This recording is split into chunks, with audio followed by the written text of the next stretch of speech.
disclosures, be real with people, and build a real business. Check out the videos in the description that talk more about this, and I'll see you next time.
What's up, everybody?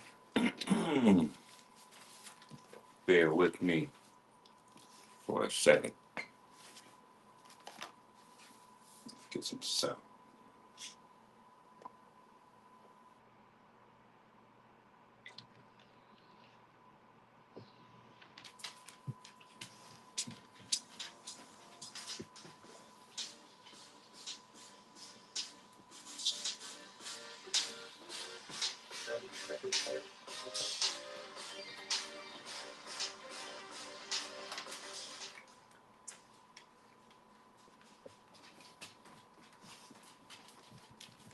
Switch to the Google Fi Wireless Flexible Plan and only pay for the data you use. Get unlimited calls and texts for $35 per month for 2 lines. Then it's just $10 per gig for data. You'll get high-speed hotspot tethering, and you can use your data on tablets with data-only SIM cards at no extra cost. Switch to Google Fi Wireless today.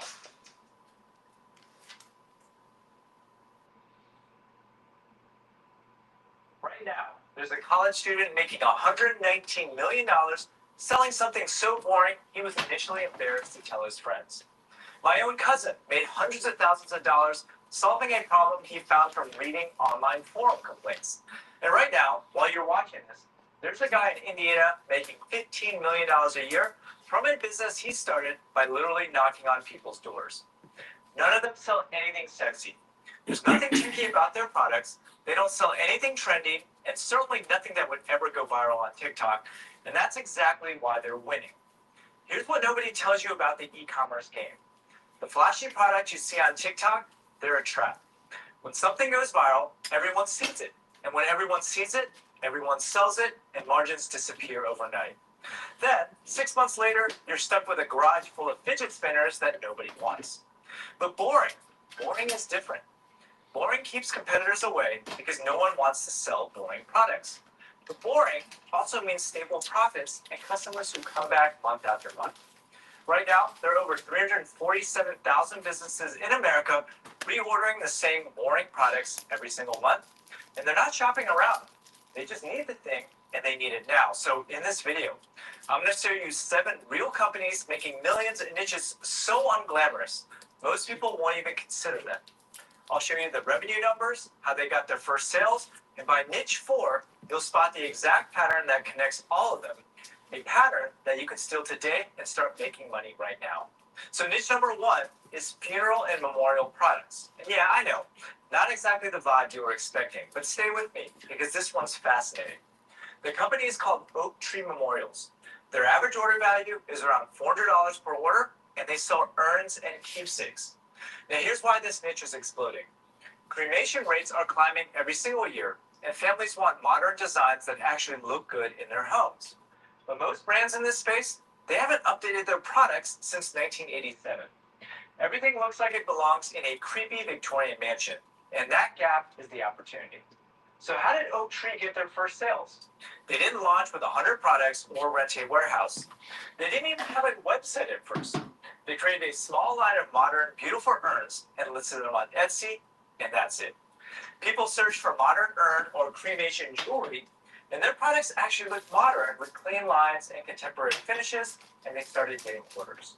So here's a lesson. In a boring niche, design alone can make you stand out. You're not competing against thousands of dropshippers copying the same AliExpress product. You're competing against companies that think it's still 1995 and design does not matter. Now, I can see some of you clicking away right now because funeral urns feels too heavy, and I get it. But niche number 2, this founder got his first sales by literally driving around and knocking on doors. And his approach works for almost any B2B boring niche that you can think of. Niche number 2 is industrial safety supplies. Think hard hats, protective gloves, safety goggles, high visibility vests. Absolutely riveting stuff. But Quest Safety Products does an estimated $15 million per year selling this stuff. Because construction crews and manufacturing plants reorder these items every single month. Because gloves wear out, hard hats crack, safety glasses get scratched, and in this space, you're not chasing one-time buyers. You're building a subscription business without actually calling it that. Now, the founder's name is Sam Yadav, and his approach was super simple. He started with very little inventory, maybe a couple of boxes of gloves and some hard hats, and then he literally drove around Indiana visiting construction sites and manufacturing plants. He walked in, found the supervisor, and asked one question. What are you constantly running out of?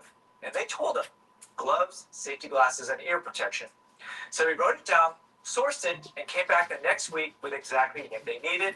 And they bought from him, not because his prices were the lowest, but because he showed up in person. That's it. He didn't use fancy marketing, didn't run any ads. He just showed up with the thing that people needed when they needed it. And here's what most people get wrong. You don't need a massive distribution network to sell B2B products. You don't. You literally just need 3 to 5 businesses that reorder every single month. And if you become the reliable supplier, the business grows itself through referrals and steady volume. Now keep watching, because this next niche is going to make you squirm, but it proves something critical about boring niches. So niche number 3 is pest control products. We're talking bugs, rodents, spiders. Not sexy at all. But the pest control market is worth billions, and homeowners need solutions every season. Now the company is called Trumbug. They just launched last year, and in their first year, they did $74,000 in revenue, going up against huge companies like Raid and Ortho. All they did was create one straightforward pest control kit, and nothing fancy.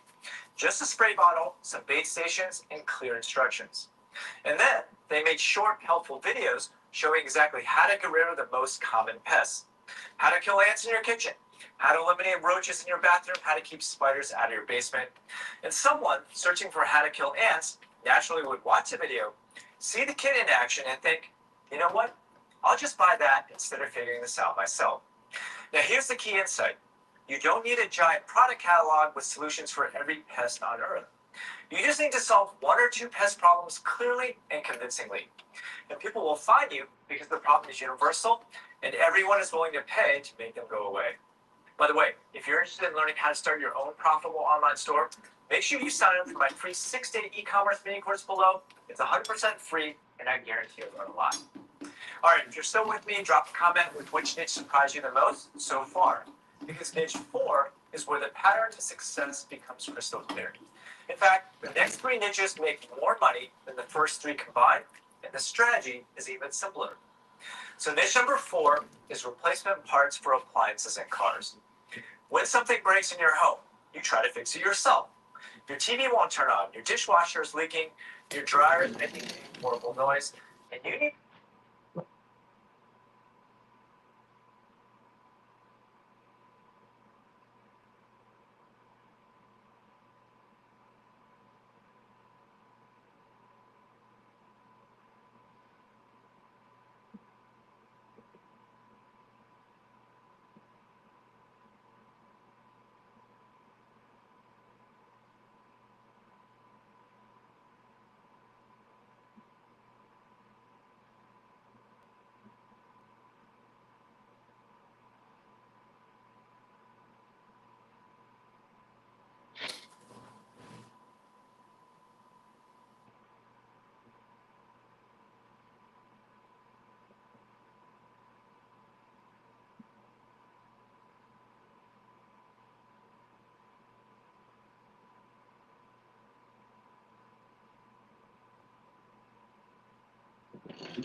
Come on.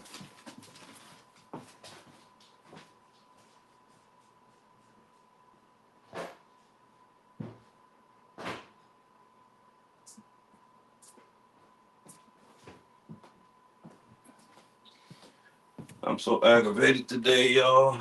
I didn't even want to hear my dog drink water. That's how fucking aggravated I am.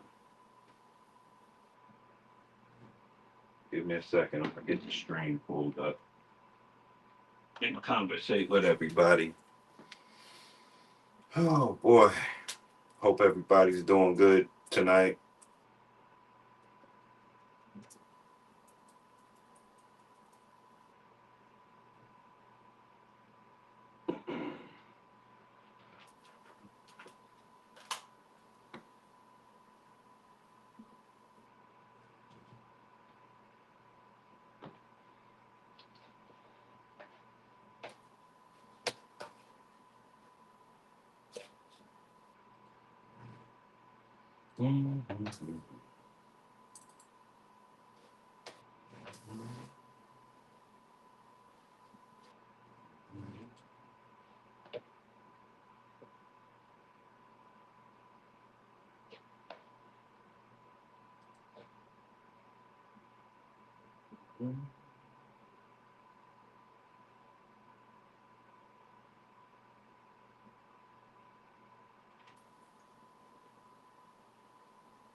I'm trying to find me some Candace Owens.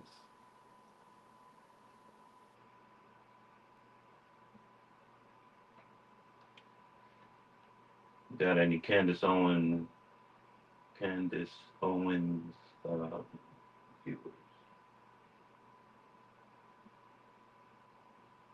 I swear they be shadow banning too, but as much as I watch her, she should clearly like pop up in my damn stream. It's awful fucking weird. She's not popping up.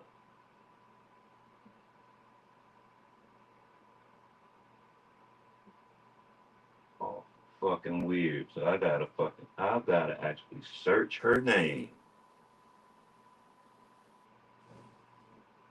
Can't hide the $5 a day truth. invested for 1 year, and you could Can't hide the truth forever.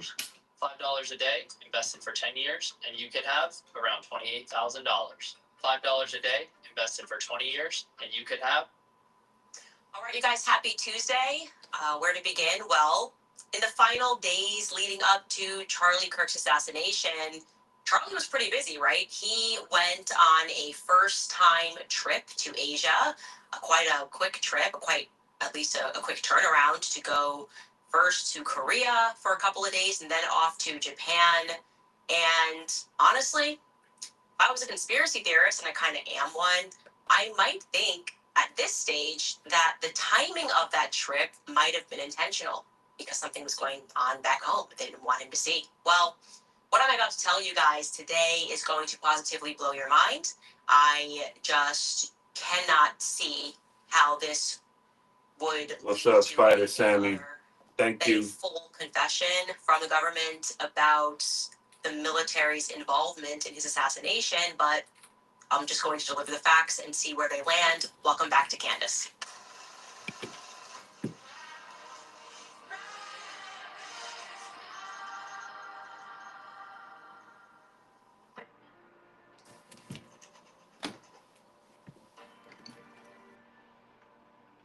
I I am just going to tell you guys exactly how everything came about, everything that I'm about to deliver to you. Yesterday was a holy day of obligation in the Catholic Church. It was the Feast of the Immaculate Conception.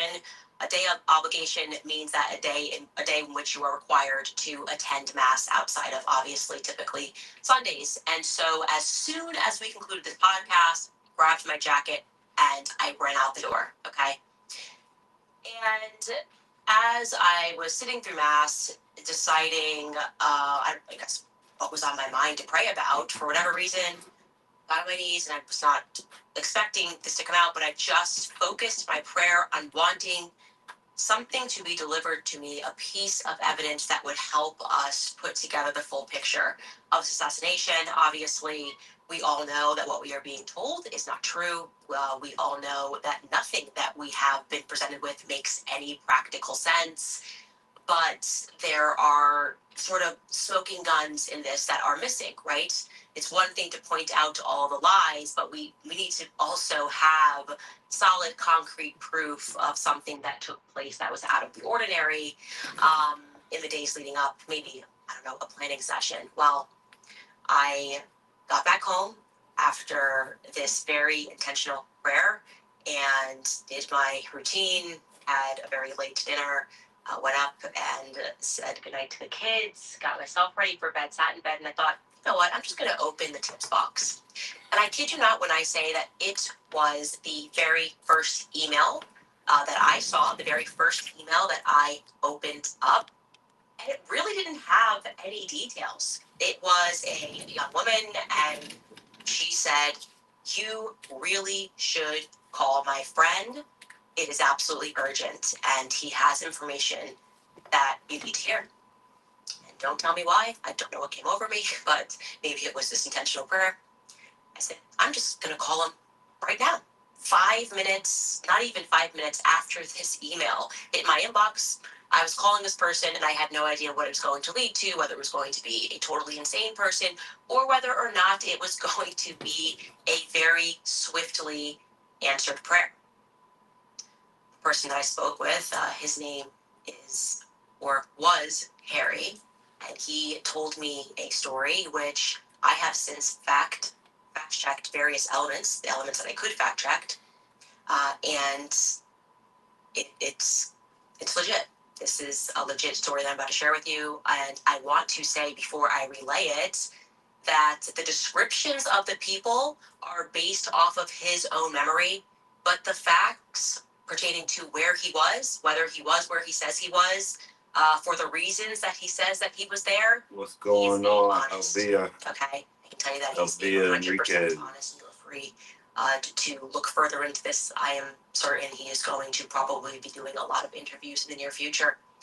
I can also factually state that there was an incident report, so this was recorded, and what transpired on September 8th that caught him by surprise was something that he thought was a part of a broader military conspiracy against him. Thank you. He could not fully comprehend why what was happening, okay? So let's start actually 35 years ago, because you need to know who this man is. In 1990, I'll subscribe this to young man you, named Harry Myers Farad. discovered something that would shape the next 3 decades of his life, okay? He was at the bottom of the military chain. He was just 20 years old, and he was put on what was actually a brand new command, first ever Joint Task Force 6. And this new command was being created down at the border by President George H.W. Bush, and it was presented to the American public as a war on drugs with the help of Colin Powell.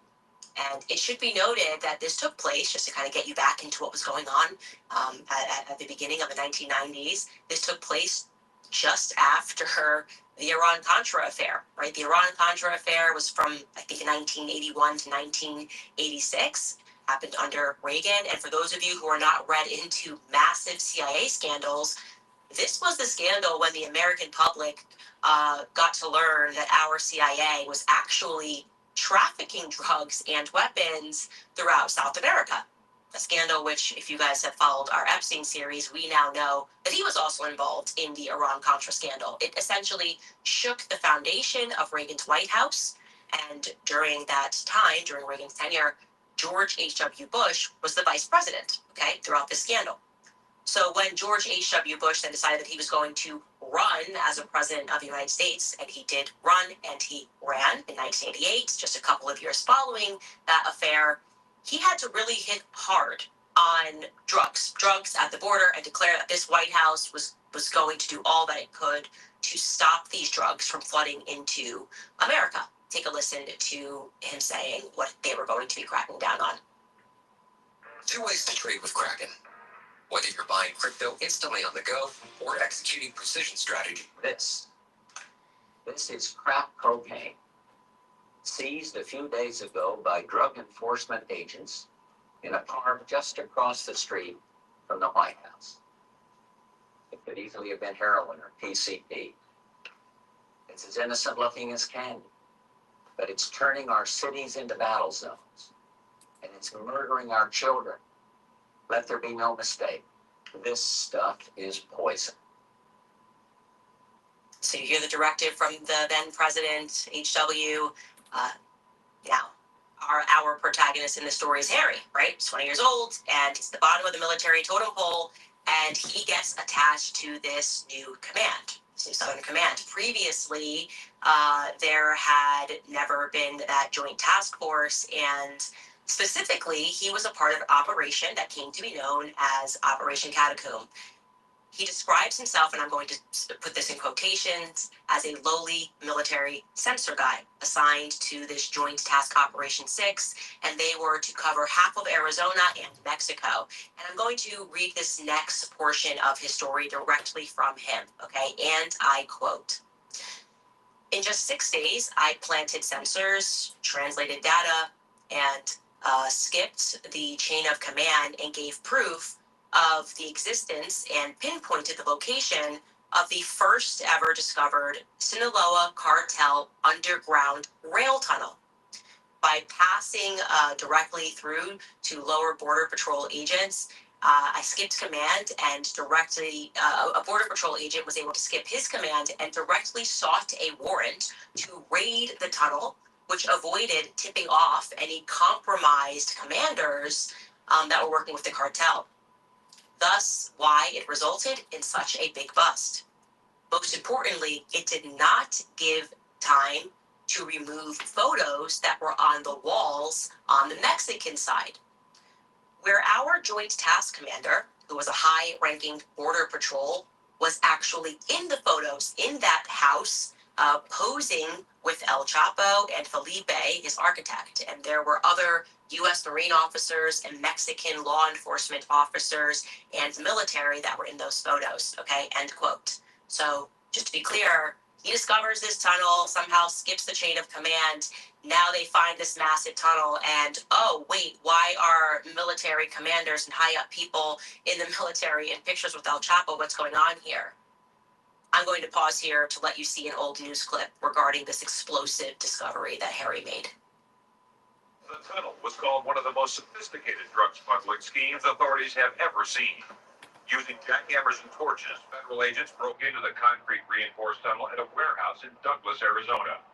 30 feet underground, agents walked for 100 yards with a 5-foot-high tunnel. It took them under the Mexican border to a house in Agua Prieta. There, they found an air compressor, a sump pump, a small trolley car, and a hydraulic jack.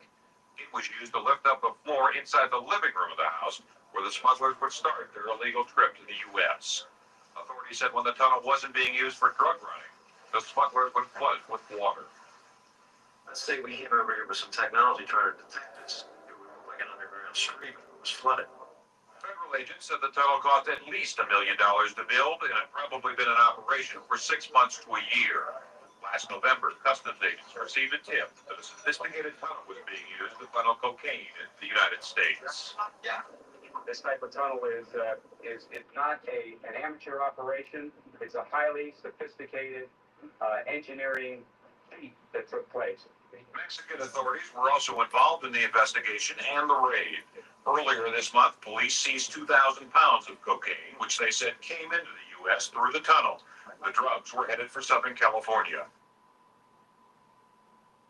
And what's not said in that news clip is there were pictures of United States military men in that house. What happens next is predictable given what we now know. Harry's superiors take the credit for the bust, and he's going to continue what happens. I'm going to, again, quote him verbatim. Quote, on the surface, I was given a small reward, an Army medal. I have the write-ups for those awards mentioning me and my critical role in this mission's success. That said, U.S. Border Patrol members who recognized me as being the agent responsible for the bust did not like seeing that I wasn't being appreciated more and resented my higher-ups for taking the credit for the discovery. Somehow, in the immediate days after the bust, prior to the United States side getting the photos from the Mexican authorities, my information was given to the cartels. In continuing the mission, me and one Border Patrol agent were sent to Naco, Arizona, where I was approached by a cartel member confirming my identification by rattling off my mother's name, address, my high school, my friends, everything listed in my clearance packet, which was supposed to be locked in the custody of the Joint Task Force 6 commander.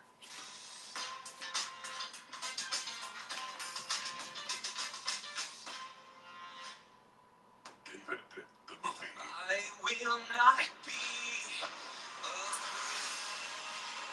whose picture was with El Chapo and about to be discovered. We avoided being taken hostage or shot, sneaking away and driving out of that little town. I was taken back to Fort Huachuca with the U.S. Border Patrol agent I was with, believing, since I was just a young 20-year-old, that I must have somehow compromised my own ID. The next day, I had a debrief with the Army Criminal Investigation Division and a prosecutor from Tucson, Arizona, informing me of how my ID became compromised. I was told that I was then going to be put in witness protection. My orders restricted me from any further work in counter narcotics, from being stationed on or south of the border, and it prevented me from working with Border Patrol. It was a Band-Aid while they prepared and got approval for me to be put into witness protection. Also, to protect me, the mission and the prosecutions, I was also put under an NDA gag order, which was dated out, it says 1990, to May of 2025 to prevent me from mentioning this entire ordeal. The witness protection entrance never happened. The ball got dropped. I never got contacted for it. From what we uncovered, a deal was made with the compromised U.S. Border Patrol agent commander. Okay, so let's pause and just recap there very quickly, and I'm going to tell you what this has to do with Charlie Kirk, okay? So I guess in a sentence, a young military man did his job excellently. He accidentally stumbled upon, or actually, accidentally stumbled upon the fact that our government was implicated, not in fighting the cartels, but working with the cartels.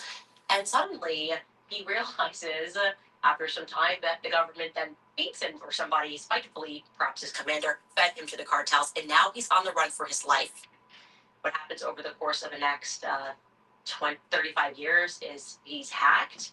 He says that he goes through abusive litigation. He is harassed. He says there are narco attorneys that attack his credit. There are his police records, by the way, for all evidence for this. But throughout a certain point in time, these police records were virtually disappeared. He had been reporting that hitmen were coming after him. He had names. This is a 35 years long ordeal. He now has all this paperwork thanks to some county clerks who did the right thing and were able to dig up these records. But you name it, this man has lived there throughout the last 35 years, okay?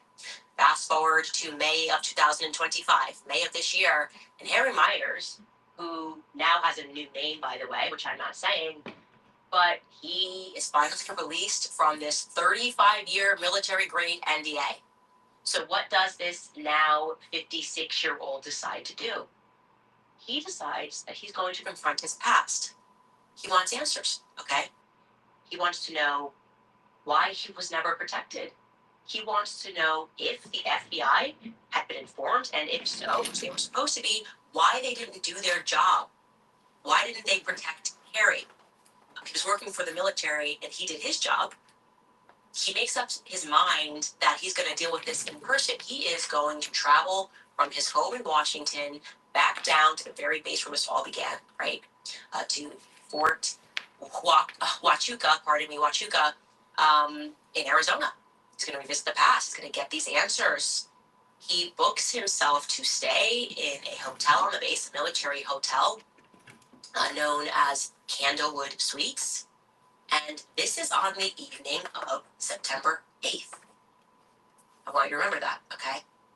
He's been so thorough. He has sent me timestamps, bookings, reservations, went through his call logs. I was like, I want you to pinpoint when everything happened. So he gets to the Candlewood Suites at approximately, on September 8th, 5:37 p.m. Checks into the hotel.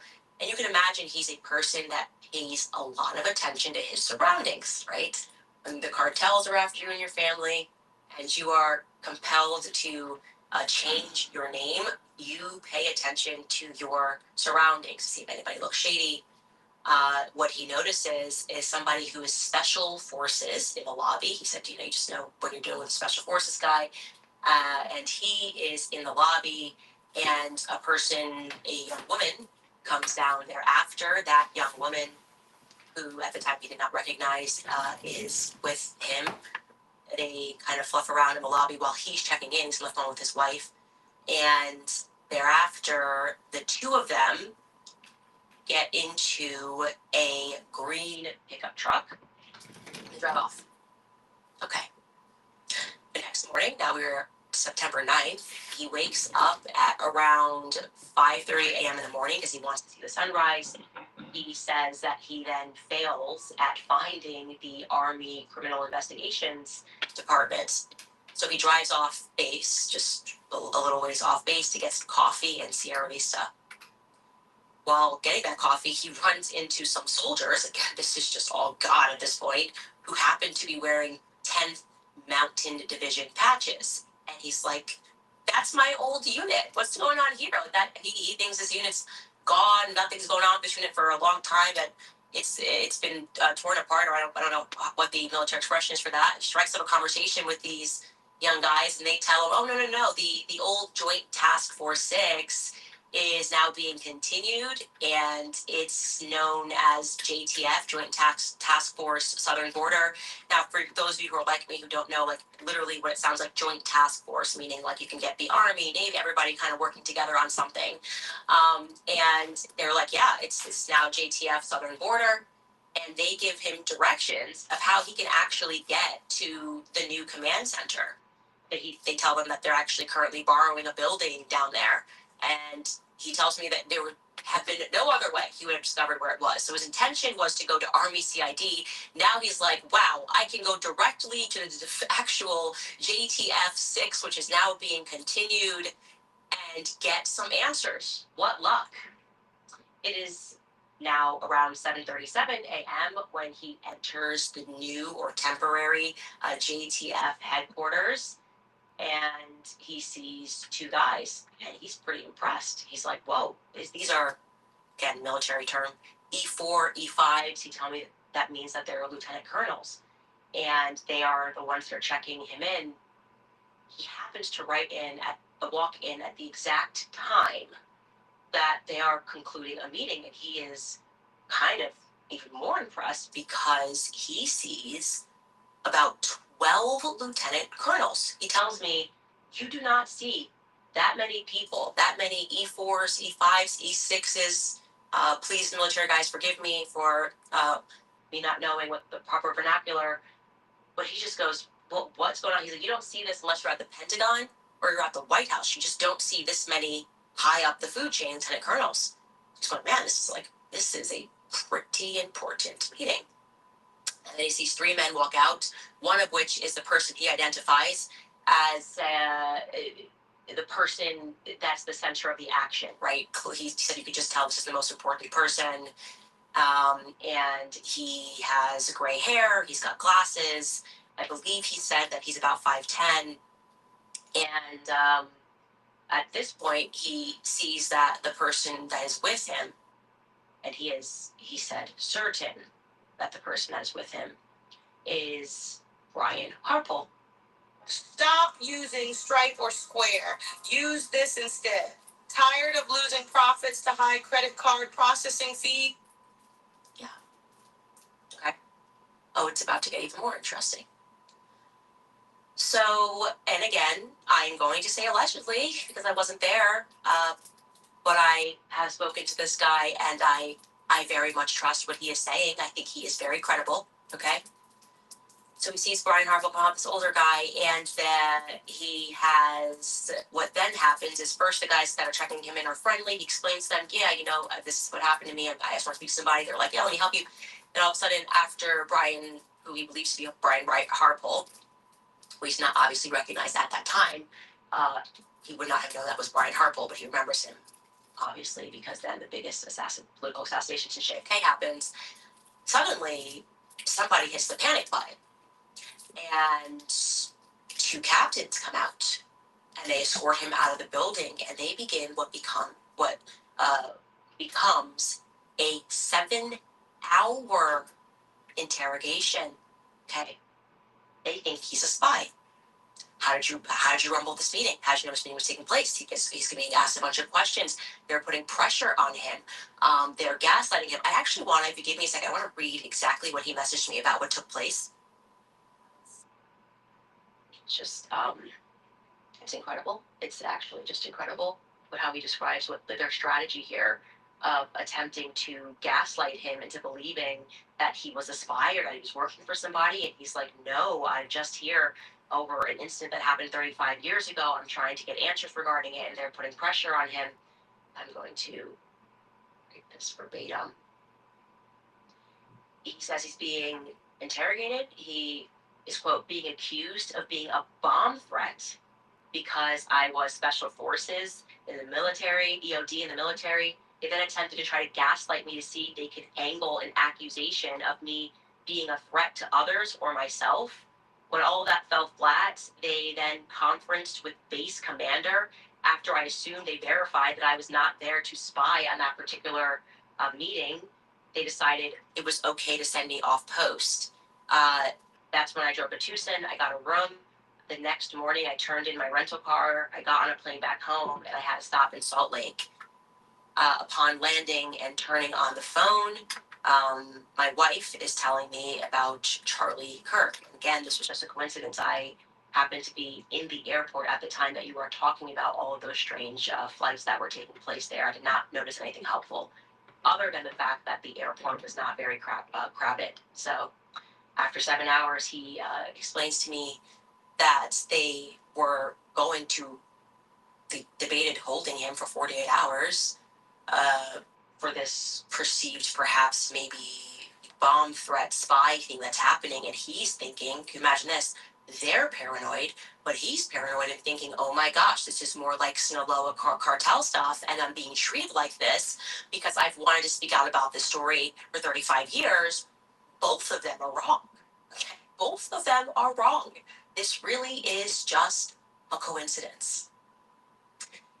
And adding to this coincidence is the fact, and that he got the commander's name. That obviously that questioned him for this long. He says this was the guy that was in charge, the commander.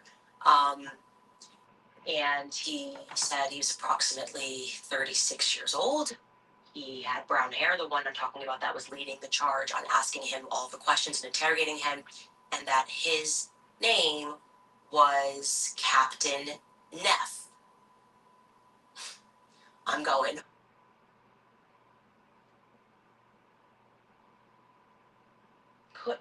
now, I have the same question that you have because I've looked and it does seem that, and I never even questioned this, whether or not it's potential that Blake Neff has military connections as well. Like, I guess I kind of like, I just thought this is a producer of Charlie Kirk show, but it is interesting that somebody, and this would be a brother, cousin, I don't know, this is the person that interrogated him, and eventually he says was the person that had a heart and realized that he was not a part of any spy network, and eventually escorted him off of the base and onto his way. That's a lot of coincidence for me. Now he says to me, communicated this to me very clearly, he said, Candace, I know how these meetings work. these are the meetings that are had ahead of an operation. Like when an operation is being confirmed, you have these final meetings and they involve all of the higher ups, and you are trying to do this in a very isolated location where, you know, people are not going to accidentally happen upon you because they've got something to say about what happened 35 years ago. And that is what he happened upon. And I don't know what to make of this information other than he feels that he then recognized these people. He feels certain that he recognized these people in the days following Charlie Kirk's assassination, when a bunch of people are doing Fox News, and obviously then we've got a massive event at a stadium, and everybody is in front of the camera eulogizing him. He feels confident that he recognizes these people, and that needs to be shared. He's willing to tell a story. Like I said, I have verified. He has sent me so many documents, everything from his high school graduation certificate to his military documents to the police records to everything that he's speaking about that happened back then, NDAs, judges, things that he's been in court with fighting just to get out his story of what happened 35 years ago when he did the right thing, when he stumbled upon. And boy, does he have some luck. Boy, does he have some luck that he goes from one government conspiracy to what he now believes he stumbled upon, which would be another government conspiracy. Okay? He said that this commander, Neff, by the way, was the commander of force protection. Best he could tell, he did not get the first name. He did get an incident number, which I should have had prepared for you, but I can find it here in our chat, because he sent me that too. He said there would have been no record for this if they didn't swarm me as if there was a bomb threat, because now, of course, there is an actual incident report, and he believes that this can be FOIA requested. And that report number, if you will bear with me, I'm going to read that to you all because I think this is going to take really the whole world to investigate. It is 8611 2025 MPC 446. So that is the report number that was given to him by this Captain Commander Neff. And like I said, he's given me I could have just put up documents upon documents, certifying that he was there, certifying that this happened, whether or not his descriptions and whether or not the people that he thinks he actually saw at this base, I don't know. What I will say is that something that I could easily have done was to see whether or not I asked him, did you see Dan Flood? No, well, that checks out because Dan Flood was with Charlie in Korea. And I am wondering about that. Like, why would you want to go to Japan a day before you have a college campus event, right? You have Charlie on the 5th and on the 6th of September. He is in Korea doing an event. And then on the 7th, he's in Japan, and he is on CNN News Japan speaking. And so, yeah, on the 8th, if that's when he left, maybe he left on the 9th, you got a 12-hour flight back home. And if I have questions and somebody out there knows something, and I don't know what to say other than this feels right. This feels right to me. This feels to me, as we were speaking about yesterday, about global trafficking and cartels and the government involved in this somehow and implicated in this somehow in ways that we don't quite understand, but that we know involves the highest possible levels of corruption, that this feels right. And like I said, he is not hiding. He is done hiding. He has been silenced for 35 years, running from his life and being gaslit about that, in the same way that I am being gaslit about that. And I have a very terrifying update for you regarding people that have been trying to assassinate me. And speaking to him was, I guess, emotionally qualifying, because exactly what he's been going through, I've been going through. He didn't have the platform to be able to get his name out. And I said to him, do you want to come out? And he said, yeah, I've been silent for 35 years. He said, watch your stuff, and I can't believe it. You got this email, and I said to him, the chances of me seeing this. And sold to Carvana. That was too convenient. It's a great offer. What's wrong, John? Were basically slim to none, and it was the first email that was in my box, and I just called you. And I feel God moving in that. And despite the, I mean, just the utterly demonic and satanic action, and the level of collusion that had to take place for 9/10 to happen, I do also know, as I have always known spiritually, that they wouldn't get away with it. And I think Charlie, whatever vision he had, in which he knew his life would be short, and which he knew that I would not let this go because I somehow feel tied to it, and we're seeing more and more every day that somehow I am tied to this. I think that this is God operating. I really do. I think, bless this man. Thank you so much for your service to this country. I know that he wants to, he said he would love to meet Ian Carroll, and I guess he's watching his stuff, and I will obviously make that happen and much more in the coming days. I don't expect the feds to reach out. I don't expect them to be interested in this angle or this potential meeting, but I think they probably already knew about. I do hope, though, that somebody else saw something, and somebody will knows the quickest way to FOIA request that stuff. Somebody knows how to get behind this so we can get information. I've given you the dates, I've given you the times. He has given so much more, and I don't know. I just thank God that I saw that email. We're gonna pause there, and if you guys know anything, obviously email us at moretips@candaceowens.com, and we'll get through some sponsors I'm grateful for. All right, you guys, this holiday season, you can express your love with a very special gift of premium steaks from Riverbend Ranch. Their holiday bundles are only available while supplies last, and they're going to go very quickly. You can order your holiday gifts today at riverbendranch.com. If you haven't yet tried Riverbend Ranch steaks, it is time that you did, because I've never had a better steak in my entire life. For the last 35 years, Riverbend Ranch has been creating an elite Angus herd by using ultrasound technology to select genetically superior cattle that focus on flavor and tenderness. They only use the top 1 or 2% of the entire Angus population as their breeding stock, producing beef that has much more flavor and tenderness than your average Angus beef. Each steak is aged to perfection, 21 days. All Riverbend Ranch cattle were born and raised right here in the USA. They never use growth hormones or antibiotics, and the beef is processed right at their ranch in their award-winning USDA-inspected processing facility. So you get to avoid the costly middlemen because the beef is sent directly from Riverbend Ranch to your home, and you'll love the fact that you also get to support American ranchers. Right now, when you order from riverbendranch.com and you use promo code Candace at checkout, you will get $20 off your first order. Again, that's riverbendranch.com, promo code Candace at checkout. I also want to remind you guys about preborn, because when they double down on abortion, we have to double down on supporting life. Through our partnership with Preborn, we can help save babies and support mothers that are in need, because every day, Preborn's clinics rescue hundreds of babies. Because when a mother sees her baby on an ultrasound and hears that tiny heartbeat, her chance of choosing life doubles.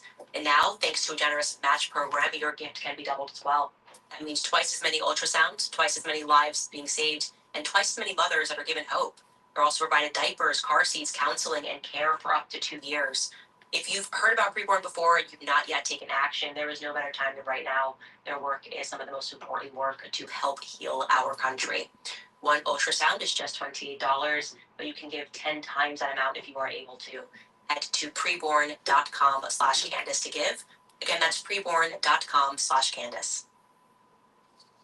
Okay, thank you guys who are correcting me in the chat. I am obviously very new to military terms, so you guys are saying it should be fives. And E6s, and he said that these are lieutenant colonels, and that it was a big brass meeting. He estimates that there were 12 to 13 lieutenant colonels that were in that meeting that he stumbled upon. And yeah, that's that. I'm gonna leave that there. On that same note, though, however, I have no words, and I'm gonna try to find them here, for emails I did not expect to receive yesterday.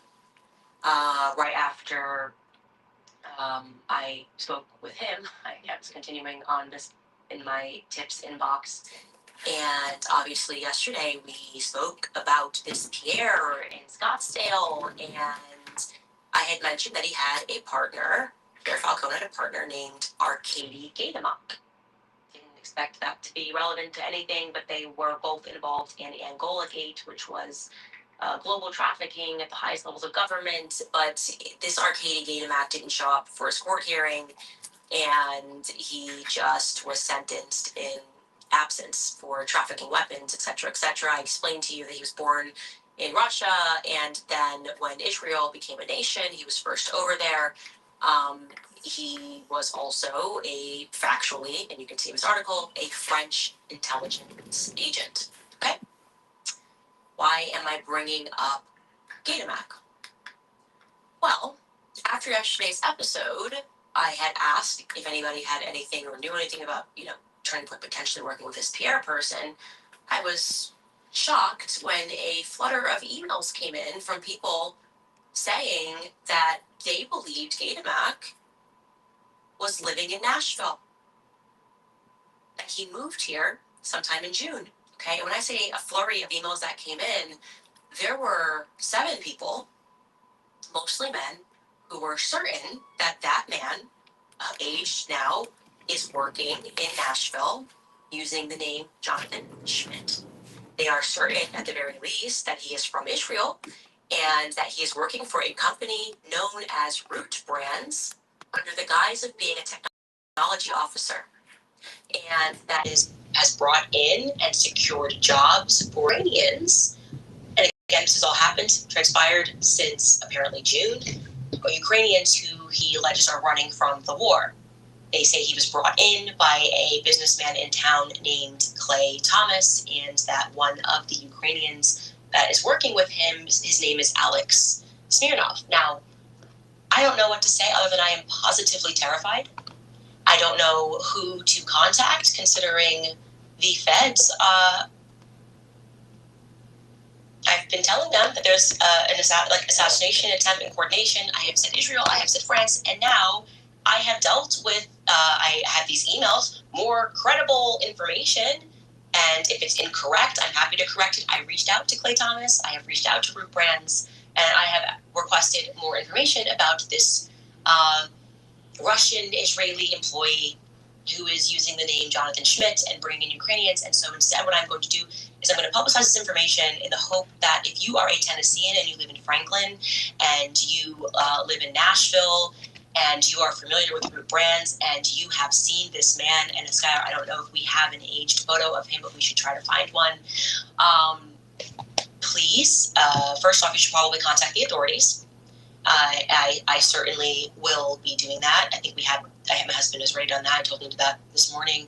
I have definitively run that to the only office that has responded, and I think taken my threat, or has wanted to respond, I should say, to the threat that I've been saying about the French intelligence agencies working with Israel, and that is Tulsi Gabbard's office. I'm doing everything that I can, but I am telling you that this is very scary, and if you are in Tennessee, anything, if you know this Jonathan Schmidt and you've seen him around town, if you're a real estate agent, they said he was shopping for a home in the Brentwood area. If you have seen this individual anywhere in Nashville, for the love of God, please send us an email, moretips@CandiceOwens.com.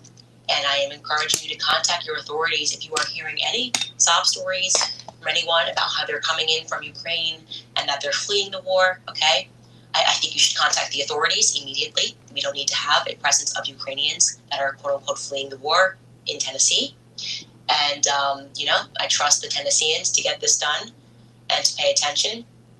And I want to say this, by the way, everywhere in America, I've heard there's a major influx of Ukrainians, quote-unquote, fleeing that are building up in Washington. That is something to be worried about, you guys. That is something to be very concerned about, okay? Because it is during wars where the most dangerous people are allowed into other countries under the guise of being refugees. That is how they take over other countries. And you need to keep your eyes and your ears peeled for how these Ukrainian, quote-unquote, refugees are organizing. I don't think there's a reason for any any Israeli intelligence and French intelligence officers to be here in Nashville. So again, if you know something, please email us, moretips@candaceowens.com. If you work for the local FBI department, you should have been hearing from us, but if you would like to directly contact us, please email us. We will be looking out. And like I said, Root Brands apparently is who has hired this individual under the guise of working under a technology officer. He's supposed to be a billionaire, so why would he be working at all? If this is the correct individual, I'm not buying the name Jonathan Schmidt. I will say that. Or an Israeli who should be living in Tel Aviv. And I do not believe he's legally allowed to be in this country. So at the very least, perhaps also if you're watching this and you are an ICE agent or a Border Patrol agent, please get involved. I will have more for you hopefully in the coming days, but this is very scary, very scary. And I was always telling the truth about the coordination of an assassination attempt, which involved Israel and French intelligence agencies. Now, on that note, I am obviously taking a lot of personal risk to get out the truth to you guys pertaining to what is happening in Charlie Kirk. One of the easiest things in the world is to be a critic of Candace Owens and a part of the people who do not have the courage to prod this federal narrative. Among those, of course, being Tim Pool, who has now dedicated hours and now is trying to signal to the public that I don't have security, which is untrue, but he is trying to get me harmed. I don't know what I've ever done to Tim Pool to deserve that at all, but Tim Pool has had some very choice words for me, which were trending last night on X, and I would like to share that to you because he thinks it's an act of bravery to attack me in this moment. 69% of Americans don't understand what this word means. See, compounding is when the money your money makes starts making money too. Oh, take a listen to Tim Pool. Candace Owens is a f***ing evil scumbag. She is a degenerate. She is burning everything down, and she's gloating and smiling while she does it. And you know what you told me? She has no security. She doesn't deal with the shit we have to deal with. She's a piece of shit. She's making everyone else suffer. And all of these conservatives out there that send me these messages have no balls to call her out. More and more people have started doing it. They send me these messages. Good for you, Tim. Good for you, Tim. I wasn't the first person to do it. I'm not going to take credit for that. But don't DM me like I did something for you as you cower, as you power, scared that she'll put you on her thumbnail and claim you benefited from Charlie Kirk's assassination, which he's doing to me right now. Yeah, that was the... I'm done with these people. She has security just on the level of you. Oh yeah, the one fat guy you mentioned with no wall and no barrier in a suburban neighborhood with neighbors. Shouldn't give two no one's out for her. She's lying about all of this. You told me you went to her house and she's got a 4-foot wall and one fat guy. And she doesn't give a shit about her security. Meanwhile, I get bullets fired at my property and I have to go live in the middle of nowhere. And I got strangers coming up to my house in Maryland, breaking in. I got people showing up and beating up the residents who try to live there. How the am I even supposed to sell this property? So there's a lot to unpack there. First and foremost, what you are seeing right there is on a display of testosterone. Men that speak to women like this are not tough guys, okay? What you are seeing is actually a display of estrogen.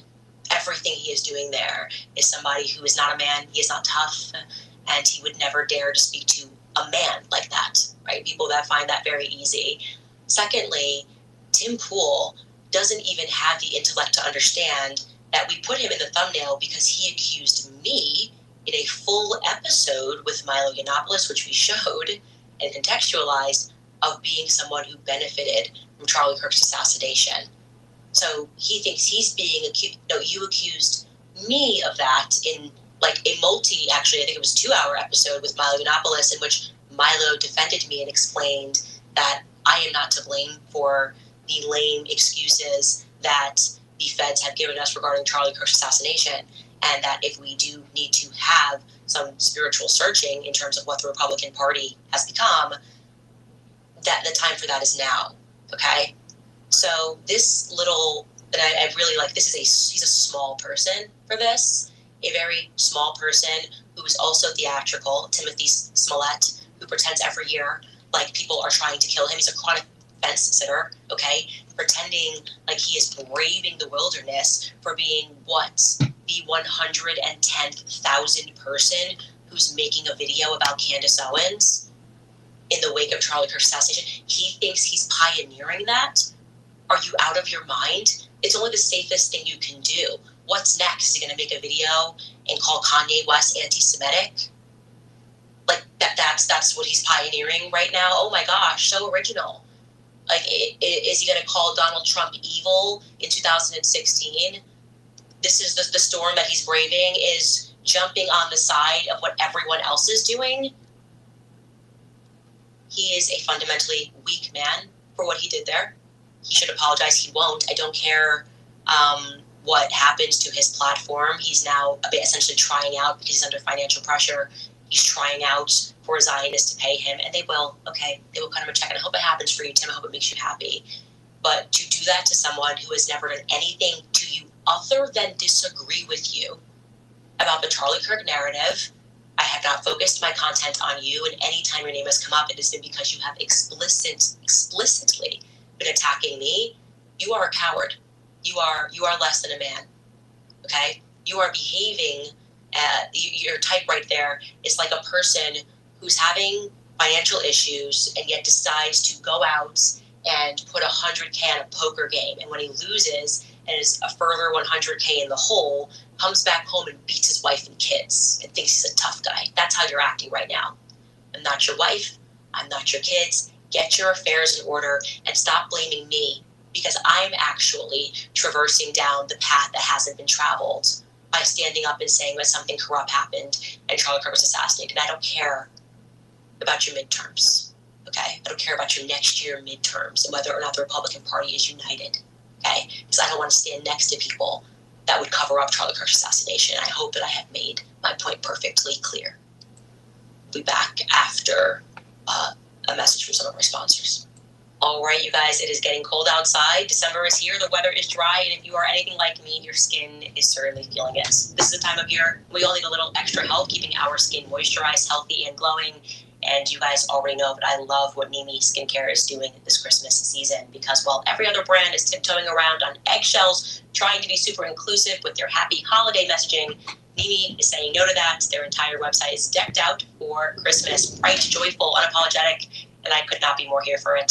Now, if you are wondering what I am, well, Tennessee winters are also no joke, and my skin can get dry fast, so I've been using Mimi's Sunshine Tallow Cream, pairing it with their Buzzin' Tallow Balm, and honestly, my skin has never been softer. There's no dryness, no cracking, just rich moisture that lasts all day.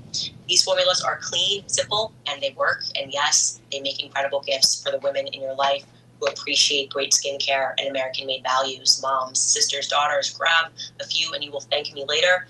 And here's the deal. If you use code Candace10, you will get 10% off your order at NIMIskincare.com. Again, that's NIMIskincare.com. So don't wait. Get your skincare exactly what it needs this winter. Treat yourself, grab a couple of gifts, and support a brand that actually stands for something this Christmas season. Also, remind you guys about American financing, because what if you could delay your next 2 mortgage payments? Well, you could put that money instead into your pocket and finally get a little bit of breathing room ahead of the holiday season.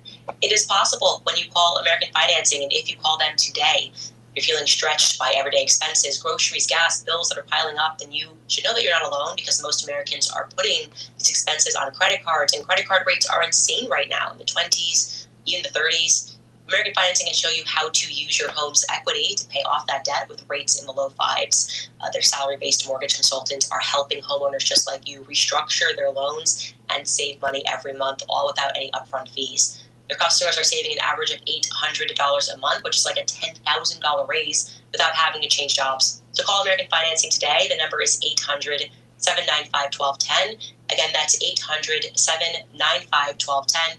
Or you can visit AmericanFinancing.net/Owens. AmericanFinancing.net/ Hello, my name is Adam Ferrari, Chief Executive Officer of Phoenix Energy. I look forward to you joining us at our next investor webinar, where you can drill deeper into our 9 to 13%.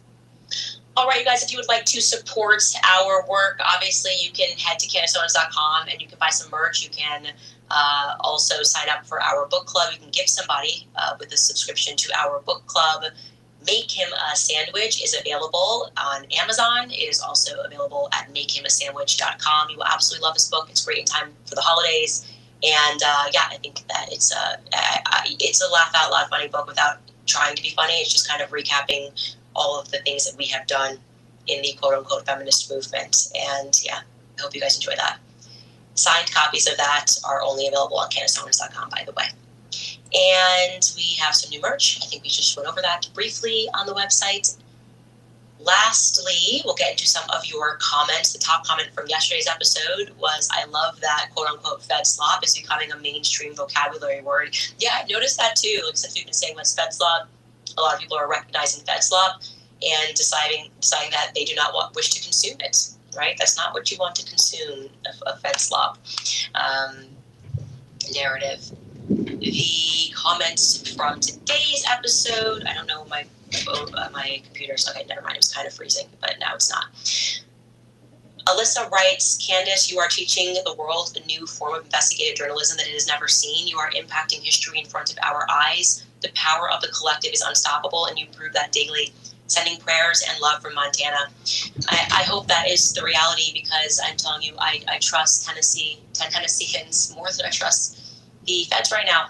And I'm trusting Tennessean men now to keep their eyes and their ears peeled. And I hope that I can be in safe hands that way, because Kash Patel is just not interested. And it is a struggle for me to believe that they didn't know about this French angle in the Charlie Kirk assassination. They did know. Allison Berry writes, no matter the lies or anyone's business saying about you investigating what happened, I want you to know that we the people are riding with you all the way through. We know this corruption is multinational. Thank you for what you do. Yes, and I would like to encourage you guys to also get behind the people who are brave, are equally as brave, right? Ryan Matta has been amazing on X. Melissa, I always tell you about Melissa. Mel is Village Crazy Lady. She does really great work. And I keep wrongly branding her. I'm laughing as a Catholic in a couple weeks ago. She's like, I'm not Catholic. I'm like, I am so sorry. I don't know why I thought she was Catholic. I made that up.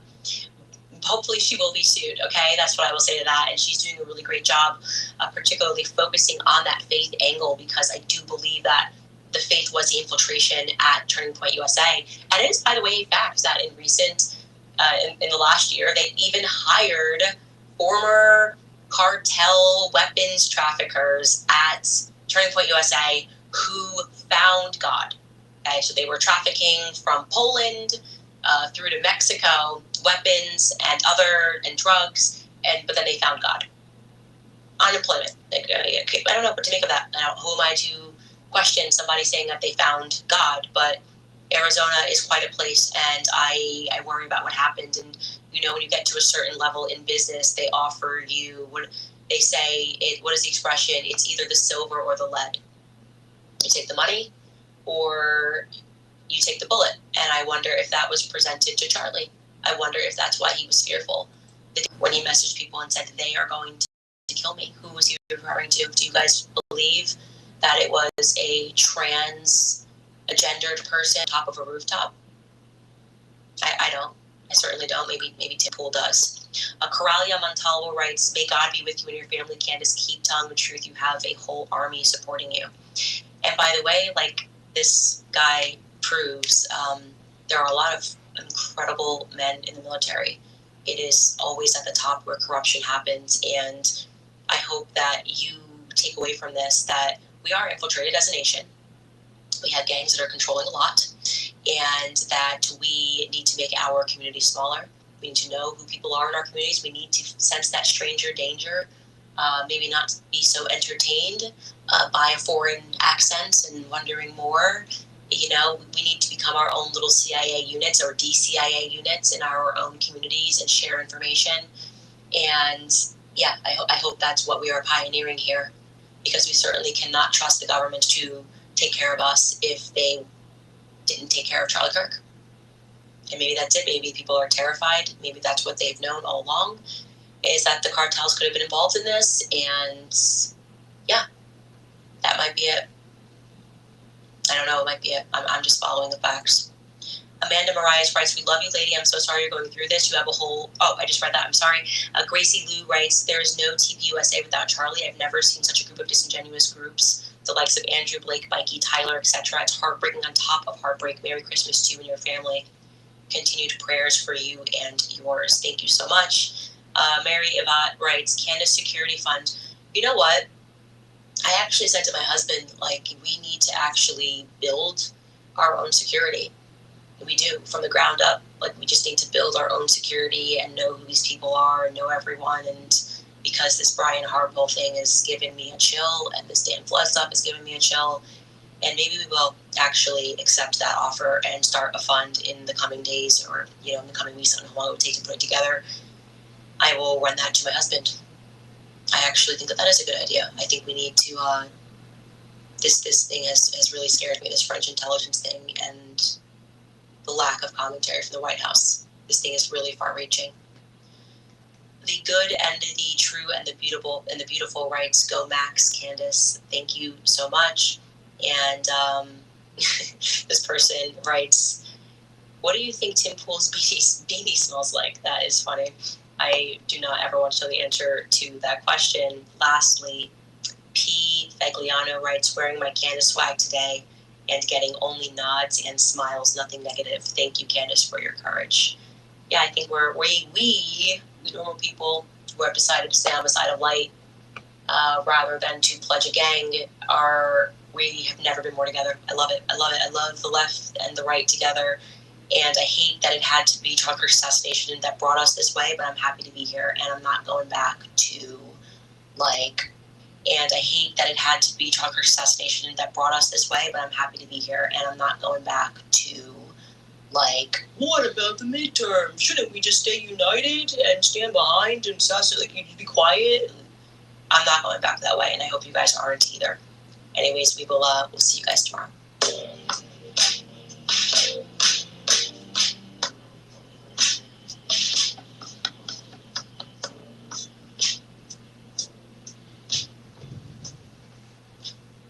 孩子们，昨天我们学到了家乐爷爷、俄托涅叔叔，还有亚萨阿姨，他们是。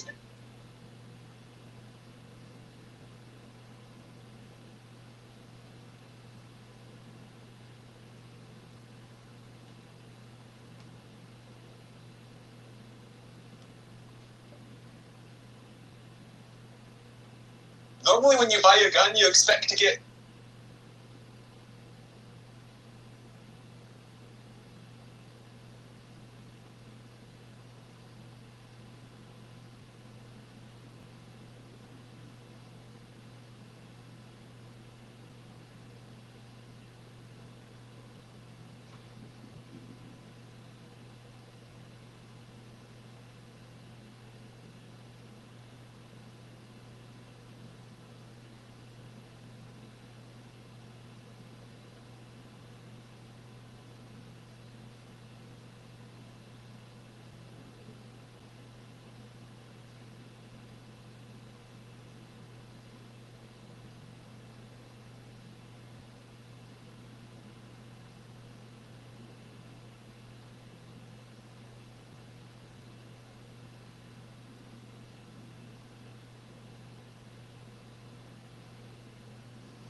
Switch to the Google Fi Wireless Flexible plan and only pay for the data you use. Get unlimited calls and texts for $35 per month for 2 lines. Then it's just $10 per gig for data. You'll get high-speed hotspot tethering, and you can use your data on tablets with data-only SIM cards at no extra cost. Switch to Google Fi Wireless today. Today, I will give you everything you need to start selling AI audits to businesses. But more importantly, I will give you the key to scaling and growing your price above $10,000. Big consulting firms are charging hundreds of thousands for AI audits, but typical audits stands around the $5,000 for smaller companies. So in this video, I'll be covering what an AI audit is, how to perform an audit, and how to break that $5,000 price point. And make sure you stay until the end, because additionally, I will be giving you a complete blueprint for running audits. So what exactly is an AI audit and how can you sell it? An AI audit is a strategic assessment of a business to identify where artificial intelligence can create the highest return on investment. You will do so by mapping the processes of the company. So analyzing processes, data flows, or inefficiencies, and then ranking AI opportunities inside what's called an opportunity matrix. An AI audit is not something you usually sell alone for 2 reasons. First, an audit alone is not that valuable for small and medium-sized businesses. They usually need more than just an audit. And the second reason is that you can make way more money by providing the services that complete an audit. So the best way to sell an audit is to sell it inside your AI partnership. The AI partnership is the business model I've been perfecting for the past 3 years. I've been building my AI business, trying to understand what works and what doesn't. How can I provide the most value to businesses while also making the most money? And today I found the best AI business, in my opinion, and it's the AI partnership. We won't dive too deep into it and mainly focus on the audits today. So if you want to learn more about the AI partnership model, I will link a video on it. You'll find the link in the description. But back to the audit. So the audit is something you usually sell inside your AI partnership. In one sentence, your goal as an AI partner is to help your client thrive in the AI era in the long term. And if you want to help the client implement Notebook.LM was already one of my favorite AI tools that I recommend to everyone, but with the most recent update, they added some new features that make it even more powerful. I'll cover the 2 big, obvious ones they added, which are amazing, but also some of the smaller, less obvious features they incorporated, plus a few pro tips that aren't new, but are overlooked. I'll start by creating a new notebook, which will let me demonstrate one of the new features right away, and it'll get us set up to explore the other really cool ones. If you haven't used Notebook.LM before, it's a free tool from Google where you create notebooks that pull together sources across any file type, PDFs, websites, videos, all of it. When you ask questions, it grounds its answers in those specific sources, which massively reduces hallucinations. It's the best way to organize your learning and knowledge and actually trust what the AI tells you, if you set it up right. Pro tip on that in a minute. I want to create a notebook about the path to AGI. Normally I'd upload my own sources, but sometimes you won't have enough. So I'll show you how Notebook.LM can help you find them. And the first way, which was already here, is this fast research option. You just type in your topic and submit, and it will research and find usually around 10 good sources on the topic. If these look good, just click import and it will bring them directly into your notebook. That's great and can be a big help, especially to supplement sources you already have. But the new option is source discovery using deep research. This is actually the same deep research tool that's available in Gemini, but they've integrated it directly into Notebook.LM. It's an agentic tool that autonomously researches your topic, analyzes what it finds, then adapts its search strategy to fill in the gaps and give you a comprehensive research report. What makes this integration so useful is that it doesn't just give you the research report like it does in Gemini. It It also pulls in all the sources it used as notebook sources. This time it discovered 52 sources. It also had this entire research report that utilized those sources. And so out of those 52, it selected the top 20 sources, and I can import those. Sometimes there will be issues with sources where it's behind a paywall like these ones. There is this nice little quality of life upgrade where you can just remove all failed sources at once. You used to have to do that one by one. Now I have that full research report as well as the top 20 sources it found. And of course you can review and deselect any sources you don't find relevant. So that's how they've integrated deep research seamlessly. That's how they've integrated Nano Pro in some really powerful ways. I'll show you those in just a minute. But here's the basic now that we have some sources. Whenever I create a notebook for research or learning, I ask one or more of these questions, depending on the topic. First, here's the thinking behind all these. Notebook.LM is great at processing large amounts of data and sticking to your sources. It reduces hallucinations way better than a typical chat model. But that's only as good as your sources. What if your sources are incomplete, biased, or missing key perspectives?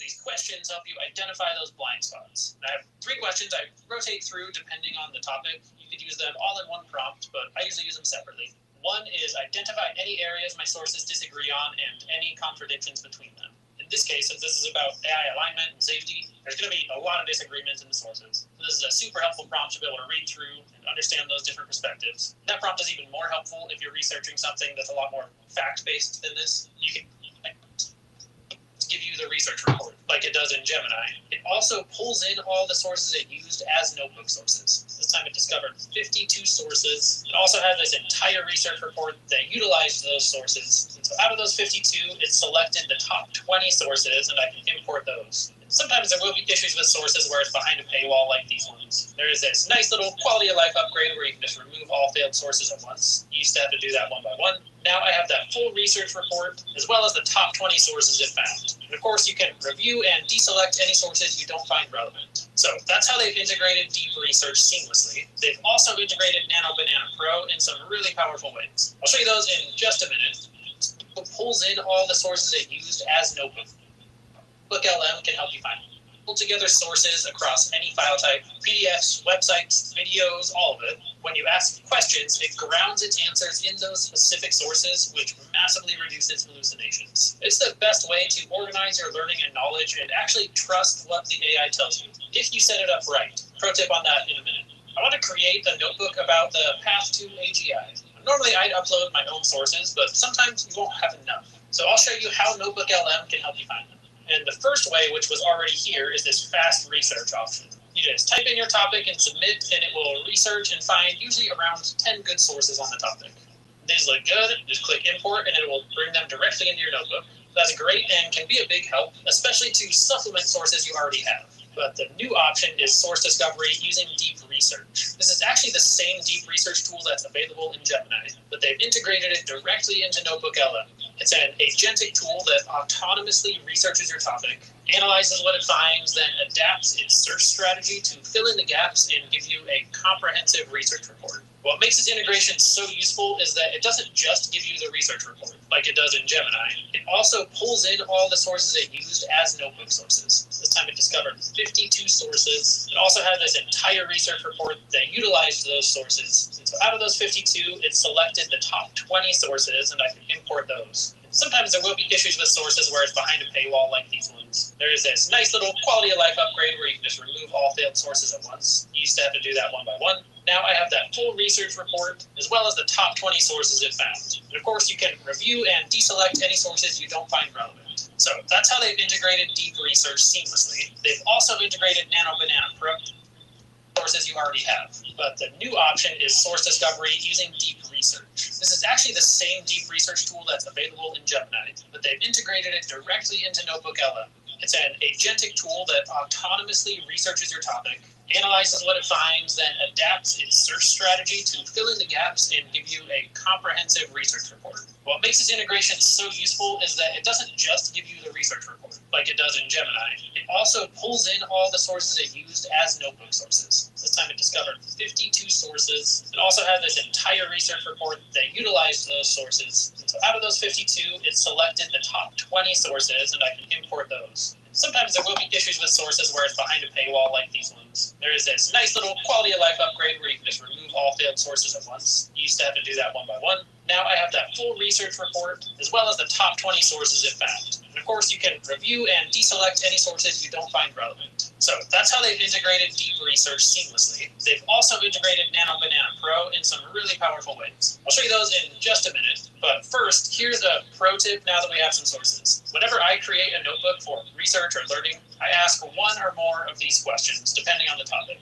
First, here's the thinking behind all these. Notebook LM is great at processing large amounts of data and sticking to your sources. It reduces hallucinations way better than a typical chat model, but that's only as good as your sources. What if your sources are incomplete, biased, or missing key perspectives? These questions help you identify those blind spots. I have 3 questions I rotate through depending on the topic. You could use them all in one prompt, but I usually use them separately.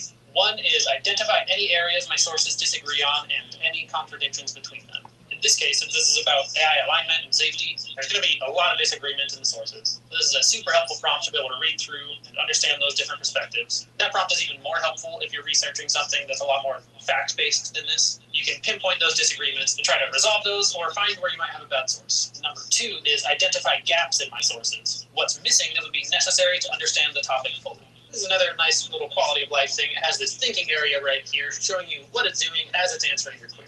Now it will show any of the gaps in my sources so I can research those further and find any new sources I want to include. Or maybe it identifies the general gaps in knowledge on that given topic.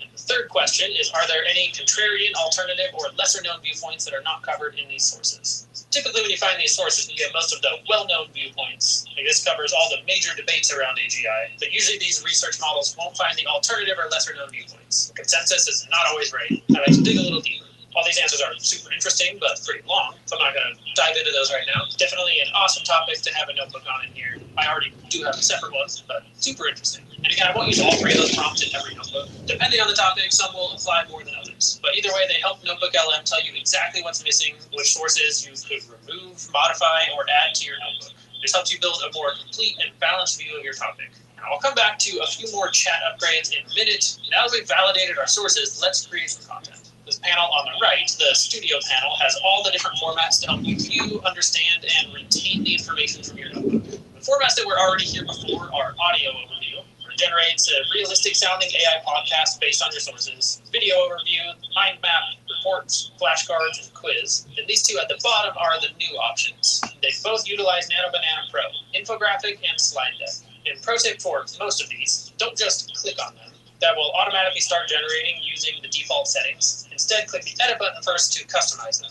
Usually they have a few simple preset choices to choose from, as well as an input box for your customization. And with these Nano Banana Pro features especially, the customization makes a huge difference. Starting with infographic, which has been one of the most mind-blowing features of Nano Banana Pro to me. I covered infographics in my Nano Banana video.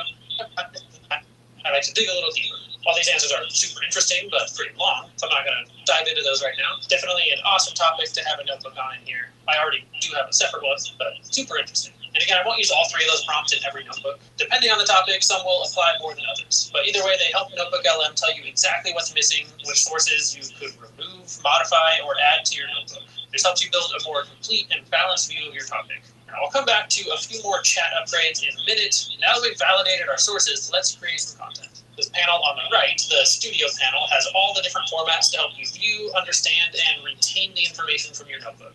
The formats that were already here before are audio overview, which generates a realistic sounding AI podcast based on your sources, video overview, mind map, reports, flashcards, and quiz. And these 2 at the bottom are the new options. They both utilize Nano Banana Pro, infographic, and slide deck. And pro tip for most of these, don't just click on them.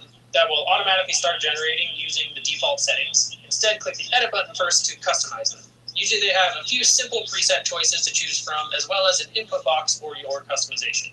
And with these Nano Banana Pro features especially, the customization makes a huge difference. Starting with infographic, which has been one of the most mind-blowing features of Nano Banana Pro to me. I covered infographics in my Nano Banana video, but they've implemented them natively here with their own prompt engineering on the back end. And first off, with any of these, you can check or uncheck which sources you want to use. Next, you choose the orientation, landscape, portrait, or square, then the level of detail, concise, standard, and detailed. You can also describe the infographic you want to create, the style, color, or focus. I'll generate in concise, standard, and detailed so you can see what they each look like.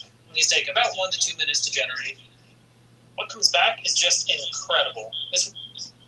It's not right that good web designers are struggling while local business owners are losing customers to bad websites. Wouldn't it be great if you could just reach out to a local business owner and help them? But you can't, because there's this wall of skepticism in the way. When web designers reach out to business owners, they get ignored, and so you're stuck just hoping for referrals. I'm Lee Blue, and I've been running a web agency for over 20 years. And I've also got digital products are one of the best ways to get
started making money online as a side hustle because they're super easy to get started with. You don't need to invest that much upfront to start selling them.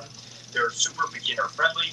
You don't need to hold any inventory or manage customer service like you do when you're selling a physical item. And you almost always have a 90% profit margin or higher. So when you sell a product like these digital planners, when they sell for $28, that means you keep almost the entire sale in profit minus any marketplace fees. And by the end of the video, I'm going to show you my process for how I'm able to build almost any digital product whatsoever. And if I had to start over from complete scratch today, these are the 7 digital products that I would choose from to grow my business right now. This particular listing is selling super well. You can see it's making an estimated 190 sales per month. And the cool thing with a product like this is that you only have to create it once and then it can continue to sell forever. Now, this specific listing is only about 6 months old and it's already made around $30,000 in revenue. But the point is that a product like this digital planner can continue to sell far into the future as well. These aren't just digital products, but they're digital assets that once you create them, they'll continue to pay you far into the future. These digital budget planners absolutely print. You can see that there's hundreds of these listings that are all selling and making anywhere from only a few $100s all the way up to tens of thousands of dollars in profit per month. The real profit here isn't made in just creating a general budget planner, but instead it's niching down. You'll notice that some of the top selling budget planners right now aren't just a general budget planner, but instead they target a specific niche. And these budget planners target anything from weddings to paycheck automation to Christmas gift tracking, to even travel budget planners. So niching down is exactly what I would do if I was going to go sell a budget planner. So if you're going to get started selling a digital product on Etsy, which is where I would personally start if I had to start over again, you can see that the budget planner niche has a lot of competition, a few 100,000 competing listings. So although a lot of these listings are making a good average monthly revenue, you can also see that the average age is around 18 months. So these listings are a bit older. But if we niche down and we search for something like a travel budget planner, you can see that there's way less competition in this specific niche, and Etsy's promoting a lot more new listings on this first page of search results. So although there's still a few thousand competing listings, Etsy's still testing out new product listings on this page of search results to give new sellers a chance. And for perspective, some of the shops that are selling these budget planners, even just on Etsy, are able to make a ton of money. If I click into one of these shops, you can see that some of them aren't even that old. This one's only 2.5 years old, and they've already made around $250,000 in estimated revenue, which would mean they were making around $100,000 per year. So selling a digital product, that's definitely not bad. The cool thing is we can also use AI to help us make this type of product. So I just had a quick conversation with ChatGPT where I asked it to build me a budget planner that I could use in Google Sheets without me having to style the document or create all of the pages and fields myself. And what it did was it gave me a step-by-step guide that I could follow, along with a script that I can use to actually go generate this budget planner. The process was really simple in general, so all I had to do was create a new Google Sheet, and then under the Extensions tab, I just clicked on Apps Script. This allowed me to paste in the script that ChatGPT gave me, and essentially all I have to do is hit run. You can see it kind of working down here at the bottom, and since this is already connected to that Google Sheet that I created, because I followed this step-by-step guide. And if I go back into the Google Sheet, you can see that it basically added in this boilerplate so that I can continue building out this budget planner. Now, this is just one quick conversation with ChatGPT, so this is definitely not perfect and not quite sellable just yet, but it definitely gives me a starting point, and I bet I could get ChatGPT to give me an even more robust script to build an even better budget planner that eventually I might be able to sell. Now, this isn't ready to sell off the bat, but I'm sure that with a little bit more configuration and a little bit more help from ChatGPT and possibly some better directions that I provided, it would be able to come up with a much better budget planner in not that much time. Plus, if I targeted this budget planner towards a specific niche, I would probably have a much easier time getting traffic on that product and hopefully making sales over time. The earning potential with these digital planners is anywhere from a few $1,000s for some of the medium range listings, all the way up to shops selling this product that are making around $100,000 a month. Now, you might have seen that there's over 17,000 other budget planner listings posted for sale just in the travel niche. So how are you supposed to compete when there's that many other sellers? Even though it might still feel competitive with 17,000 other listings posted for sale in this niche, you can see that Etsy is constantly pushing out and testing new listings on their first page of search results. So just on this first page, you can see there's a good mix of evergreen, trending, and new listings that were posted within the last 60 days. Etsy's always testing out new listings to find the actual best products for each category in search. And that's because most of the competition that's on Etsy just posts really low quality, low effort products. So that's why I always like selling my products on Etsy, because they give every seller, including brand new sellers, a chance, even for really competitive searches like a budget planner. But how do you even know how to create a product like this and make it better than the competition? This is where I want to teach you something hopefully more valuable than any one of these single ideas on this list, and that's a concept I call product hacking. So you can think of each product as a set of puzzle pieces or elements that,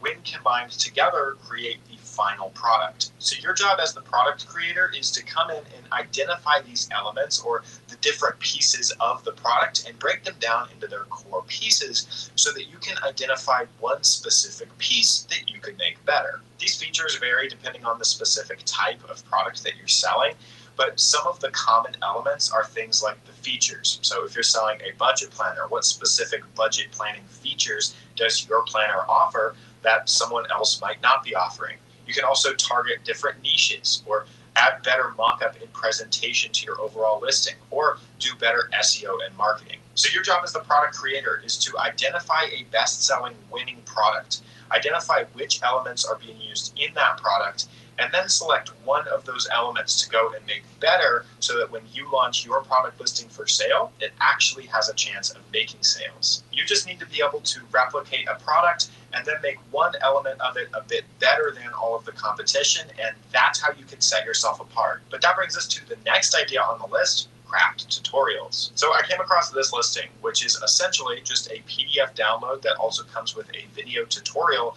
teaching you how to crochet and create this snowman figure. Now, although this does seem like a relatively simple listing, at least in my opinion, I took a look at the stats card here on the side and noticed that this product is selling around 3,000 times per month. So I kept digging a little bit and found that there's all kinds of craft tutorial listings posted for sale.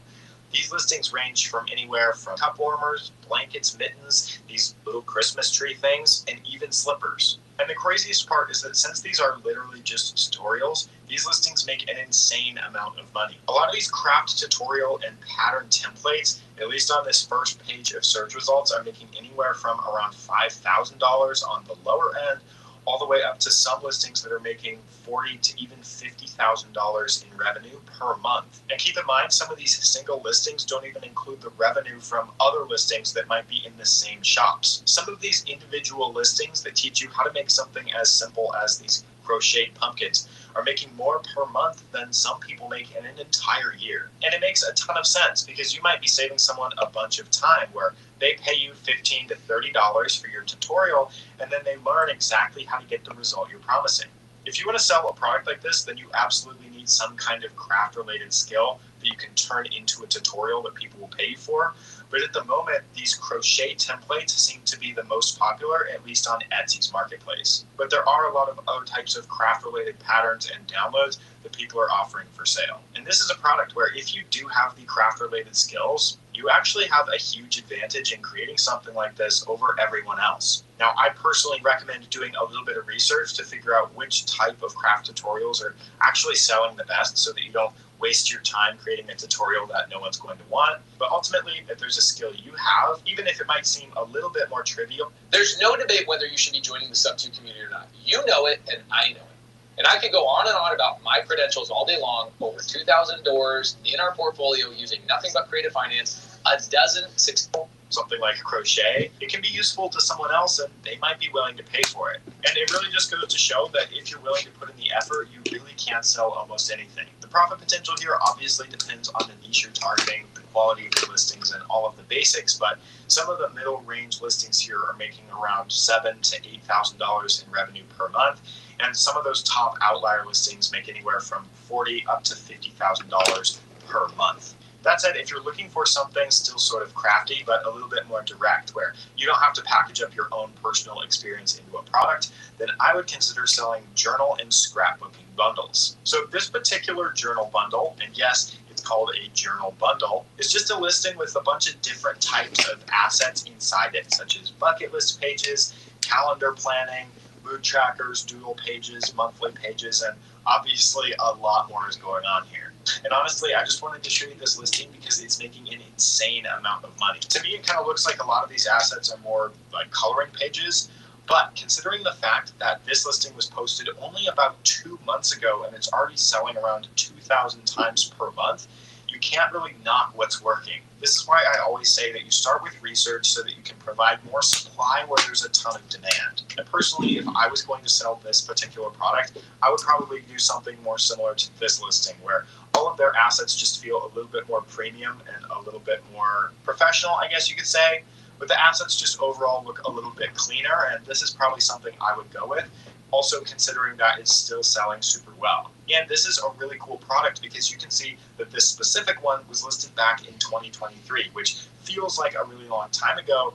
But like I talked about earlier, these are digital assets that continue to pay you over time. And this one has earned the creator around $240,000. But regardless, there's still a ton of these asset packs that are being sold that just make it easier for people to do things like scrapbooking or journaling. And there's some listings within this niche that sell at an even more premium price. So for example, this bundle is selling for around $72. And you can see that with around 30 sales per month, they're still able to make around $2,000 per month, which isn't bad for some passive income. You're basically saving people time and giving them a bundle of assets. So depending on what they're looking for their journaling or scrapbooking needs, they might buy your listing pack. If you do some research and have a good understanding of what this specific type of customer wants, you could go create these packs using AI or some other tools and have something to list for sale. Obviously, for any one of these niches, making a good product is essential. And in addition to that, there's a few core principles that will help you make a lot more money over time. These are the 3 core principles that most beginners miss that are absolutely essential if you want to be successful. The first is that volume always wins, and you need to publish more listings. Most beginners give up after they've posted 20 to 30 listings, but that's nowhere near enough to gain traction. The best-selling shops on Etsy have hundreds, if not thousands, of listings posted for sale, so try and think about your business long-term. Try and find a way that you can post hundreds of listings over time. It's really difficult to make your first 20 listings, and it takes a ton of time. But after that, your next 100 listings become a lot easier to post. Second is you have to use proven mockups only. The mockup is the billboard and it's the advertisement for your product listing. The mockup is the actual image that displays what your digital product is. Most beginners just throw something together and hope that it works, but in reality, you need to study the mockups that successful listings and successful shops are using and try to see if you can use the same mockups in your own product listings. And number 3, only build products based on what's already proven to work. When you go to create a product, this is one of the reasons why I like selling on Etsy, is because you can see using some plugins what exact products are already selling the best. You can learn from that and study where all of the demand is going so that you can provide more supply. You can create more similar listings to target all of that demand and make easier sales. And by the way, these 3 steps are part of my quick start guide. So if you want to get started selling digital products on Etsy, I'll leave a free download link to this guide below. It helps you get set up and start selling in less than 9 minutes. This is a pretty broad category of product and it includes a lot of things. But from what I can tell, if you follow the fundamentals of researching and creating assets that people actually want and use, you can earn anywhere from $10 to $20 and even up to $30,000 per month with this product. But that brings us to the next idea on the list, which is one of my all-time favorite products to sell, and that's digital prints. Now, I've definitely mentioned selling this product before, and anyone who's watched my previous videos will know. But that's because it's one of the easiest products to make while still being a product that can make you a ton of money. I noticed this listing on Etsy, which is a pack of Christmas-themed digital downloads. Now, I like this type of product because the actual prints themselves are super easy to make using AI. And obviously, this specific listing is selling super well because it's almost Christmas time. But yeah, the principle is always the same.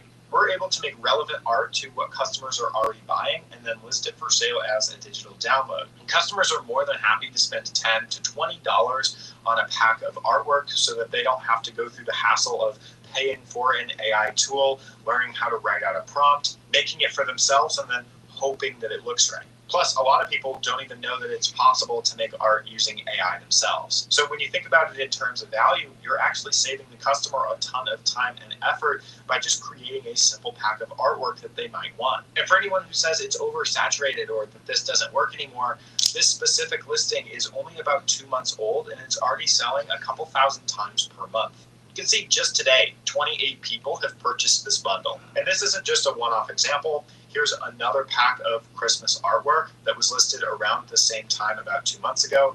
And this one's also bringing in around 350 sales per month, or around $10,000 of revenue. And it's not just Christmas artwork either. For example, this Halloween pack was listed in August, right before Halloween, and it sold super well during that season. And there's more general vintage style artwork packs that are more evergreen and will sell more consistently over time. And as an added bonus, if you want to sell this type of product, it's super easy to make and do if you know what you're doing and you're using the right tools. So for example, I could use a design tool like Kittl. Now, I've talked about this tool before, but it's one of my favorite AI and general design tools overall at the moment. And you can see I've just uploaded a really low resolution example that I got from one of the reference prompt packs. And what I can do is I can select it and just hit remix with AI. And right here, you can see it brings up the AI generator at the bottom of the screen. This is where I can select the image generation model, which is a cool thing about Kittl is they include a bunch of different AI models all in one place so that you don't have to go buy 5 different subscriptions. We'll match the aspect ratio to the original input, and then we'll just write a very simple prompt, like using the same style of image, make a pine tree. We'll hit generate, and then we'll just give it a few seconds to actually generate out this image. Right now, I really like the Nano Banana Pro model. I think it's the best image generation model that you can use when generating some kind of artwork like this. So honestly, we got a super good result the first time, but we can also try it again. So this time I'm going to launch out the Nano Banana Pro model, and we'll just be able to compare and see which one we like better. The only downside is that the Pro model only takes a few more seconds to generate. And there you go. So now based on one reference image, I was able to create 2 new designs that honestly look incredible. If I was designing an artwork pack, this is the same process that I would go through, make a bunch of different artwork pieces, and then bundle them together, adding a ton of value to one pack that a customer can buy for $10 to $20. Now, obviously, we can dive into this a bit more and get more detailed, but I've already created some videos on exactly how to do that. So if this is the specific product that you want to sell, you can go watch those videos next. Keep in mind that most people don't even know how to use AI image generators, and they also don't want to go spend the $20 to $30 per month to get a subscription to a platform like Kittl. So when they're able to buy your pack of graphics for $10 to $20, it's a complete no-brainer to them. They just want to be able to print out the artwork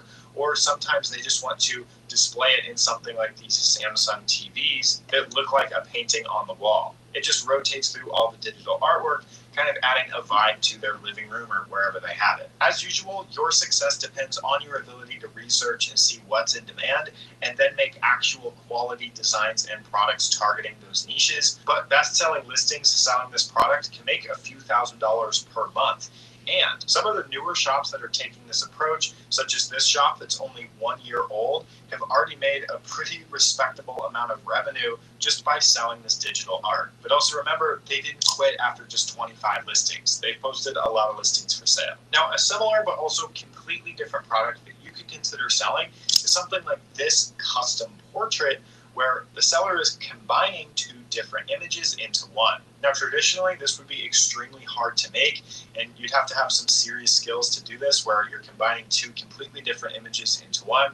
You'd have to know Photoshop or actually be able to make the art yourself. But I'm guessing that the seller of this listing isn't doing all of the manual work themselves, because you can see that it's only selling for around $28 and 29 people are buying it per day. You see, in the last month, it's sold around 600 times, bringing in an estimated $22,000 of revenue. There's a bunch of listings popping up, like this one, where the customer is able to send in a picture of their pet and get it turned into a completely custom piece of artwork. Or this one, where they're taking a family photo and turning it into something that looks like it was generated by Pixar. So how are they able to do this, where they combine images or transform images into completely new art styles? These custom portraits are made using AI. And this is really cool because we could replicate the exact same process as before and use a tool like Kittle to do this for us. So to show you this example inside of Kittle, I've just opened up a new document, and from here we'll just search for something like an old lady.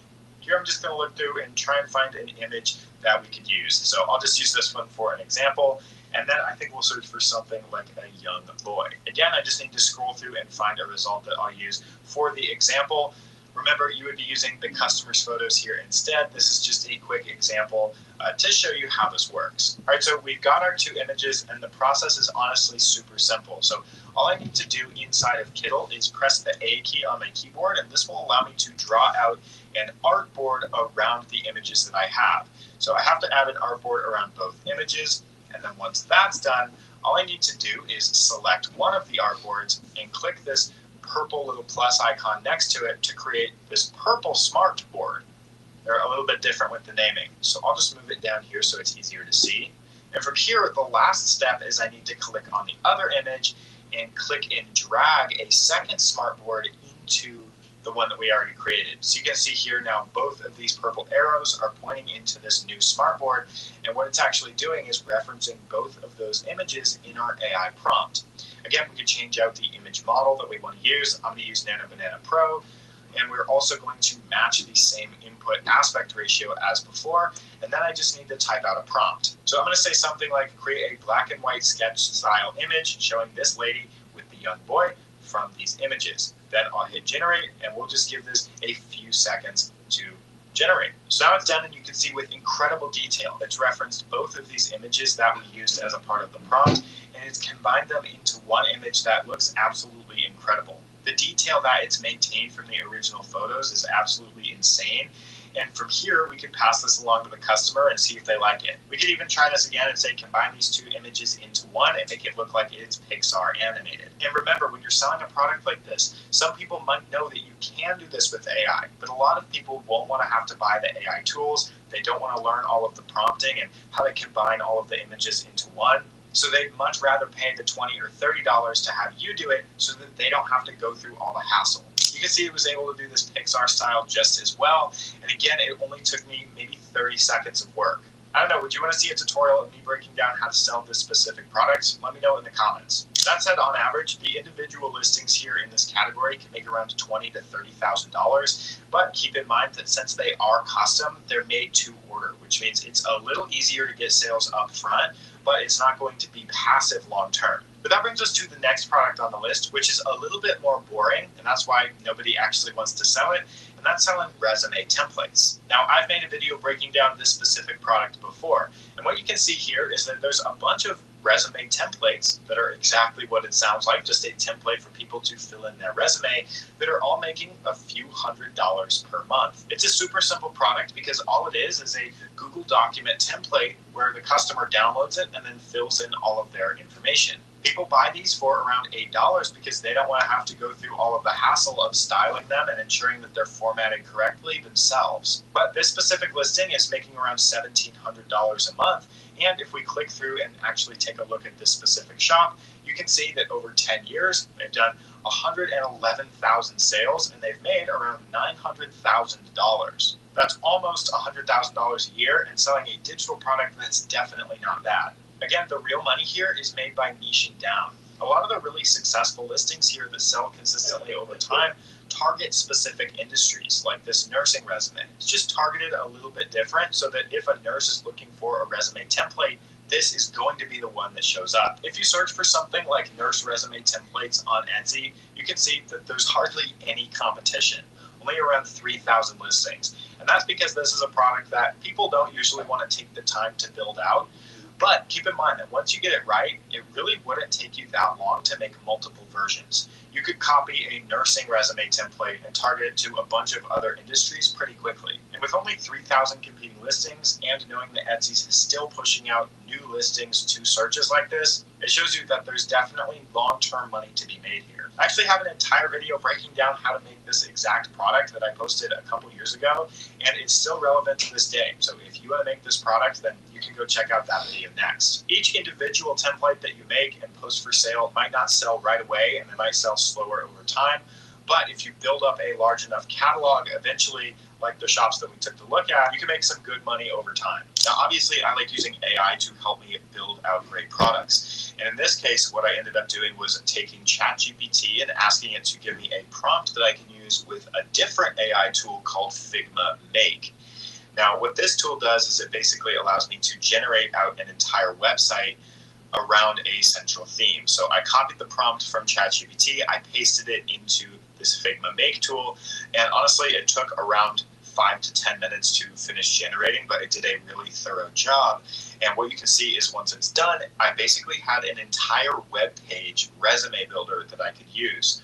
And what was really cool about this is I was able to fill in all of my personal details that you would normally put on a resume. So I just put in some example details and work experience. You can see it populates in real time on the right-hand side. So the resume is being built as I enter in all of my personal details. It also has a really cool stylizer. So depending on how I wanted the actual resume to look, it gave me a few different options there. And this entire resume builder was built using AI, which is definitely not bad in my opinion. But that brings us to the next product on the list, which is one that I've never talked about before, and that's selling these custom icon packs. So this one surprised me a little bit when I saw how well it was selling. You can see that this particular listing is making around $3,000 a month. And all it is a pack of custom, unique, hand-drawn icons that people can download and use on their phone. Now, to me, this looks like it would be a little bit harder to create, especially if you don't have that graphic design experience. But you can see that even this listing that's super old and was posted all the way back in 2021 has consistently sold well over time. Now, there's some other examples like this listing where they're going with this fall-themed icon pack, and it's sold pretty well over time as well. You can see in the same time frame, it's made an additional $230,000. The cool thing is that a shop like this can use their graphic design skills to create these icon packs, but they can also sell a bunch of different other type of products like these stickers that people might use in digital planners or journals or things like that. But one of their primary and best-selling products are these icon packs that you can see sell consistently over time. And if we add it up and take a look at the shop's overall stats, you can see that from the last 5 years, they've been able to sell over 110,000 items, and that's brought them in roughly $1.8 million. That's around $360,000 per year, and all of that comes from only around 138 product listings. And with digital products, again, that's going to almost be all profit. This is a product that is going to be harder to make, but that also means that you're competing with less people. The listings I've seen make anywhere from a few hundred to a few $1,000s per month. But once you create one of these packs, it should be easier to get a few more of these packs out. Remember, you can always add multiple listings and multiple types of digital products to your shop to continue compounding the growth over time.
You've all heard of Gemini or Nano Banana or Veo, but did you know that Google has some free AIs that you can use for a ton of other stuff? Like, for example, this AI tutor that helps you learn, or this AI which can make UI designs for you like Figma, or this AI that can make flashcards and quizzes to help you study, or this workflow builder for AI agents, kind of like N8N. This one can even make full narrated storybooks, but they also have this autonomous coding agent and a free content creation tool like Canva. They also have this free music generator, plus this infinite canvas for you to find ideas and inspiration. In this video, we're going to cover all of this and a lot more, so let's jump right in. Alright, first up, did you know that Google basically has a free Canva where you can create posters or social media posts, product photos, or other designs in just literally a few seconds? It's called Pomeli, and this is completely free for you to use. Let's click Get Started. Once I sign in, let's click on Let's Go, and all you need to do is upload your website. So for example, I'm just going to use this random website. I'm not affiliated with them. I just randomly found this online. So let's go with this site. I'm going to paste the URL in here.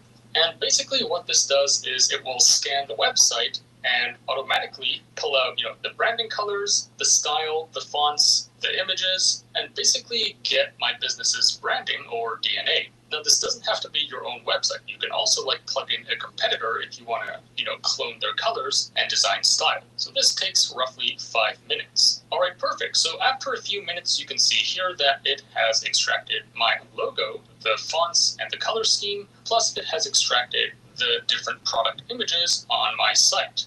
And then next I can just click on Looks Good. And here I can either explicitly tell it what to generate, like a Black Friday sale poster, a Christmas holiday sale online. So let's go with this site. I'm going to paste the URL in here. Like, for example, this AI tutor that helps you learn, or this AI which can make UI designs for you like Figma, or this. All right. One thing that I've realized is in order for me to stay productive, I can't learn and be productive at the same time.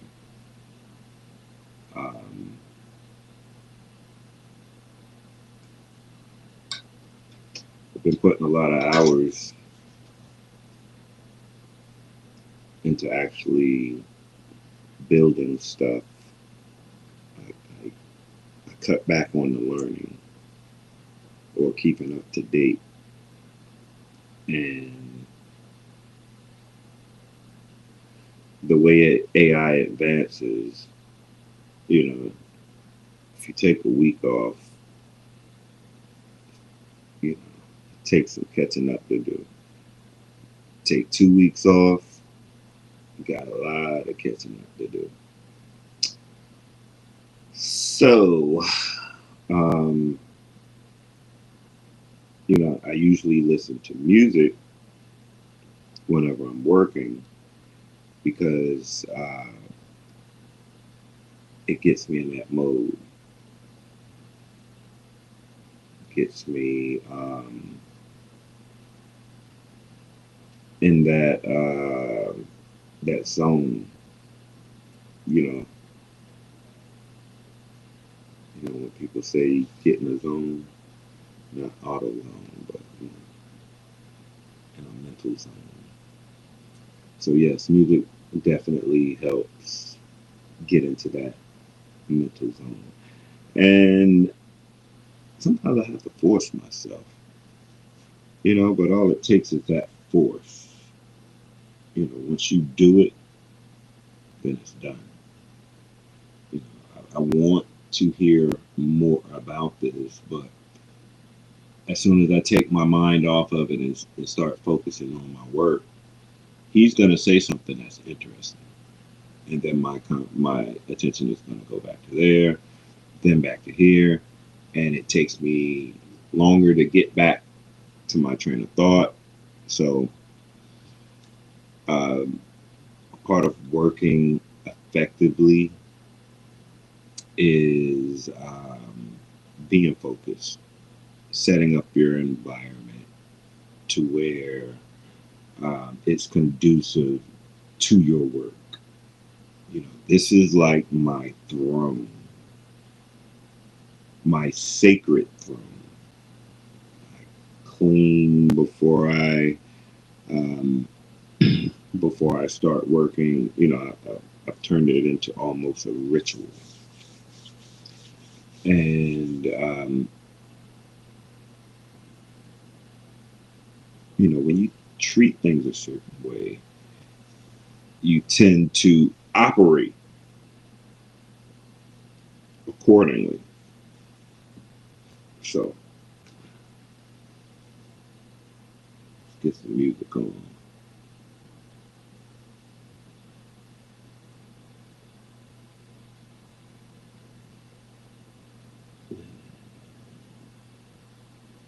There's so much good stuff.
The biggest ick that speaker bookers have about speakers that leads to them never booking those speakers is something that for some reason 99% of the population does not know, and it's really simple. Someone who has a budget to pay you to speak is looking for proof that you are someone of high value. There are 3 ways to display yourself as a high value speaker, because high value speakers get the high speaking fees, get their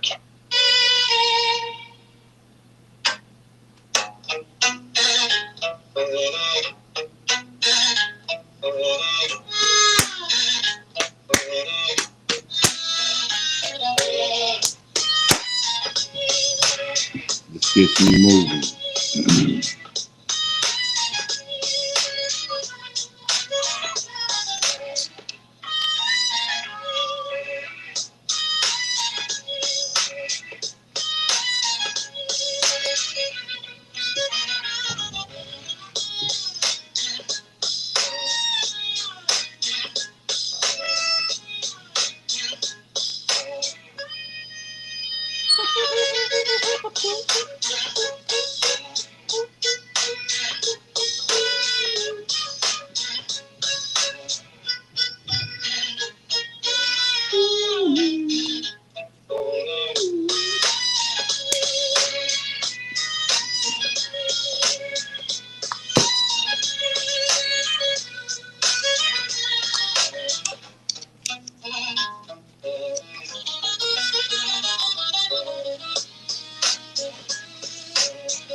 Testing.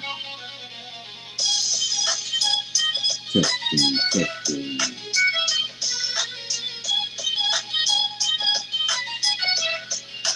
No matter side team. AI. Yourself.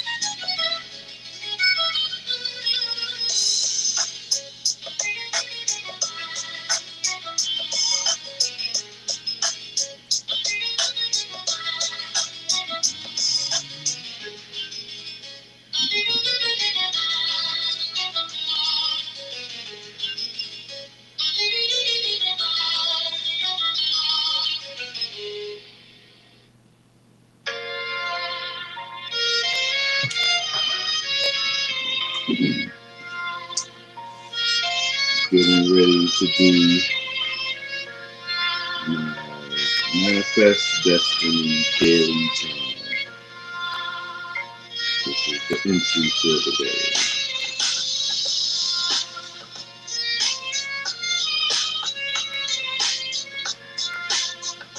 It must be done.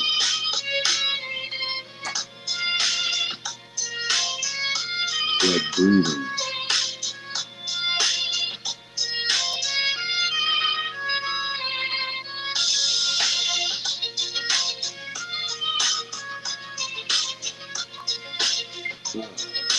What I do. I'm not get fired. So.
what's going on. Man 6 for sure.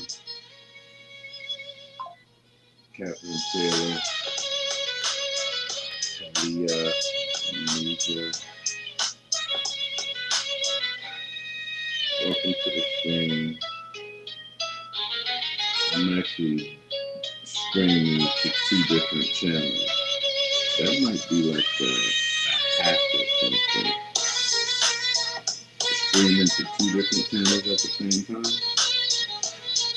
Because we got this guy.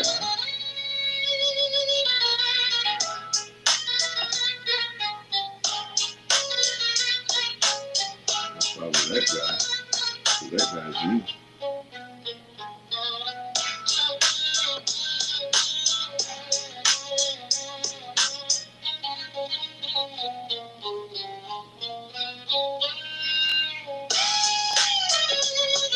Oh, I forgot I'm typing Think.Build.Sell. I'm about to go back to God's news.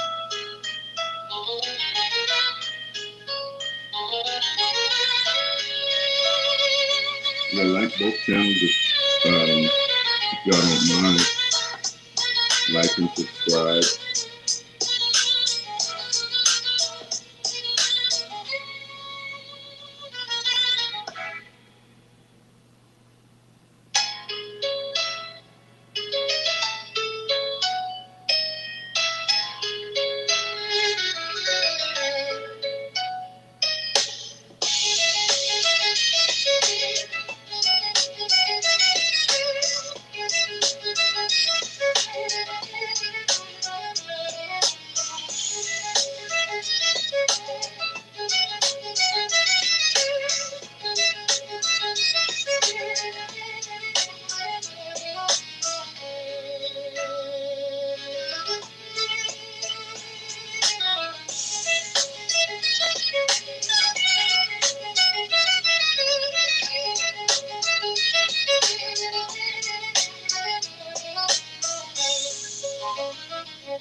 let me get back focused. 5 after 12. Let's get a good 3 hours in.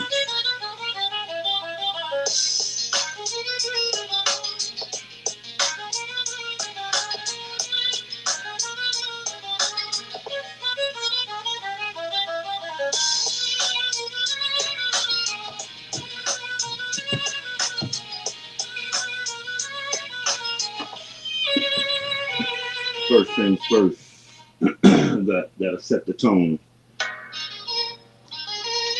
Well, you set the tone with the music, but now we gotta get into it mentally. This is a mental game.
smoking is a part of my ritual. There's a creative process that's about to take place.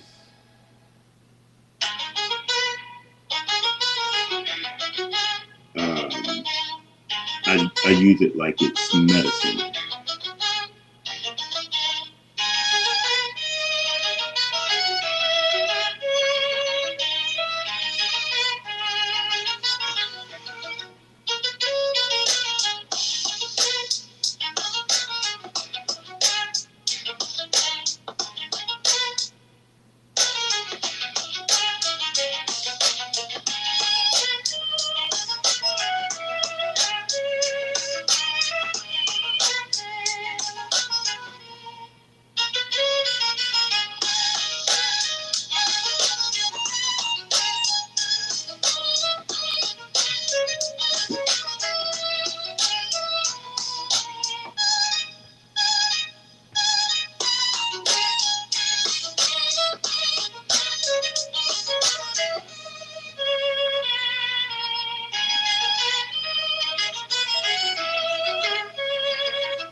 Alright,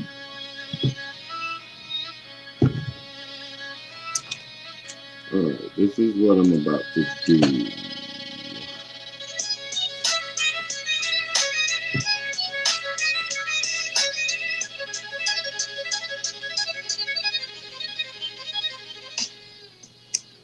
I'm about to build a landing page and a form for anybody who's interested in learning how to build AI apps. And more specifically, for anyone who wants to learn to build those apps for businesses. So in the top screen, you're going to see my work. It shouldn't take long. It shouldn't take long at all. Like this shit. The only thing that's going to take a while is that I'm like streaming 1, 2, 3, 4 devices from a hotspot. So it's the only thing that's going to slow me down.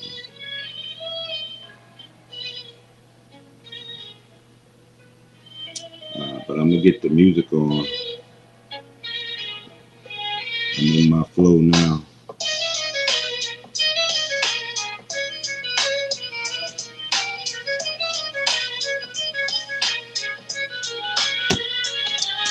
Just finished my entry for the day, Manifest Destiny Journal. It's a productivity system that's based off of the 7 hermetic laws of the universe. Very, very, very powerful system.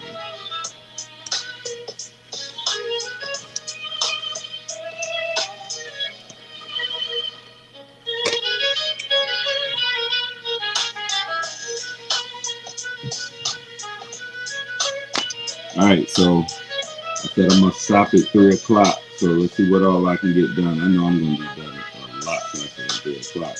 I'm going to have the link in the chat here in a minute. Watch. Alright, let's get some things written down first. It'll be a little official. Be official tonight. I'm on the clock. No bullshitting. Alright. So the project for the night is to build a landing page and lead collection form for my free AI app building community. And then share that link in the chat. Why did Amazon send me $20,000? Because I use Amazon AI. I'm going to... All right. Cool.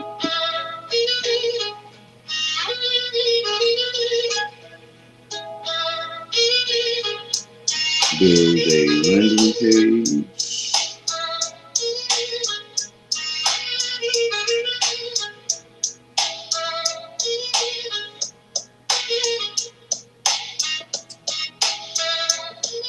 Build a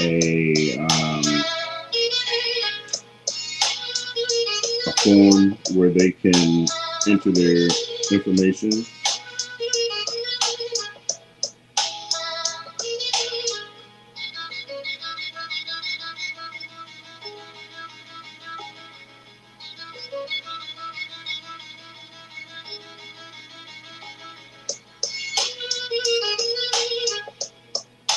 And I want to integrate into the landing page. I want to integrate a chat bot that's trained off of the data that they'll be learning. And then, I'll fine tune it, tweak it a little bit.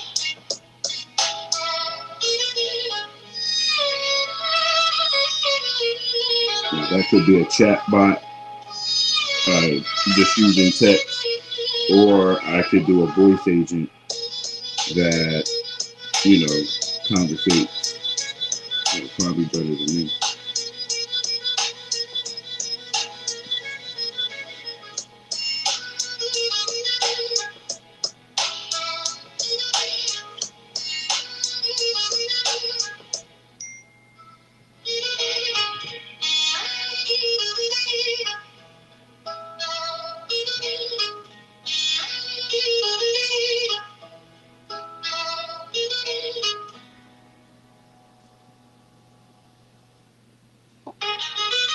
All right, so I've got build a landing page, build a form to collect info, custom website chatbot, and I'm gonna have to design the workflow. Like, once a person gives me, once I receive the information from the person, what do I want to happen next? So I'm gonna set up a workflow that will basically work the lead. Hopefully, well, I mean, it's going to be more advanced than just signing up for a community. Because, okay, now that they've signed up, I might want to hit them back in a couple of days just to see, how things going. How do they like the site? Any questions? And I can do all of that automated through the workflow. So I'm going to set up a simple workflow.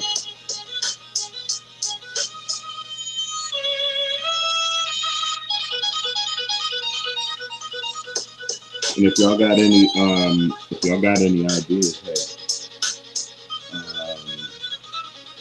I'm definitely all ears.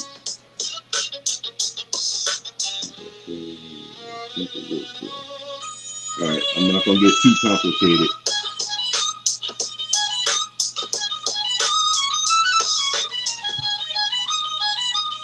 All right, so we've got 1, 2, 3, 4 things. Build a landing page. Build a form to collect the info. Custom website chatbot, and set up a simple workflow.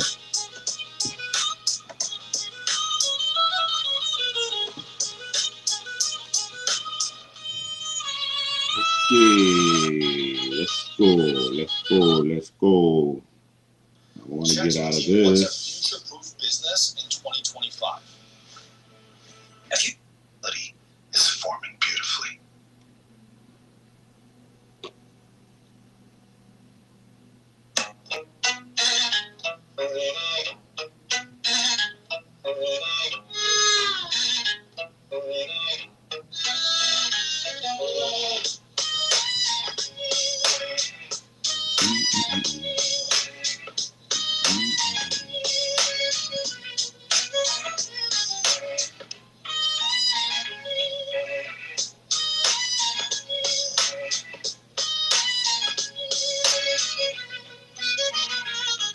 The only thing gonna slow me down is my connection.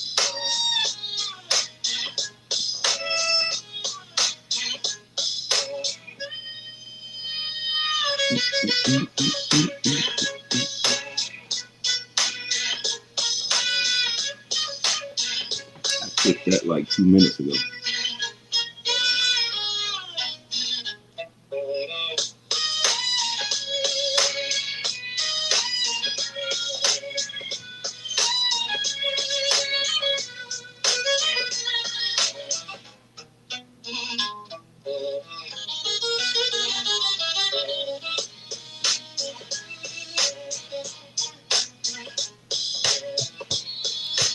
All right, instead of a website, I'm just gonna build a funnel. All right, before I build the funnel, I need to set up the form. It's good to always set up your forms first, because when you get started building the website's gonna ask for a form.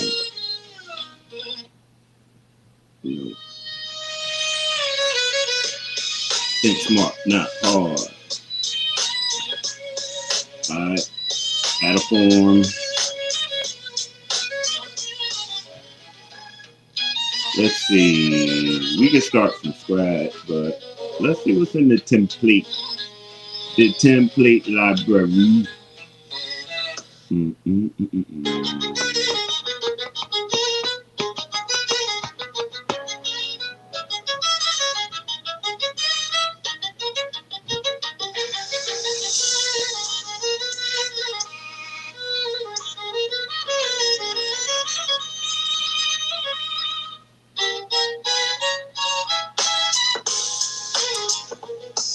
You know what?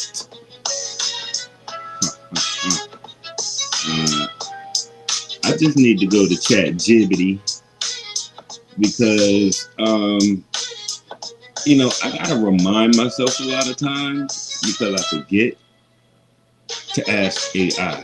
I mean, not that I just want to be so reliant on it, but, you know, I like to save time, you know.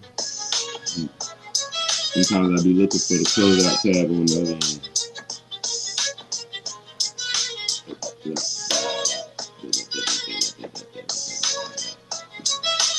Look at all these tabs I got filled up. This don't make no sense, Joe.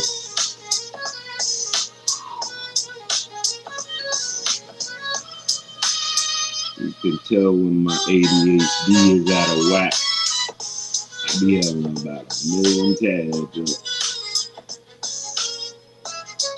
I'm closing some of them down so it'll run faster.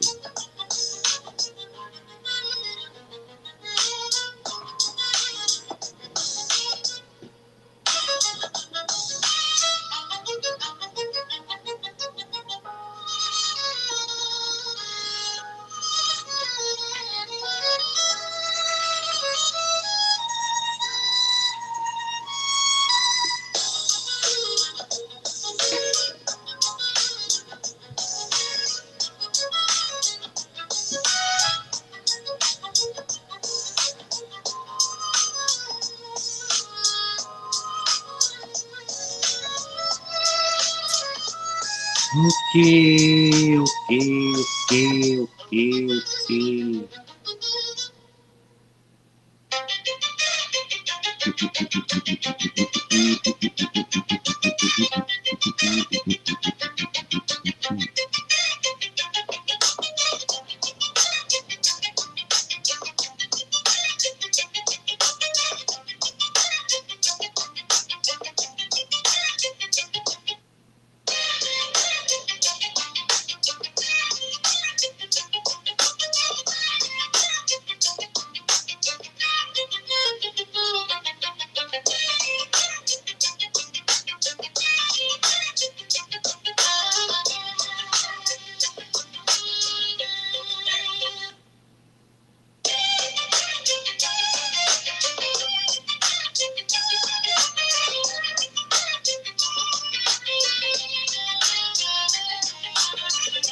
I'm supposed to be working.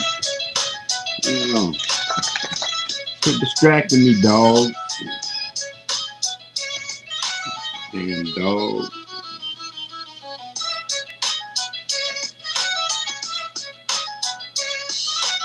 He's bothering me.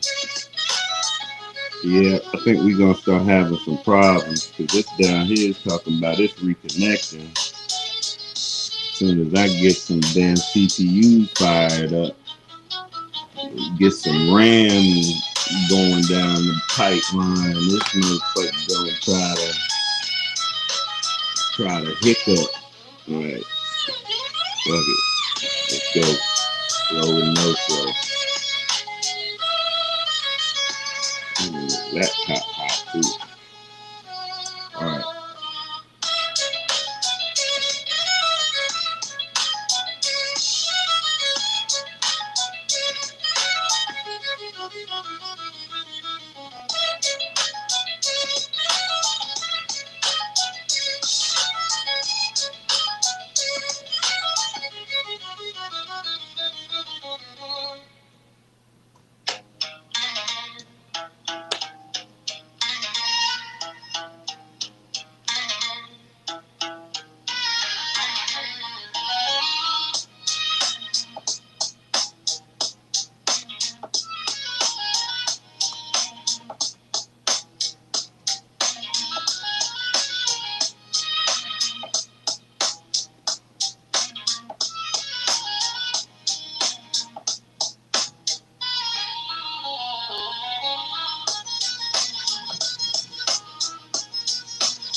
I don't say nothing about my spelling. I'll go back.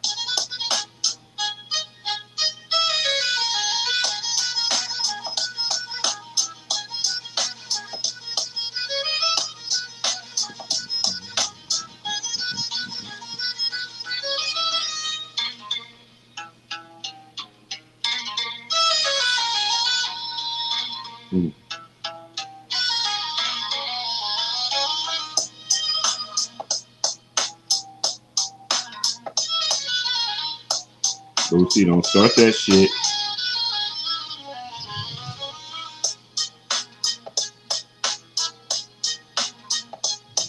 Don't start it.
Bootsy, what do you want? Don't be licking on me.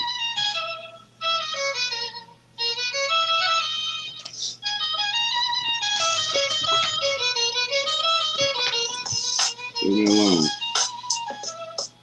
I'm working. Leave me alone.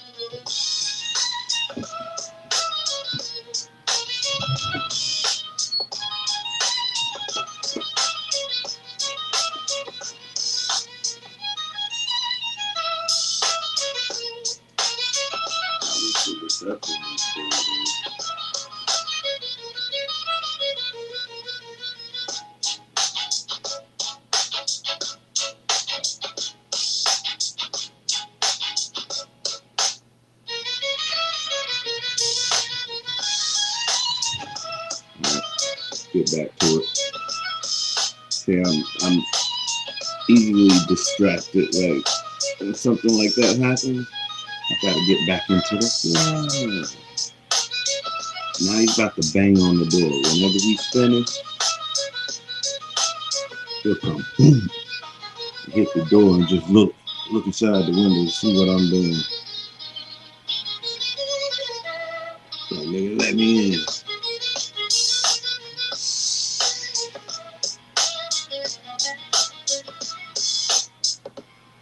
Boots is all I got. But, you know, it's my own responsibility on other than myself.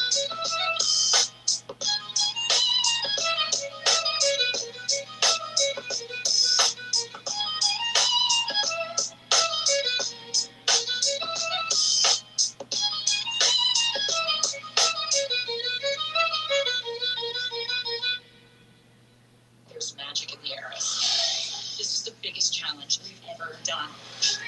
Tonight we complete that.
Yo, this thing, Chat GPT just, I call it Chat Jibbity.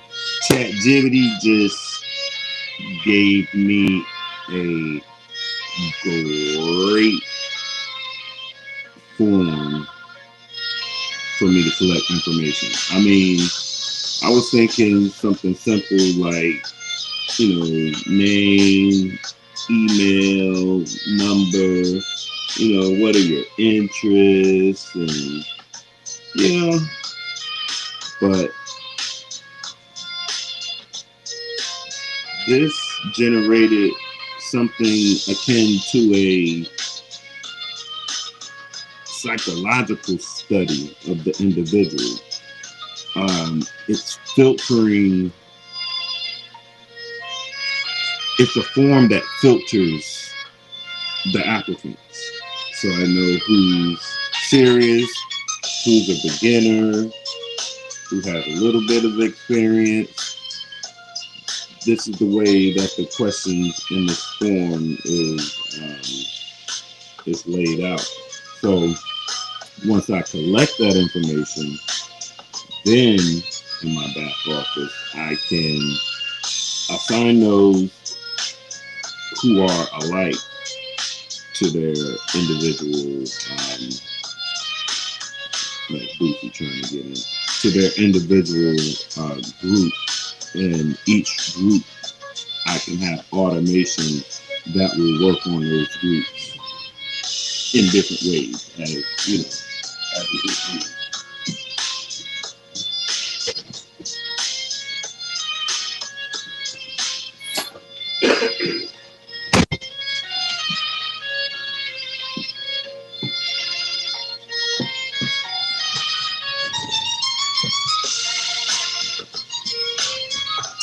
Alright, so let's see.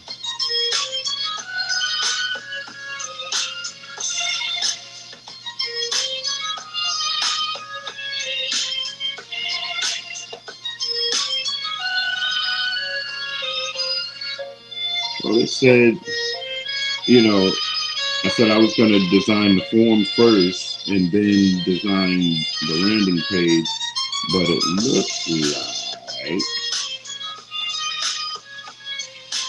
it looks like I'm going to be able to design both of them at the same time inside ChatGPT instead of doing it here and then doing it. So let's see. We'll see what the output's going to look like, and if I like it, then I'll go with it. If I don't, then I'll just do it manually in GHL.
My dog done got greedy since Thanksgiving. I didn't even think he think it's still ham bones in the refrigerator.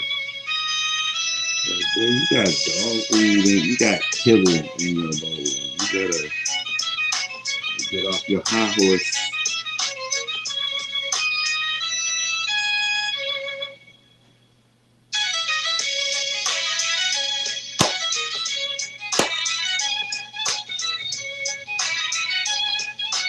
I'm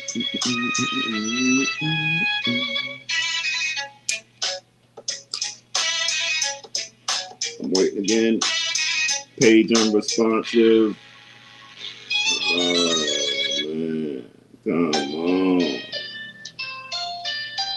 See, what you want? No, don't come over here slobbing on me. You better not. You take your little slobbing ass on somewhere. Go on. You still got food on your mouth. Don't look at me like that. I'm not playing with you.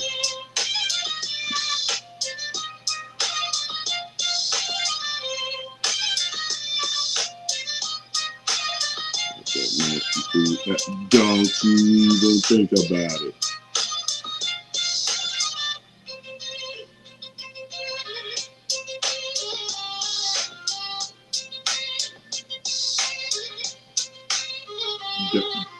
Don't you think about it.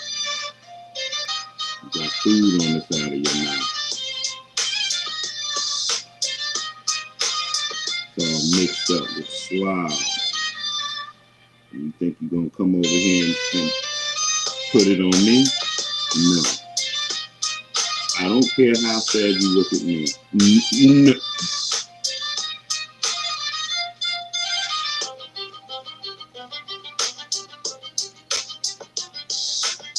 Still love you. Hold up.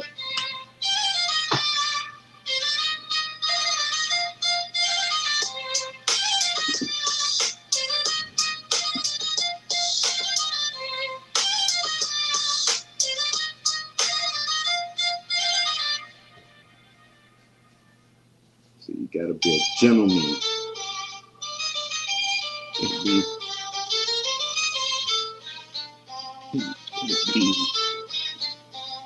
eating like a savage.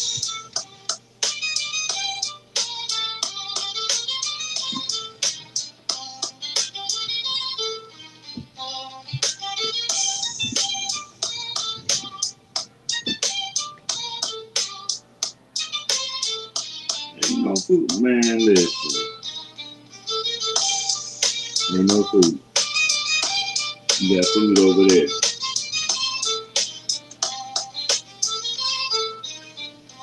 I don't know what you sniffing for. It ain't no food over here. So you telling me you want some more?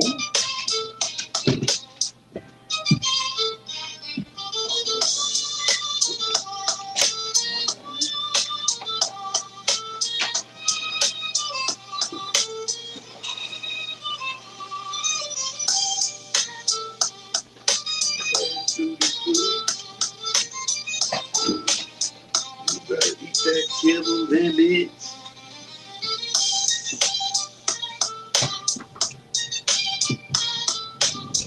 Play me. Alright, I'm back. I could take a puppy break. You tried to hit me with that puppy dog look for real.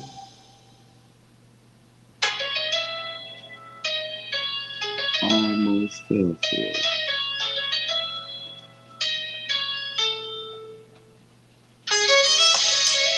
Looks like I got too many tabs pulled up. But I need them all. You know what I mean?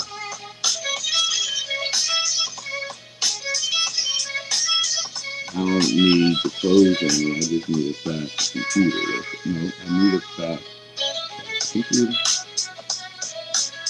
and a more reliable connection. Let me tell you. All right, this right here is a 2020 MacBook Air. This right here is a 2012 MacBook Pro. I'd be damned if the 2012 is better than the 2020. Maybe it's the difference in the Air and the Pro version. They must use like some shitty ass components in the air because the camera quality and the screen, like the color, if y'all can see from that camera back there, this monitor right here is my old computer, the older of the two. This one right here is the newest. That screen is on bright. Shit is sick. Anyway, that was just a little rant while my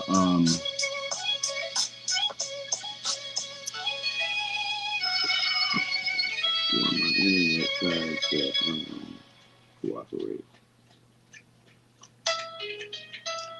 Now y'all gotta listen to my dog drink in the background. I swear it's like he drank for 10 minutes straight.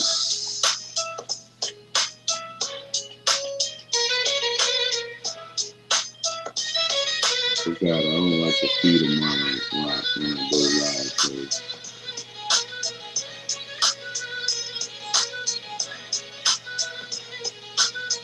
Oh my God. I could probably do this shit fast on the tablet.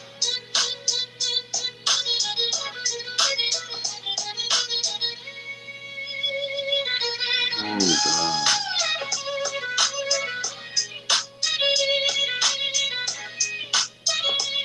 It's going too slow, y'all. Alright. I'm gonna close down some of these pages. Let's see which one I can afford to step down. Man.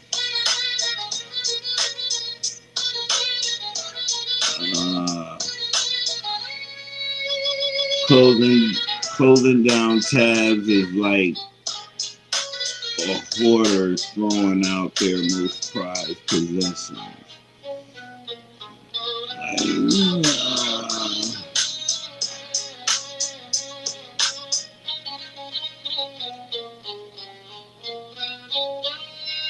Would y'all agree? Closing out tabs is like a hoarder throwing out their goodie box. You don't throw out no motherfucking hoarder.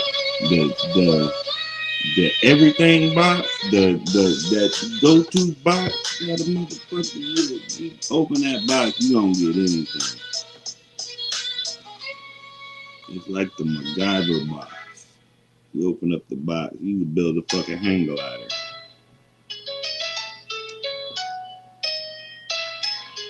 Man, I don't want to shut it down. What can I do? Maybe I can just minimize it. I guess I'll slow it down more than just being up. Alright. Well, it was moving faster already. My mouth moving faster. My damn mouth is dragging me.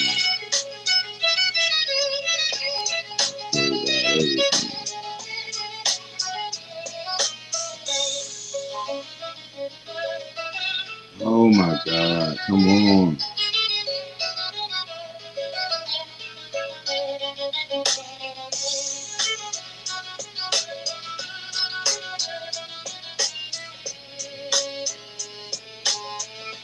All right.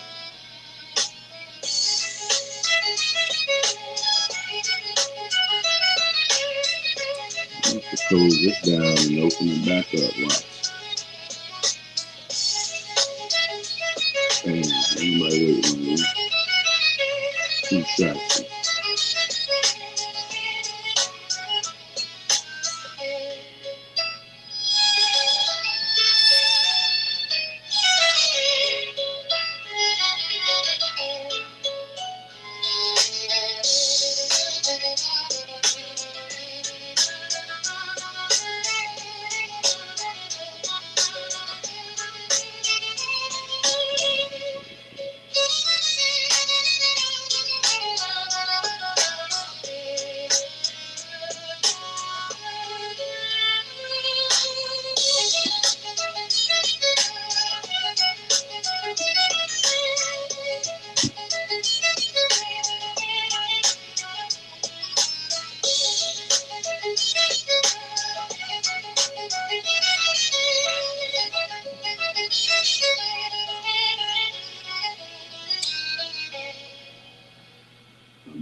Load the fuck up. God damn.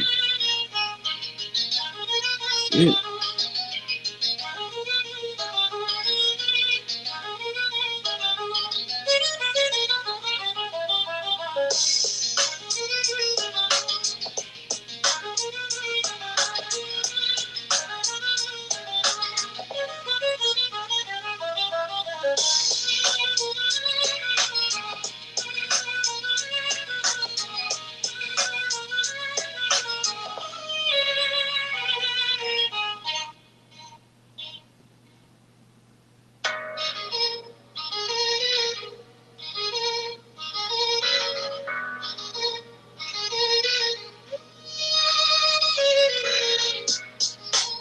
Alright.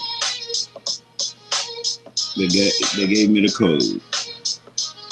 Show you how easy this is. It's easier than what I had planned to do. I had 4 steps. It done cut it down to like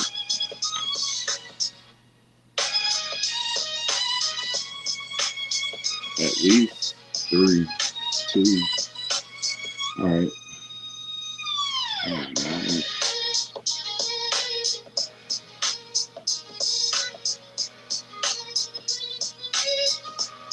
Excuse me. Hopefully don't start that shit.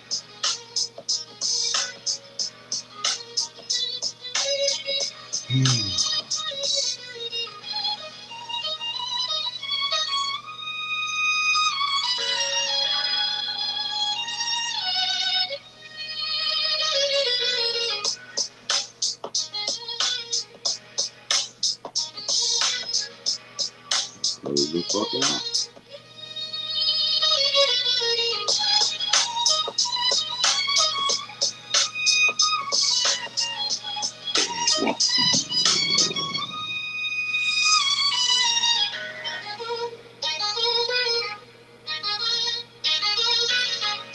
I need the smoke when I do that.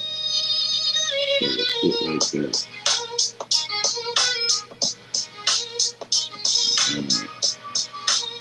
This is Contractor AI Builder.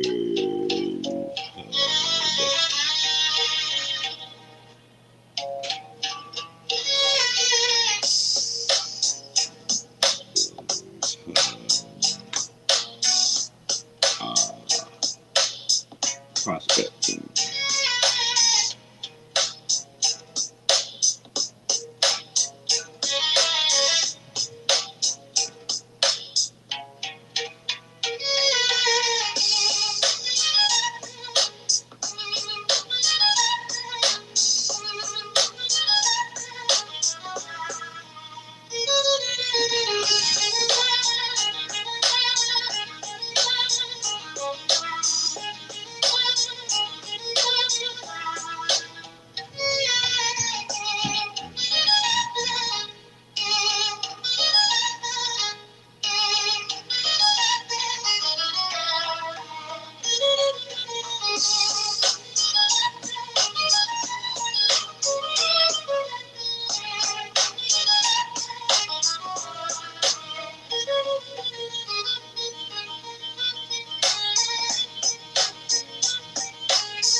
Can't copy and paste from the mouse. You gotta do it from the keyboard in the app and do it online.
But let's see what it looks like.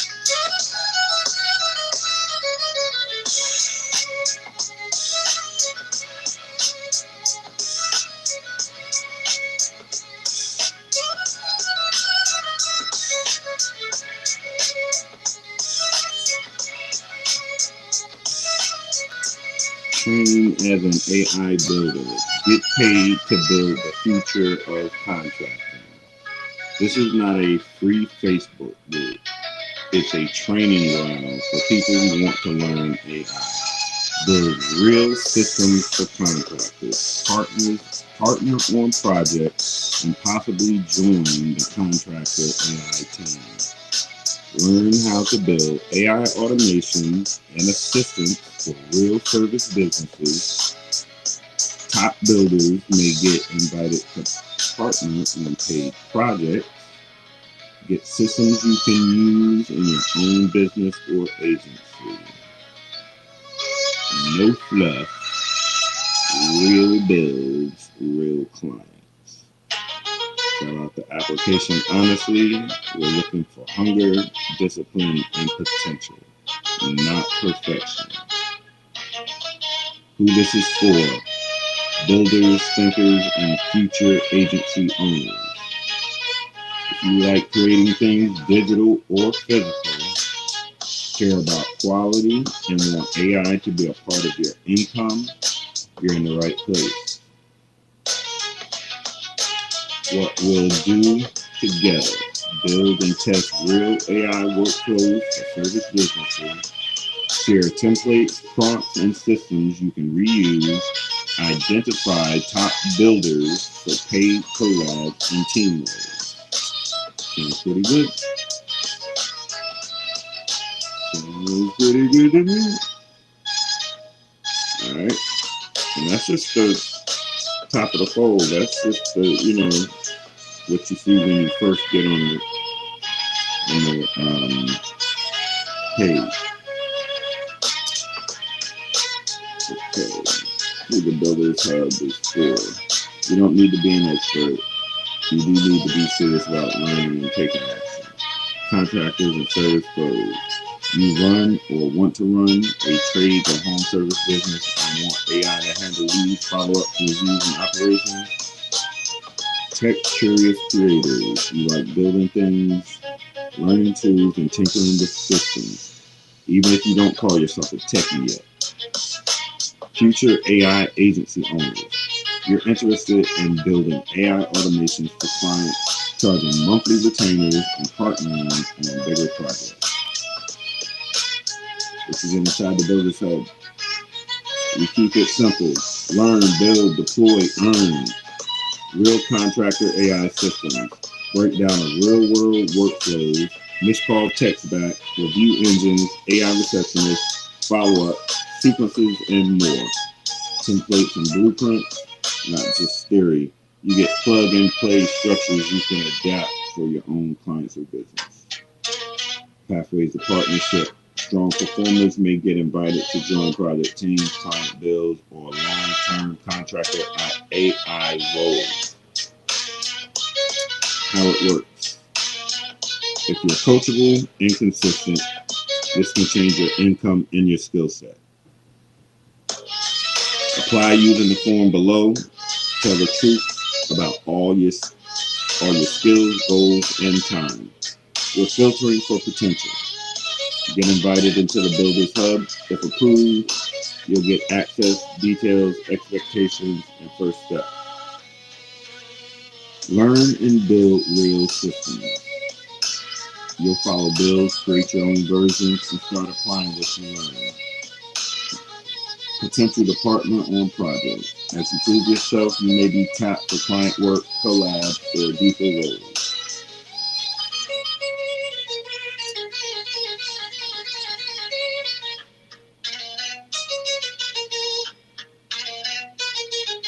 Very nice.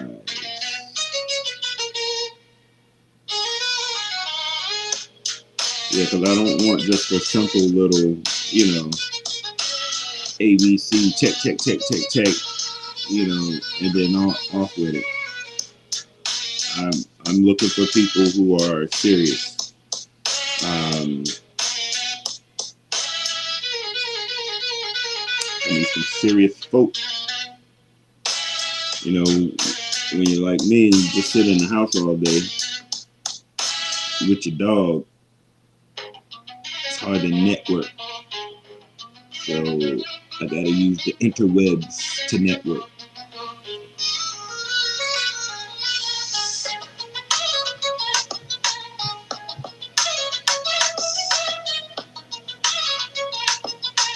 Damn, this motherfucking form is long. Ooh, boy. Anybody fill this thing out? They said.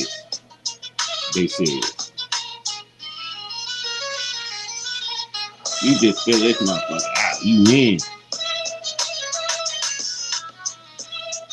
Damn, I'm still scrolling.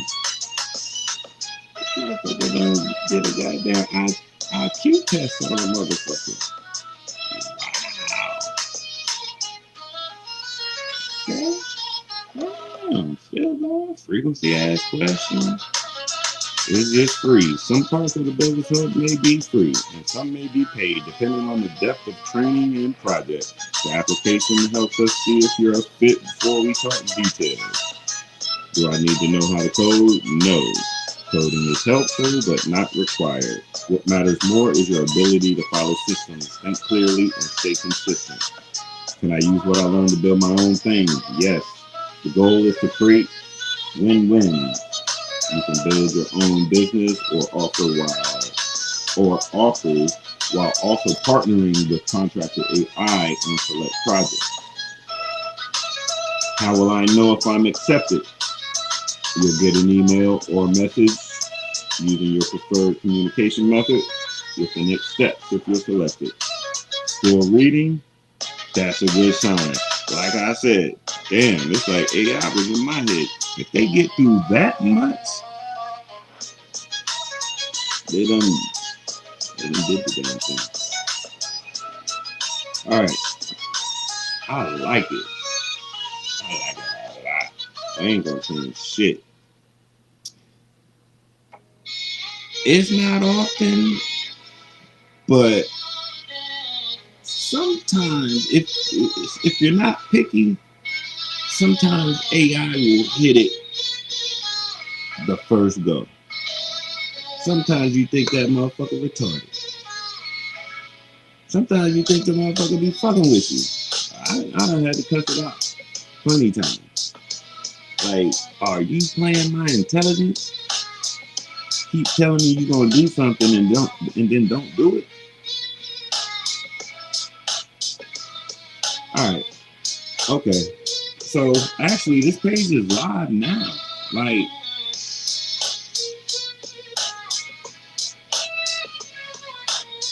it's actually live now.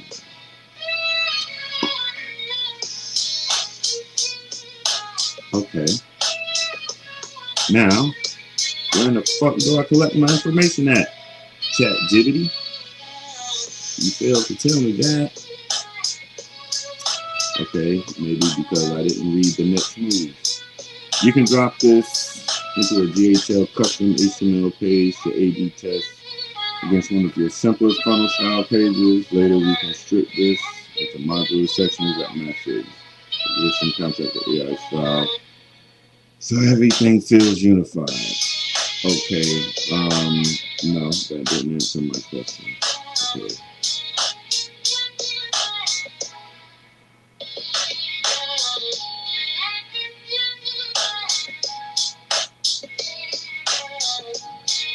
Okay, ChatGPT, I'm about to ask you, ain't no stupid question, it's a very valid question.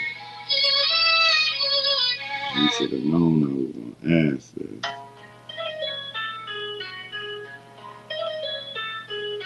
You should have known.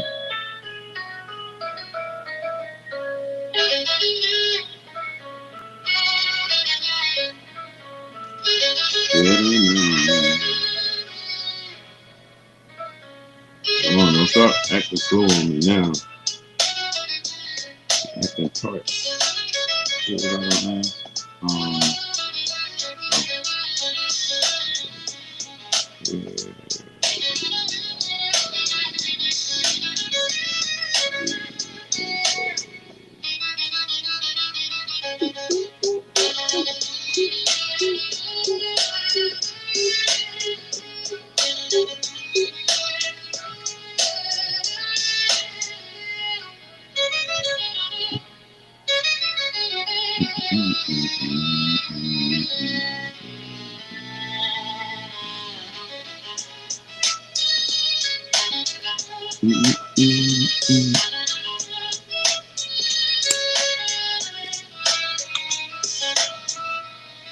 Alright, I gotta think of something else to do while this thing is thinking. I'm ready to go. And this motherfucker want to take all that damn dirt.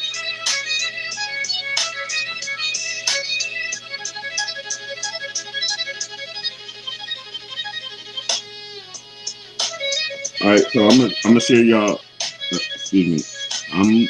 I am going to share with y'all the link. And if y'all want to sign up, I mean, somebody's watching, right? I think so. Be like maybe 3 people.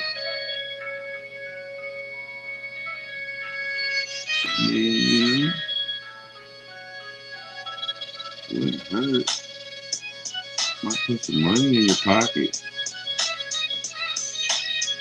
I mean, you could put money in your pocket. All you gotta do is do it. Like I'm doing it. And I'm gonna show you how to do it. It's easy. Easy. Just trying to spread the love, you know?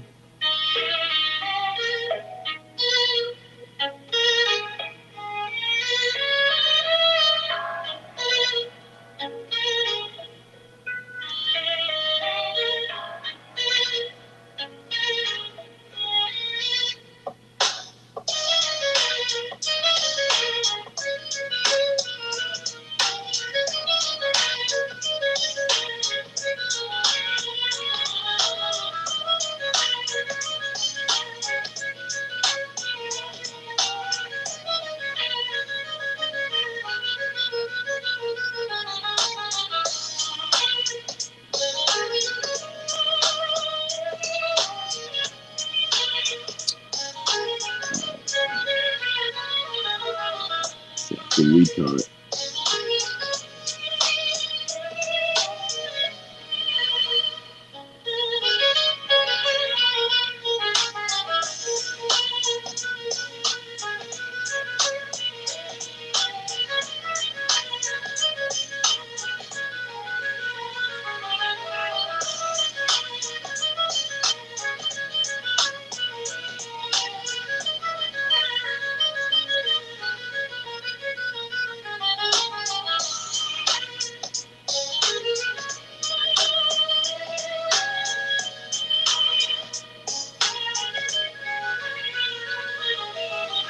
All right.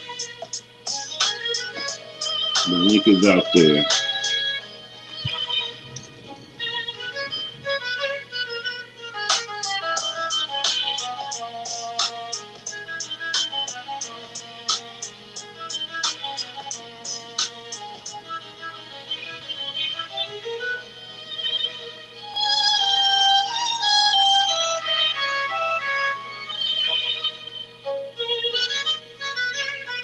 So how fast was that? An hour?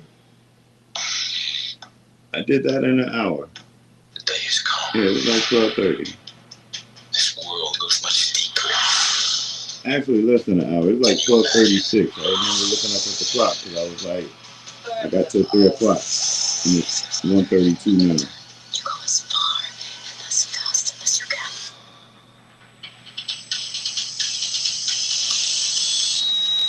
Avatar Fire and Dash. Get tickets now. Bounty is 2 times more absorbent, so you can get more done with one. The quicker picker up.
I'll put it in the description too.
Since I'm finished building now, we can learn some shit.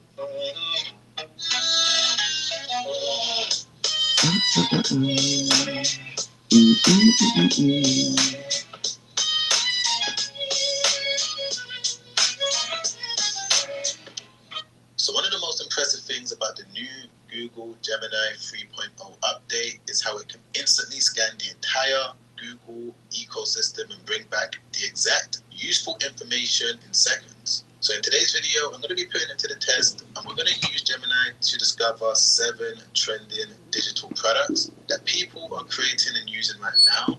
Whether you're interested in exploring these products, maybe because you want to use them yourself for your own projects, or maybe you're thinking about building them and putting them out there on the internet, by the end of this video, you're going to know exactly how to use Gemini to research digital product ideas step by step, faster than ever before. So I'm going to jump straight into the Google Gemini interface. As you guys already know, you're going to be able to find it by going over to gemini.google.com.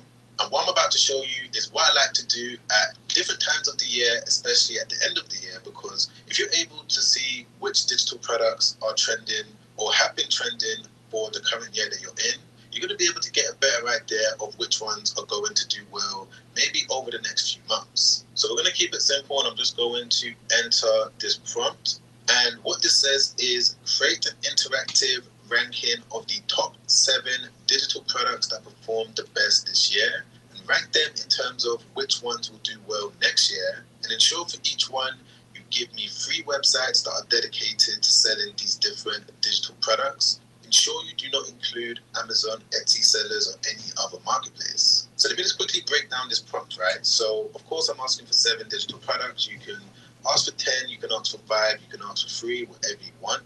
And what I want it to do is rank them in terms of which ones it believes is going to perform well next year in terms of the Google search data. Of course, by knowing which digital products people are searching for the most, this is going to put you in the best possible position. And the reason why I'm specifically asking it to show me websites that are dedicated to listing all of these different digital products, rather than showing me Etsy sellers or Amazon sellers, is because I would say that this is the best approach to take in 2026. But I'm going to be explaining more things as we move forward. But one of the first things that you need to do once you've entered this type of prompt is just click into Tools and then come over here to Canvas. Now, I'm someone that's been using Google Gemini, generally speaking, for the past year, maybe 2 years now. And with this new 3.0 version, the method that I'm going to show you right now when it comes to doing research, I would say is probably the best out of any other AI tool. It's going to be able to structure things in a easy to read way. It's going to be able to make things a little bit more interactive. And because Gemini is obviously a Google product, you can somewhat trust the information that is given back to you. So right now, as you guys can see, what it's doing is writing out the entire code for this interactive dashboard. So it's going to take maybe no more than 1 minute, 2 minutes, but as soon as it's done, I'm going to be back ASAP, and we're going to go through each different digital product one by one, and I'm going to show you each different example for all of the different websites that it came back with. Okay guys, I'm back, and it seems to have completed everything I told it to do. And don't worry, you don't need to do anything with this coding. You don't need to touch it or anything. All you need to do is wait for the preview button to be available. And once it is, you just need to click on it just like that. Okay, perfect. So it's broken down these 7 different viral digital products for 2026.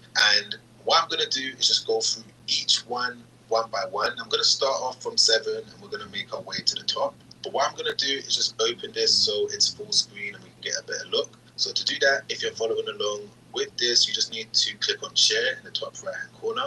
From there, it's going to give you a link that you can share to anyone, but if you want to use it yourself, just click on copy link.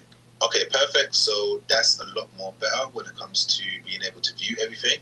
So let's start off from number 7, which is niche ebooks. Now, this is something I talk about a lot on this channel when it comes to building a digital product. And the reason why I speak about it so much is because I would say that it's one of the most simplistic digital products that you can build when it comes to turning your information into a digital asset. There's so many different tools now that we can use when it comes to building a digital product.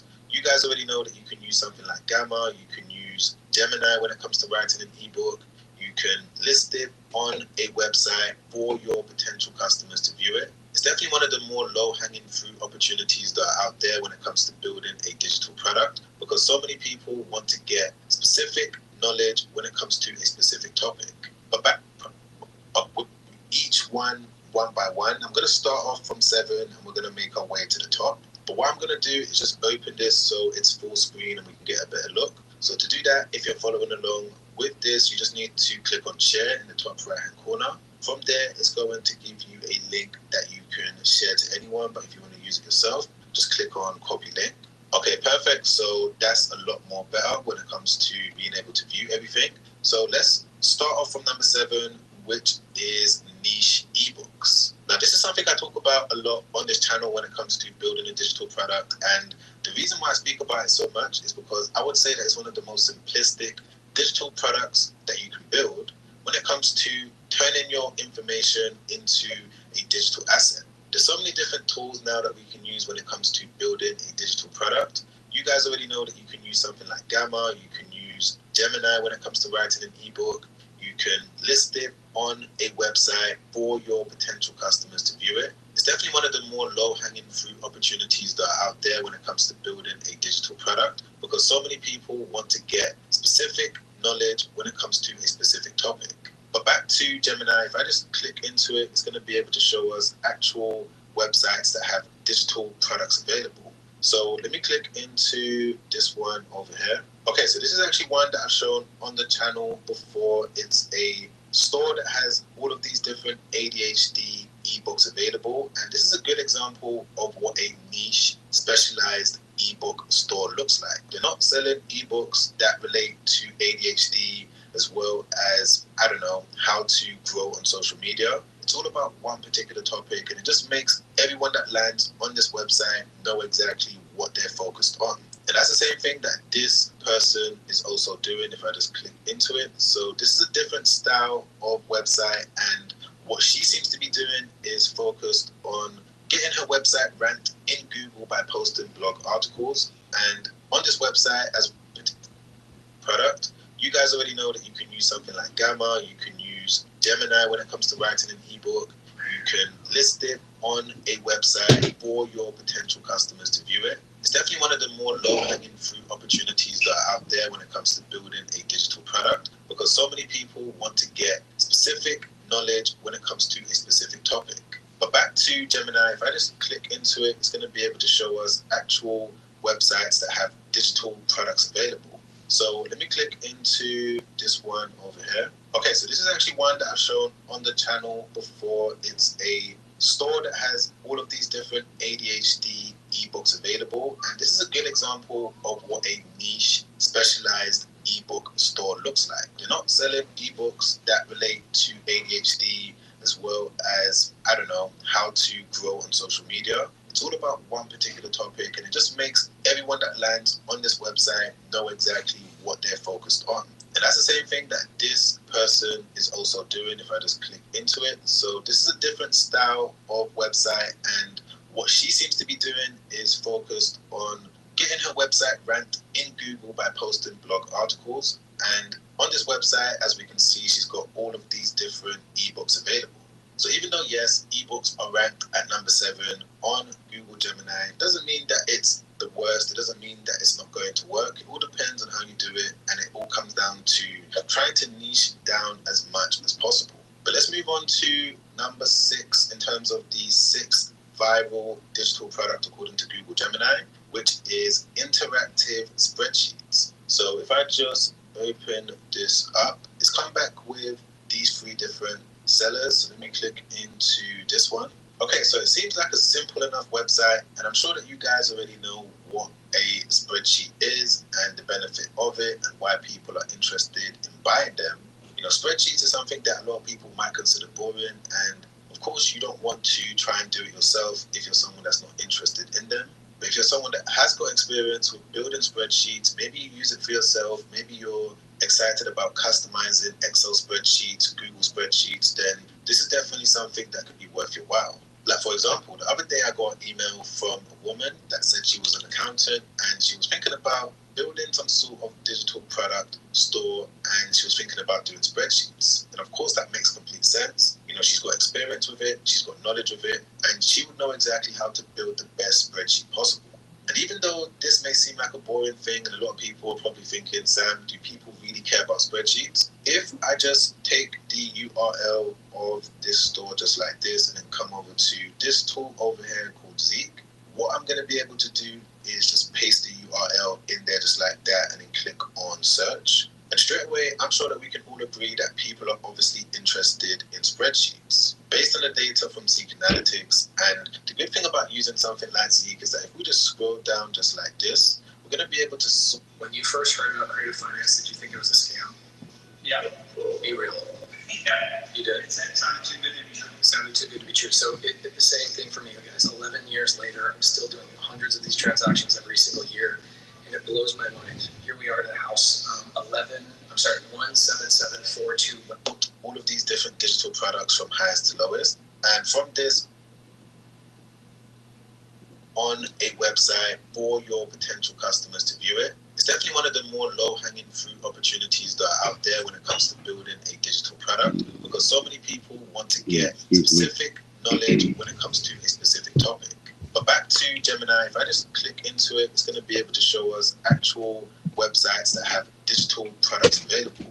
So let me click into this one over here. Okay, so this is actually one that I've shown on the channel before. It's a store that has all of these different ADHD ebooks available, and this is a good example of what a niche specialized ebook store looks like. They're not selling ebooks that relate to ADHD as well as, I don't know, how to grow on social media. It's all about one particular topic, and it just makes everyone that lands on this website know exactly what they're focused on. And that's the same thing that this person is also doing if I just click into it. So this is a different style of website, and what she seems to be doing is focused on getting her website ranked in Google by posting blog articles. And on this website, as we can see, she's got all of these different ebooks available. So even though, yes, ebooks are ranked at number 7 on Google Gemini, it doesn't mean that it's the worst. It doesn't mean that it's not going to work. It all depends on how you do it, and it all comes down to trying to niche down as much as possible. But let's move on to number 6 in terms of the 6th viral digital product according to Google Gemini, which is interactive spreadsheets. So if I just open this up, it's come back with these 3 different sellers. So let me click into this one. Okay, so it seems like a simple enough website, and I'm sure that you guys already know what a spreadsheet is and the benefit of it and why people are interested in buying them. You know, spreadsheets is something that a lot of people might consider boring, and of course you don't want to try and do it yourself if you're someone that's not interested in them.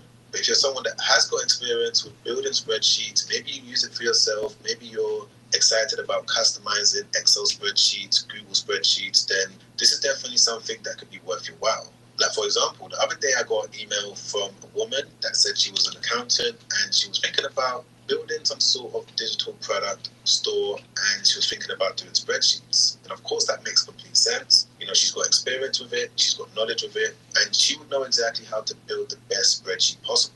And even though this may seem like a boring thing, and a lot of people are probably thinking, Sam, do people really care about spreadsheets? If I just take the URL of this store just like this and then come over to this tool over here called Zeek, what I'm going to be able to do is just paste the URL in there just like that and then click on search. And straight away, I'm sure that we can all agree that people are obviously interested in spreadsheets. Based on the data from Zeek Analytics, and the good thing about using something like Zeek is that you just scroll down just like this. We're going to be able to sort all of these different digital products from highest to lowest. And from this, we're going to be able to see exactly what people are searching for the most. So this one seems to be the most popular the tablet one. about to start running slow. I just got a notification. Exactly what they've done when it comes to structuring it, and you're going to be able to see what you're going to be able to do when it comes to improving it. And of course, if you wanted to check out Zeek Analytics, I've got a 7-day trial link in my description down below. But moving on to the 5th best trending digital product for 2026 according to Google Gemini, which is digital planners. So let's open it up, see what Gemini came back with in terms of these different sites. Okay, so we've got this one over here called Happy Downloads. Let's click into this one. All right, so yeah, simple digital planner website. They've got multiple different options. If I just come over to shop, as you can see, they've got all of these different categories, digital planners for all of these different occasions. And if I just go over to my extension tab, click into similar web, that can show me all of the traffic. We can see that they're getting over 100,000 monthly visits. If I just scroll down over here, we can see the number one country for them is the United States, which is really good. And we can also see that the number one traffic source is search. And the reason why I make these type of videos where I show you all of these active websites is to show you what's possible, show you what's working, show you what other people are doing, because this is what I did with all of the different digital products that I've built. Or just generally everything that I've done on the internet. I've always looked at what's working, looked at a proven blueprint, and replicated it. So this is exactly what you can do when it comes to tapping into the power of Google Gemini to do your research. Find all of these different active websites, go onto their site, scroll through, take a look, and if anything resonates with you in terms of you seeing yourself being able to do it, that's when you know that you found something that you're going to be able to be consistent with. And I'm not saying that building a digital planner or just building any digital product is going to be simple. There's always going to be a learning curve that's going to be involved, but it's all about using the right AI tools to assist you. Like, for example, there's this one over here called Horizons. I'm just going to enter this prompt. I'm going to tell it that I want to build a specific website selling a specific type of digital planner. And it's going to be able to write out the entire code. It's going to take a few minutes, but I'm going to speed it up. But as we can see, this is the site that it's been able to build. The site is fully functional. In this case, I'm just going to show you the actual digital planner. You can go onto it, use it as normal. You can enter things, and it's going to be able to work as it should. It's going to have a whole calendar, and you can make any adjustments to it by entering in a simple prompt. So if you wanted to check out Horizons when it comes to building whatever digital product, I'm also going to leave them in the description down below as well. But moving on to the fourth viral digital product, which is going to be mini video courses. Now, video courses tend to get a bad rep. A lot of people don't like them. A lot of people associate them with, things that are not good, when in reality, mini video courses help so many different people. It's all about making a video course that's going to solve a specific problem. And that's exactly what Gemini has said here. Hyper-focused, short duration, solving a single specific problem effectively. Now, this is something I do. It's something I've been doing for many years, and it's something that's helped so many different people. And it doesn't need to be about building a business. It doesn't need to be about, the regular things that you probably think courses are about. If I just go over to this section, let's see what Gemini came back with. Let's click into this one. So here's a good example. This person is using the Teachable platform, which is the same one that I use. And the mini course that they've created is helping teachers to do more with Canva in the classroom. So this is a problem that I didn't even think about because, of course, I'm not a teacher in a classroom, but I guess there's so many different teachers out there that want to be able to teach their students how to use Canva, and the person that's created this mini course is charging $29. So again, it doesn't need to be expensive. It doesn't need to be thousands. It could be a cheap price like this, solving one specific problem. And yes, it might be low ticket, but if you're able to market it in the best possible way, you should be able to help out so many different people by putting it in front of people that are actively searching for it. And when it comes to making all of these mini courses, you don't need to sit in front of the camera and show your face like what I'm doing right now. And I've actually got some videos that I'm planning, and I should be releasing in the next couple of days, maybe the next few weeks. But if you wanted me to speed up those videos and release them as soon as possible, just put in the comments down below, Sam, release the mini info product video, and I'll get onto it ASAP. And also put your location so I know exactly where you're based, so that I can tailor the video to your own specific situation. But let's move on to the next viral digital product. So we're now approaching the top 3 in the list, and the third one is prompt packs. So this is obviously blowing up because more and more people are interested in AI. Right there we can see that there's high demand. We're currently living in a time right now where people want to know how to use AI, but there's not a lot of information out there. And simple things like knowing how to prompt, not that many people know how to do. And that's where all of these different websites are now popping up. And apparently, according to Google Gemini, it's something that's going to continue to be searched for in 2026. So let's double check one of these sites. Let's click into this one. Okay, so this is the site. These are all of the different types of prompts that they're focused on. It seems like they are helping people when it comes to ChatGPT prompts, all of the regular AI tools that people use. And it's a super clean website. We can see straight away what they're focused on. And it seems as though, of course, they have been able to get ranked in Google. That's the reason why Google knows about them. But it seems as though they're also using all of these different social media platforms as well. Let me click into Instagram. Yeah, so they're posting on Instagram on a consistent basis. They've been able to get over 100,000 views. And as we can see, it's completely faceless. There's not anyone showing their face when it comes to selling all of these different digital products, but yet they've been able to be really successful. And I guess that's the main thing that I'm trying to get across to you in this video, is that depending on how you want to build your digital products, you don't have to always show your face if you don't want to. That might be better, it might not be better, depending on what type of digital product you're focused on. But the main thing that you need to remember above everything else is that you just need to make sure that you're helping people. If people know that they're going to get value from whatever digital product you're building, then that's going to be the best case scenario. And of course, it's all about tapping into what's doing well, what people are searching for. That's what this person has done, and that's the reason why they're ranked right here, because a lot of people are interested in this particular digital product. But let's move on to number 2, which is short form video assets. So again, Instagram, TikTok, all of these different social media platforms are blowing up. And short form video assets can relate to so many different things, but it can also be UGC style videos that you're going to record yourself, and you're going to sell them as a bundle or as a package to people that are interested in. You don't need a second job. You just need to learn how to talk to AI. So this is how I became. So let me give an example using one of these different sites. So to be honest, this is something that I've not really come across before. I didn't know that this type of digital product existed. But that's the good thing about doing this research. We get to learn together. So by the looks of it, it seems like what they're doing is creating all of these different videos themselves. Maybe they're hiring UGC creators to make videos. And from there, what they're doing is building up a big library of short form video assets. And then from that point, they're now charging people a monthly fee when it comes to being able to access their big library. As you can see right there, they've got over 5,500 ready to post videos. So people will pay this monthly fee. From there, they don't have to think about content. They just go onto a site like this and they're going to be able to publish content every single day without having to make it themselves. So the key thing to learn from this type of digital product is that you just want to make people's lives a lot more easier. If you're able to do that and find ways to do that in the most effective way, that's where you're going to be able to see the most success. But let's move on to the number 1 digital product according to Google Gemini 3.0, which is pre-built AI agents. So I'm sure it goes without saying as to why AI agents are blowing up. There's a lot of people, a lot of companies that are trying to find ways to use AI agents to streamline things because it saves so much time, energy, and money. Of course, you can hire someone, but if you hire someone, they may not do the job in the way that you want them to do. But if you're able to build an AI agent, you're going to be able to do things a lot more effectively.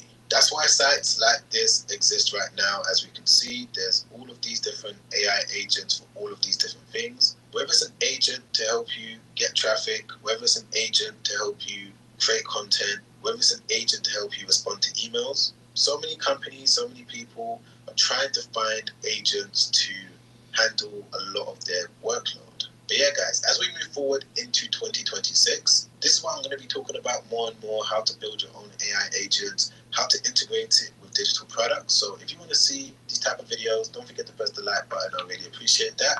Don't forget to subscribe, hit the bell notification so that YouTube can let you know once a new video has been released. And if you want to watch another YouTube video that I made not too long ago, well, in this video, I'm going to break down the losing money, losing sleep, and somehow it feels amazing. Sounds crazy, right? But hear me out. This year has been the hardest, most expensive, and somehow there's only 4 ways to create more leverage. Capital, huge leverage. Content, massive leverage. Software, automation, CRM system, dude, huge leverage. And then the fourth is best-selling author of Buy Back Your Time. Who and sold 3 startups. #1 executive coach for software CEOs in the world. Runs a $100 million business. It's Dan Martell. If you don't level up and trade better, then you're going to be stuck doing $10 tasks for the rest of your life. Some people want to be millionaires and they can't let go of $10. If you can't deal with a $10 problem, you'll never be given a $100 problem. Most people can't do it because of the fear of what might happen. The fear that they're going to mess up, the fear it's going to cost them more money, the fear that it's going to ruin their reputation. A lot of people never seem to really take any action. It's the same thing I found with people when it comes to the gym. They bury themselves in the books. You're not going to learn how to be an entrepreneur reading a book, though. Enough with the shelf-help. You're worried about making the right decision. Here's what you need to do. What are some of the key things which you've learned that potential entrepreneurs and founders need to understand? First one I'll say, I think where people get stuck is...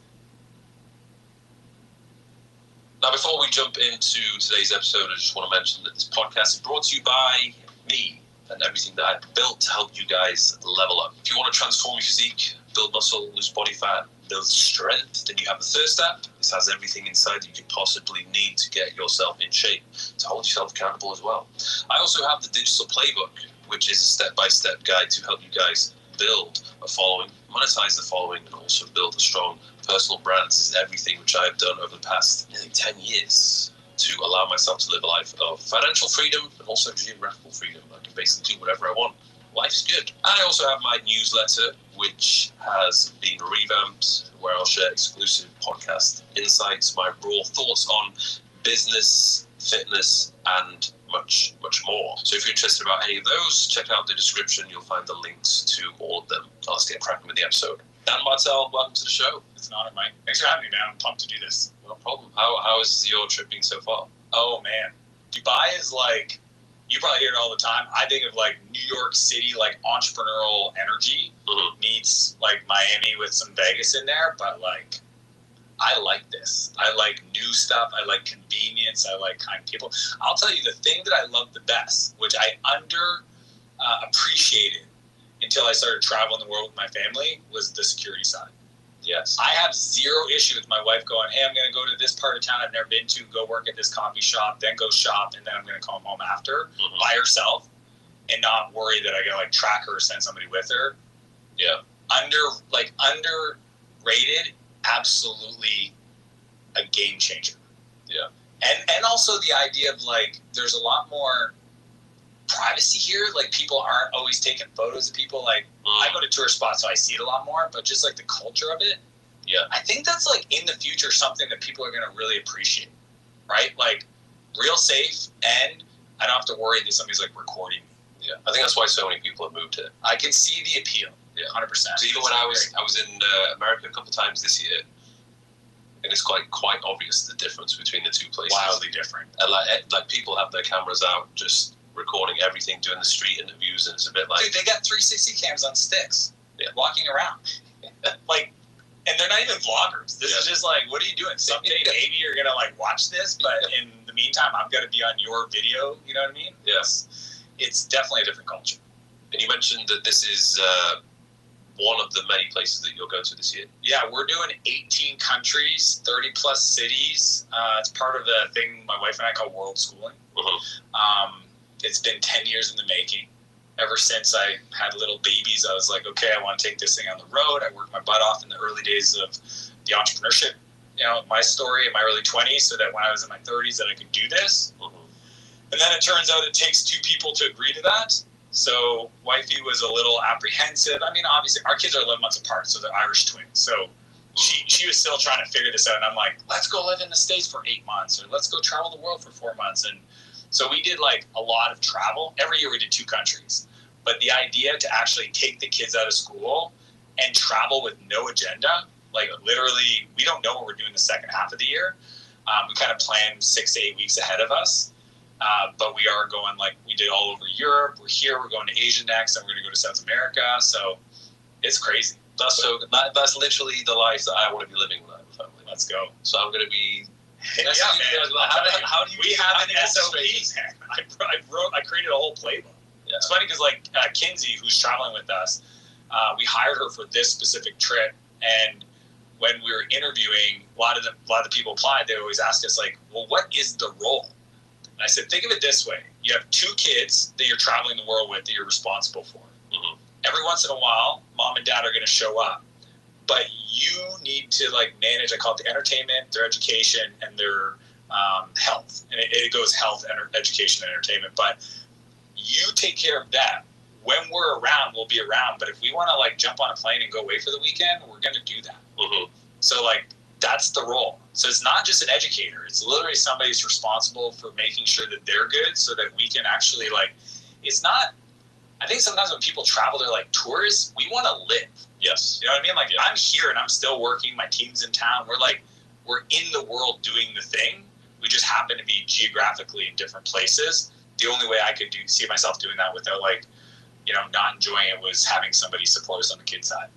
It's the same thing with me. If I'm traveling, it's a hell of a lot easier if I'm there with my team as well. Heck yeah. And we can just continue doing what we normally do. Routine and rhythms, man. That's how you build momentum. So otherwise it's me there with my Osmo trying to like do everything. No, and then I get you want to just live. Like, you want to do your thing and have the team capture, and then, you know, and it's also fun. Like for me, like I train in the morning with my team. You know, we work out, we hang. I mean, I think a lot of people underestimate the value of like dedicated team members. Right? It's easy in this world of like having a lot of freelancers, but when you have people that like you work with for years, and they get to know your routines, your rhythms, your preferences, it makes running through this world a lot easier. Yeah, I think continuity is an unfair advantage. So think about it, like the continuity of your team is actually a way that you can build and compound, where most people that are more transient like that never actually, they don't, you know, like Sam was sitting over there. Like one day I sat down and said, I want to work with you for the rest of my life. So tell me what you need for it to be true, for us to do that. I've had that conversation with Todd, who runs one of my company, Ann, who's my chief of staff, Roddy, who runs one of my, like literally it's like, I want to work with you forever. You tell me what your needs are, I'll make them mine. And then that way I don't have to worry about like having to find somebody new and train them up and for them to understand all the weird things that I like to do in business. Was he, you wanted to work with him because he was that good? I think, you know, people always ask me, like, what was it about, let's say, Sam? Because a lot of people know him because of the social media. You know, he's my creative director. He's one of my best buds. My training partner, we always joke, he's my security. He's also my kid's big brother. He's been in my life for like 7 years. I didn't know when he started working with me if he was going to be one of those guys that we're going to be able to perform. You know what I mean? Like, people go like, what was it that you saw? I see the same thing in everybody, potential. And then it's kind of like, you know, at the circus, they have that game where you have like a squirt gun and you shoot, and there's like a horse racing across this, like a carnival game. You shoot the hole in the water and it like kind of races. Everybody has that same opportunity, and it's whether they show you they can keep racing or they show you that they can't. But I just treat everybody as if they can until they tell me or show me they can't, and then I just stop betting on them. If that makes sense. But the big thing for me, 100%, I always tell people this, every one of those people I mentioned, if I put $100 million on a USB key of like some Bitcoin and gave it to them and said, I'm going to go travel the world for a year, I could trust without even thinking twice that I'm going to come back and it's going to be there. That's what invaluable. Like, I can deal with like missteps, challenges, issues, like, but if I never have to question the character and what their interests are in the alignment, that to me is invaluable. These were people who wanted to work with you before you had the presence on social media. Man. These are people that could care less about my social media, honestly. That's good. Yeah, it's kind of wild because, like, you know, what I love about Anna, she wasn't even on social. You know, she was an incredibly talented person that managed a family, kind of like a estate manager, and just wanted the opportunity to work remotely. And I needed somebody to kind of be more of a chief of staff that had, you know, depth in like things like that are more in that world. And, you know, I mean, I literally just had a call with her before I came up here, and the team listened to it as we were in the car, and it's like the most efficient conversation I've ever had. Like she gets me. Like we went through 17 things in 9 minutes. Like she knew what I was going to ask. Like she knew as soon as she said something, I was going to ask something, that she had the answer for it to move it forward. And I just think, you know, there's a lot of training involved. There's a lot of feedback involved. There's a lot of her giving me feedback. Like, hey, I could do a better job if you stop doing this or start doing this. But at the same time, when you just feel like you work well with somebody, I think actually just making the conscious decision to say, I want to work with you for the rest of my life, what needs to be true for that to happen? It's scary for some people because they don't want to scare the other person away. I don't want to lose a person because they don't think I feel that way. Like, imagine if I genuinely feel that way and I never tell you.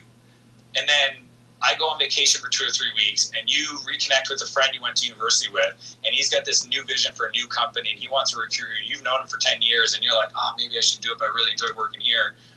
But you've never told him you had a vision for the things you want to create together, and he might accidentally go and take another job.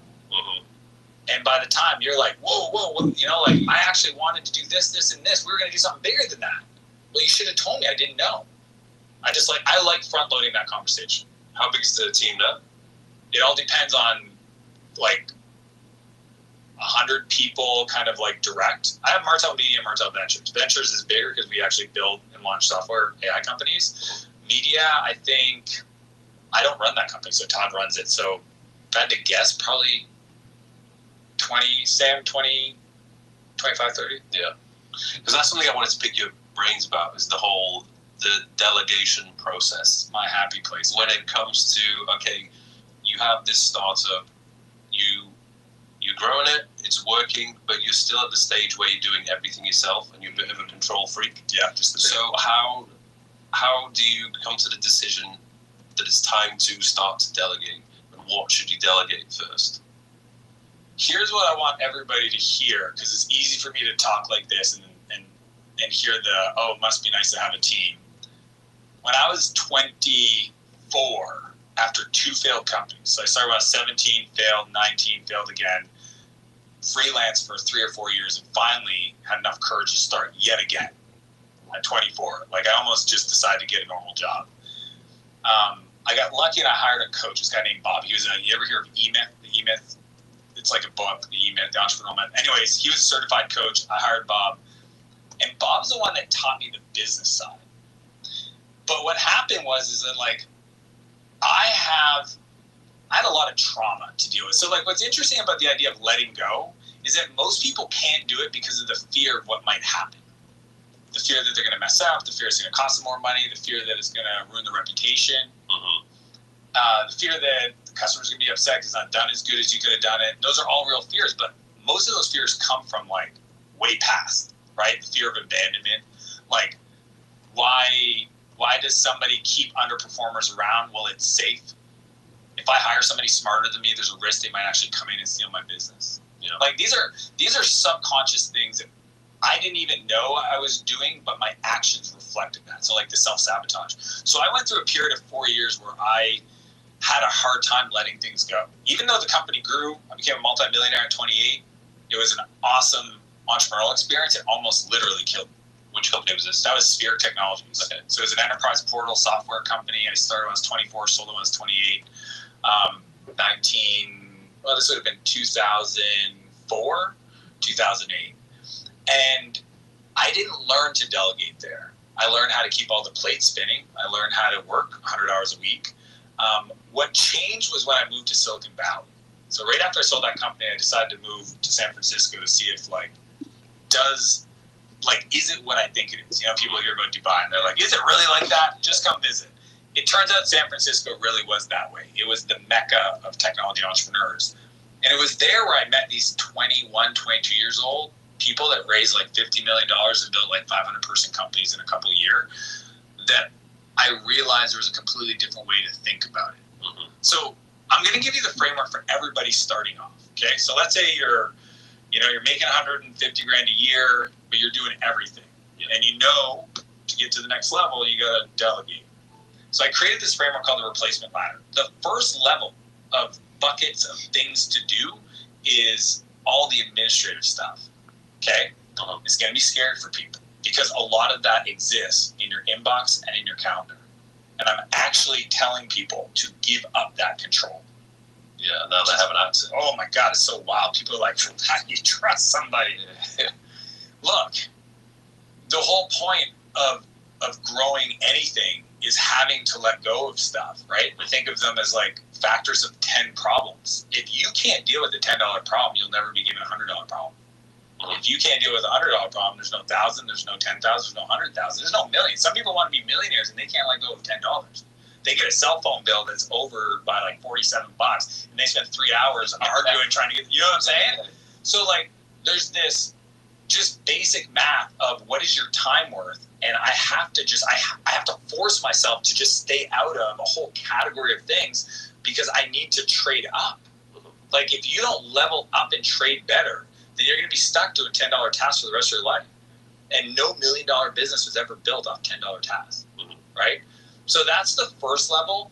I think where people get stuck is they hire people and they tell them what to do. When I hire people and they come to me with problems, I literally act like a 5-year-old. Like, no joke. Like if you just, hey, where's dinner tonight? Okay, yeah. Like, and it's interesting because people want to feel useful, so they'll always want to have the answers. But as soon as I do that, if you come to me and you work for me and you ask me a question and I answer it, guess what you're going to do next time you have a question? You're going to ask me. Next time you have a problem, you're going to come see me. So what I do instead is I have this thing called the 1-3-1 rule. So when you have a challenge and you come to me, I expect you to come with 3 options and also 1 recommendation. So 1 problem, 3 options, 1 recommendation. So if you come to me and say, hey, I'm shooting the pod and the meeting room we had booked got canceled, where do you want to shoot? I go, yeah. And I sit there and I literally stare at you until you get the idea like, oh, I'm responsible for picking the room. Yeah. Yep. When he asked about the dinner, I don't know if it was you or your assistant, I gave 3 options. That's the way to do it. Yeah. I mean, it's kind of one of those things where we teach people how to treat us, and we don't know that we do that. And then we get mad at them because then they can't make a decision. But we taught them to not make a decision. Yeah. Like, do you see what I'm saying? Yeah. It's so funny when I see entrepreneurs that like complain about their team, and I'm like, well, tell me how you empower them to make decisions. They're like, well, I don't. It's like, well, here's an idea. I have this rule called 50 to fix it. If you can actually solve the problem for $50 or less, spend the money. You don't have to ask me as long as you tell your leader that you did it so that they get feedback to know that there was an issue that you solved. Yeah. So I'm not bottlenecking anybody. So like the idea of delegating always starts with empowering people to actually do the job you hired them to do. And for me, like even managing my inbox, I let my team try to respond and they'll just write drafts. They don't have to hit send. And then when we get on our daily sync and I look at it and I say, oh, that's good, send that. In the future, just deal with it. And they're like, all right, cool. And they only put in the review folder. That's like the folder where we talk about things that they don't know how to deal with. Everything else, I just trust. Now, it's tagged responded, so if I ever want to, I can go and audit everything they've ever said to somebody.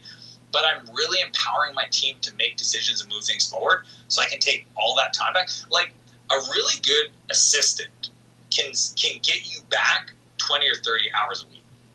What would it feel like to wake up on your terms, work from anywhere, and actually enjoy what you do while helping others?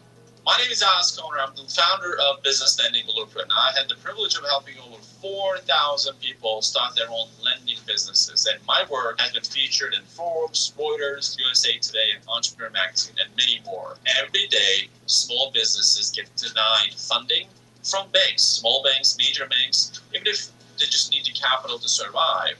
But there's a massive network of private lenders still lending, and someone needs to connect them to these people. Hi, as the title of this video suggests, I'm going to be giving you 15 years of SaaS and software building advice directly from me. I've been doing this shit for a long time. And while I've made hundreds of millions of dollars building SaaS companies, I've also fucked up a lot. Like, a lot. And I've been through the entire journey of this. I started off building little wingding software apps that you would sell in little cesspool forums like the Warrior Forum. I know a lot of you internet marketers remember that. I've gone all the way to building tons of little mini apps to kind of middle ground apps that I had a few exits in, all the way to building a pretty large data attribution and outbound SDR AI training company. I realize that's a mouthful. You don't have to understand what my main company, Hyros, does. That said, it's closing in around $40 million ARR. We're growing at about 40 to 50% a year right now. And while that's not the most successful SaaS company on planet Earth, in fact, people are making so much money in SaaS and AI that I'm actually kind of on the poor end of SaaS success. Palmer Luckey managed to grace my Facebook wall to remind me that I'm poor the other day. And jokes aside, while my company is not worth $32 billion like Palmer's is, I've managed to have some pretty good success that I feel that if you're watching this video, you want to get to. If you're looking to build a SaaS company and take it from zero, bootstrapped, without raising money, to making you tens of millions of dollars per year, I can tell you all about that. And what I'm going to do in this video is tell you all the things I wish if I could go back in time and tell my 22-year-old self, I believe would have actually made me a billionaire by now, because I have just fucked up and made so many stupid mistakes. So I'm going to tell you everything that I wish that I knew through my entire journey at multiple levels of building SaaS companies, software companies, startups. For the rest of this video, I'm just going to call it SaaS. This covers everything. AI as an agent companies, SaaS companies, mixed AI, SaaS companies, software. I'm not going to define that term every time I get to it in this video. And this is going to just be a range of tips from various levels, whether you're just starting off and beginning all the way to making your first 100K a year, even past $1 million a month level. I'm going to give you tips across the whole range. It's just going to be a massive brain dump of what I know and to what you know to hopefully save you the need to spend a decade learning this stuff. Let's begin. And this is also going to be rapid fire. I want you to leave here with just a bucket of knowledge, a bucket of tips that you can apply right now that will show up in your bottom line. So the first step I want to give you is build different types of SaaS and different sizes of SaaS for different goals. What does this mean? When people think of SaaS, they think you're going to go out there and you're going to build the next Zapier or the next Slack, and that's it. You're either going and building $1 billion company or you're just not. And the truth is, this is silly. And this stops a lot of people from getting into SaaS because they think it's huge and intimidating. You have to hire a bunch of developers and team, all sorts of stuff. Now, as we get through this video, you're going to see it's nothing further than truth. But the first thing I want to tell you is that a lot of people assume you're going to have to raise a lot of money and lose a lot of money building a SaaS company. Not necessarily. You need to understand there's different types of SaaS out there. There are big, giant, raising money, go to the moon SaaS companies like Slack. There's also multiple $10 million multiple $1 million per month companies like Hyros, my company, that are bootstrapped. Okay? And then you also have to understand there's very tiny software companies that make 50 to 30K a month. And as you get through this spectrum right here, the cash flow or profit goes up. So for example, Slack, its first 5 years never made any money. Hyros, its first couple of years didn't make any money. We're very, very profitable right now. And a lot of software companies I built when I was a lot younger that made 30, 50, some 100K a month were almost 80% profit margins day one. And so when you're building SaaS companies, you need to first start off and ask yourself, what are your actual goals when building your SaaS? If you are like most people, you're probably looking for just financial freedom, which is going to be making an extra 30, 50, 100,000 a month, $1 million per year. At that point, it's not extra money. That's your main funding money. That's your lifestyle money. That's completely fine, and it's totally possible to build apps like that where you don't go and hire big software developer teams. You either use a firm or you use AI coding and your own coding skills to go and build tiny apps to just make you money and cash flow. Now, as you get higher up through this, it becomes much harder to do that because as soon as you get into the 200K, 500K, $1 million per month range, that's when competitors start coming in who are very cool, not making any money up front or not making money ever, which I'll get into here in a second. And it's not about, you're going to see the best way to make money in SaaS isn't actually making money. It's actually building the thing to be big. Just understand when you get into this, think about what you want. Do you want cash flow? You're probably better off building multiple $30,000 to $50,000 per month SaaS apps that cost very, very little or can be built for like $10,000 to $20,000. If you're trying to just get to maybe $1 million per month, you're probably better off just bootstrapping a company, kind of similar to like I did at Hyros. There are bootstrap companies, which bootstrap means you didn't raise any money from investors to build a company. That said, that's not the fastest way to build a really big company. If you're looking to make billions of dollars, you're probably going to want to raise money and try to build something like Slack. Most people are going to want to go right here. So just get this out of your head that you need to recognize what your actual goal is for your financials and your career and where you need to target. I want to be a billionaire and build something like Slack. Okay, and I think I can turn Hyros into something these sizes right here. There's plenty of big companies like Surge or Valve or whatever that are smaller companies that didn't raise any money that have just gone to the super multi-billion-dollar valuations. For example, OnlyFans, Zapier, Craigslist, examples like that. So just understand this as we get into it. Now, I mentioned before, number 2, this is the next tip right here, that the best way to make money in SaaS isn't actually trying to make money in cash flow. So what do I mean cash flow? Let's say your software costs you $20,000 to develop and then $10,000 a month to maintain and have the developers keep working on it, and you make $50,000 a month. So you're taking $40,000 a month profit home after advertising, whatever. That's great, but the best way to actually make money in SaaS is like I talked about with Slack. See, the way the big dogs make money is they don't make money ever. What they do is they build something big. So, for example, if you look at something like, I don't know, 11 Labs, relatively new AI company, Cursor, one of the fastest growing AI companies, SaaS companies, software companies in the world right now. They've shot from $0 to $100 million lightning fast. They've not made $1. They've raised tons of money. Their cost to run is way more than what they make. Why on earth do they do this? It's because it builds the equity valuations to crazy numbers. I believe Cursor, I'm just going to throw out a number, is worth like $10 billion right now. Okay, so if you're the founder of the company, 20%, let's say you have 20% of the company. I, for example, try to bootstrap my company, so I have the super vast majority of equity in my companies. I like to own most of the company because that means there's more upside for me, and I'm also the person that funds my company, so I'm able to pull it off. But let's imagine you're a founder and you have to raise money. Okay, you build a company at $10 billion. You've never made any money. You've raised a ton of money. You're losing more money than you make, but the company is worth $10 billion. Therefore, your 20% is worth $2 billion and you never made any money. And the reason why this is the best way to make money is because going and building something big with other people's money is one of the fastest ways to build something big and make the billions of dollars doing this. So you have to understand that most founders are not trying to make money. They're trying to grow their equity value. Then when you have $2 billion in stock, you can borrow money against this for the rest of your life. Say I want a $100 million house. No problem. I borrowed $100 million to buy my giant mansion filled with exotic tigers. This is how most people make money. Facebook didn't make money forever. Did it look like Zuckerberg was hurting for bucks? No. This is how most people, the smartest people, make money, and how you want to make money as you get more advanced in SaaS. Because if you have a business that is making $100K a month and you extract $80K a month from it, that $80K a month isn't going towards growth. Whereas if you go and keep that $80K a month in the business, you can then use it to grow the business, and the business is going to grow to, let's say, $300,000 a month. Let's say at $100,000 a month, your equity is worth $1 million, just a normal SaaS multiple 10x. Now your equity is worth $3 million. And so if you do this in a year, you actually made $2 million a year instead of just $1 million a year. And also, if you get your growth and everything going, it can also be much higher. You get into the 20x multiples and whatever. Another thing I want to point out is one of the benefits of SaaS. It's the multiples and the consistency of the income that comes in. One of the reasons why SaaS is, in my opinion, the best business model is because it's one of the best business models for reoccurring income. So when you're building a SaaS company, you're billing people every single month. You know this. Look at your Netflix account. That's an example of SaaS type of billing. And so your goal in SaaS purely is to get a customer and keep a customer. And this makes the business, in my opinion, really simple. Because in e-commerce, you have to do all sorts of crazy marketing because everybody else is selling what you're selling. And in info marketing, you have to do all sorts of stuff because people don't stay when they buy your products.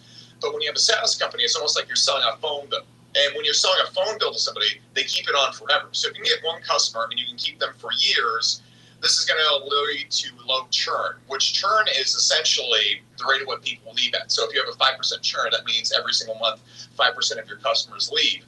That's really bad because at the end of the year, 50% of your customers have left. However, if you get your churn to 0 or 1% or even -%, which is, let's say a person signs up for $100 per month, and on average, they upgrade to $300 per month and they don't leave, that's going to give you negative churn. So one customer actually grows the count. Regardless, if you do this right here, your multiples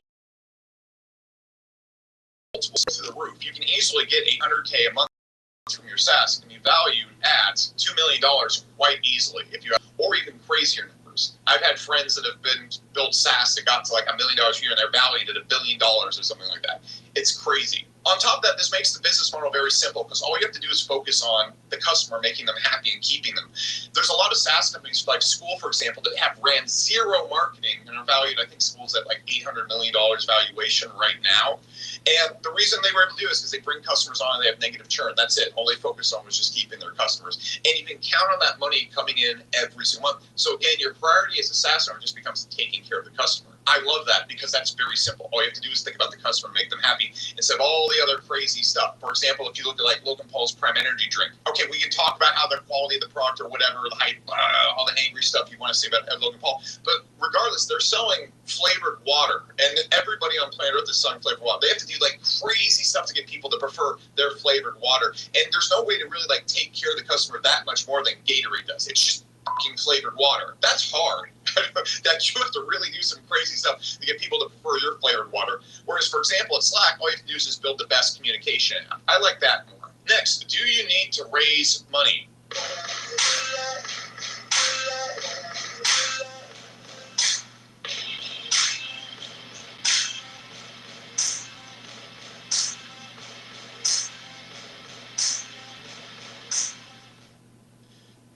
This is kind of a goofy question when you really break it down, because what people think is you need to raise money just as like a thing you have to do. And you don't, but there's not always reasons why you shouldn't either.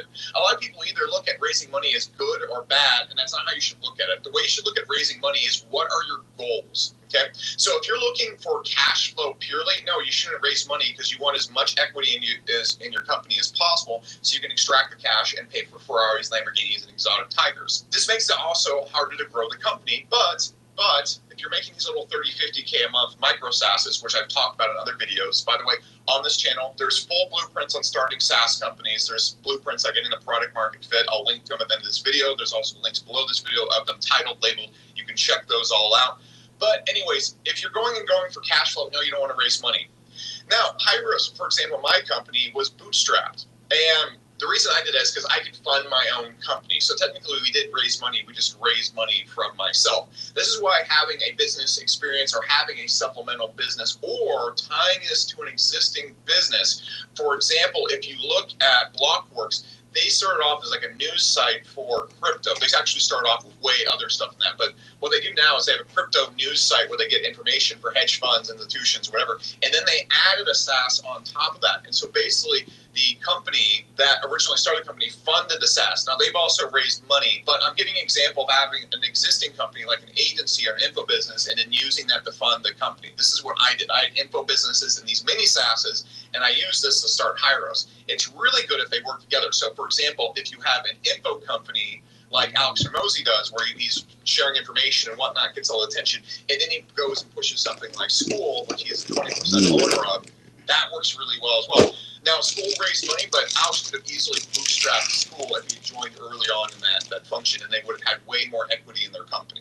Now, one of the cons of raising money is the second you do, you're also answering to people. You kind of have a boss. I didn't want to have a boss at Hyros, so that's what I did. If you look at Craigslist or Zapier or Search, for example, it's a company of only 100 employees. They recently did $1 billion in revenue. They were bootstrapped. They didn't raise any money. It's totally possible to do this. It's just slower.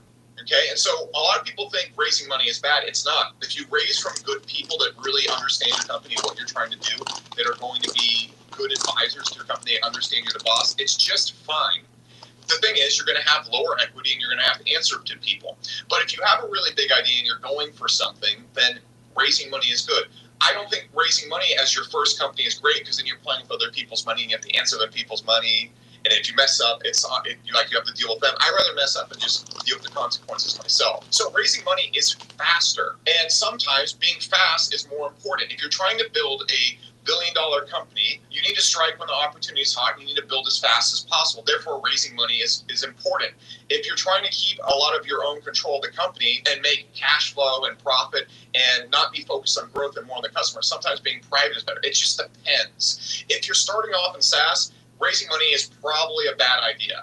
If you're on your second or third SaaS and you have a really big idea, you want to scale the moon, or your SaaS starts working really, really well, and you have lots of product market fitting, competitors are starting to pop up, then raising money to build fast and outpace your competitors is also a smart idea. It just depends on the situation. And like I said before, when I talked about building for equity, this is why companies go and build and lose money as they're building. You're probably thinking you have to lose a lot of money by default in SaaS. No, that just has to deal with the best way to actually make money in SaaS, because the best way to make money in SaaS is to build a big company, not actually make income and cash flow from your company. You can actually do both. For example, OnlyFans is massively profitable. If you look at Pump.Fun, massively, stupidly profitable. If you look at crypto apps like Uniswap or whatever, massively profitable. You can do both. It's just kind of rare, and it's a little bit more difficult. You really have to get into a niche and run hard early on. So just understand those different situations, and that's why people are raising money. That's why they grow if they do.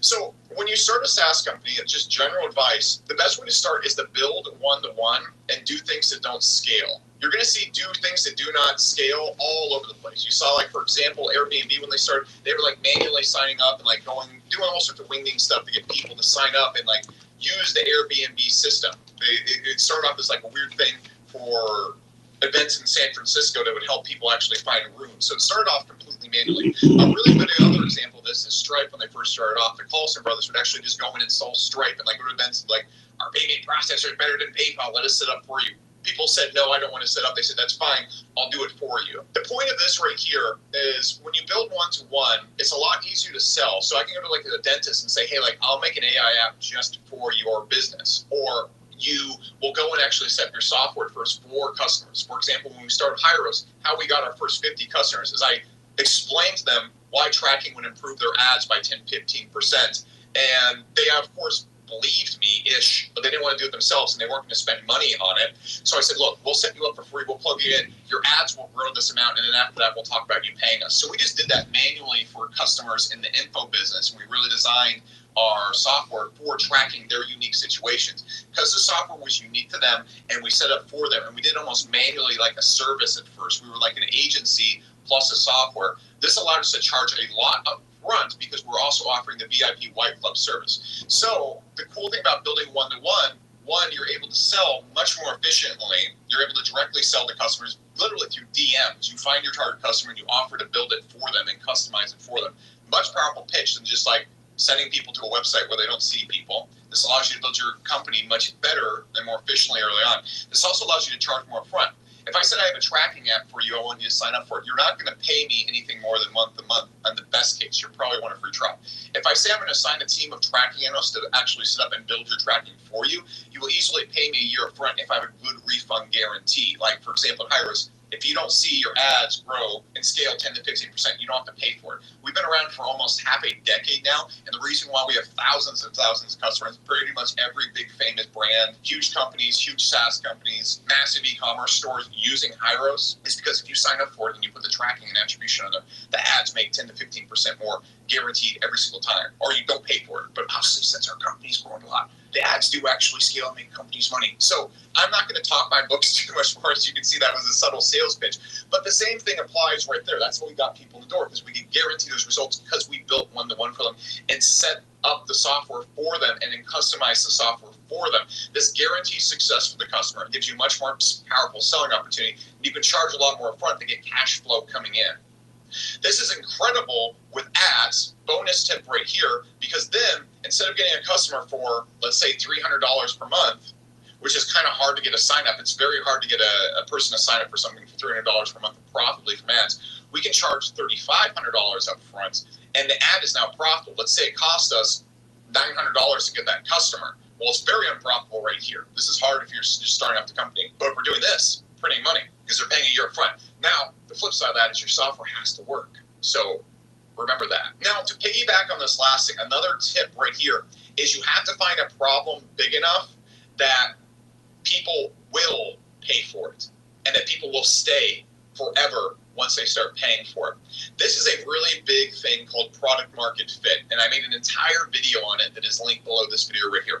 I'm just saying right now, you need to get to the point where if you have, or your initial goal is get 50 customers, get them onto your software, get them whatever you're building, and if you can turn your software off and they don't freak out and start threatening you with knives, then your software, I'm being hyperbolic, of course, but then your software is not good enough. You need to get to the point, for example, if I turn off Hyros, or if someone turns off your Slack account, someone turns off Stripe, someone turns off your ChatGPT connection. I'm not saying you have to build companies on that scale, but think of all the softwares in your business or you rely on every single day that you freak out if they turn off. Someone turn off my Uber account. I don't drive that car back there, okay? So I'm like, I will be texting Uber and saying I'm going to leave a burning bag of Gorilla dog poop on their doorstep if they don't activate that thing. You want to get to that point right there, okay? And so focus on a problem where you have that situation and achieve product market fit before you ever do marketing. There's an entire video below this on that. You should really watch it after this video because it's the most important thing. Because that's a whole video in itself. I can't make it a micro tip.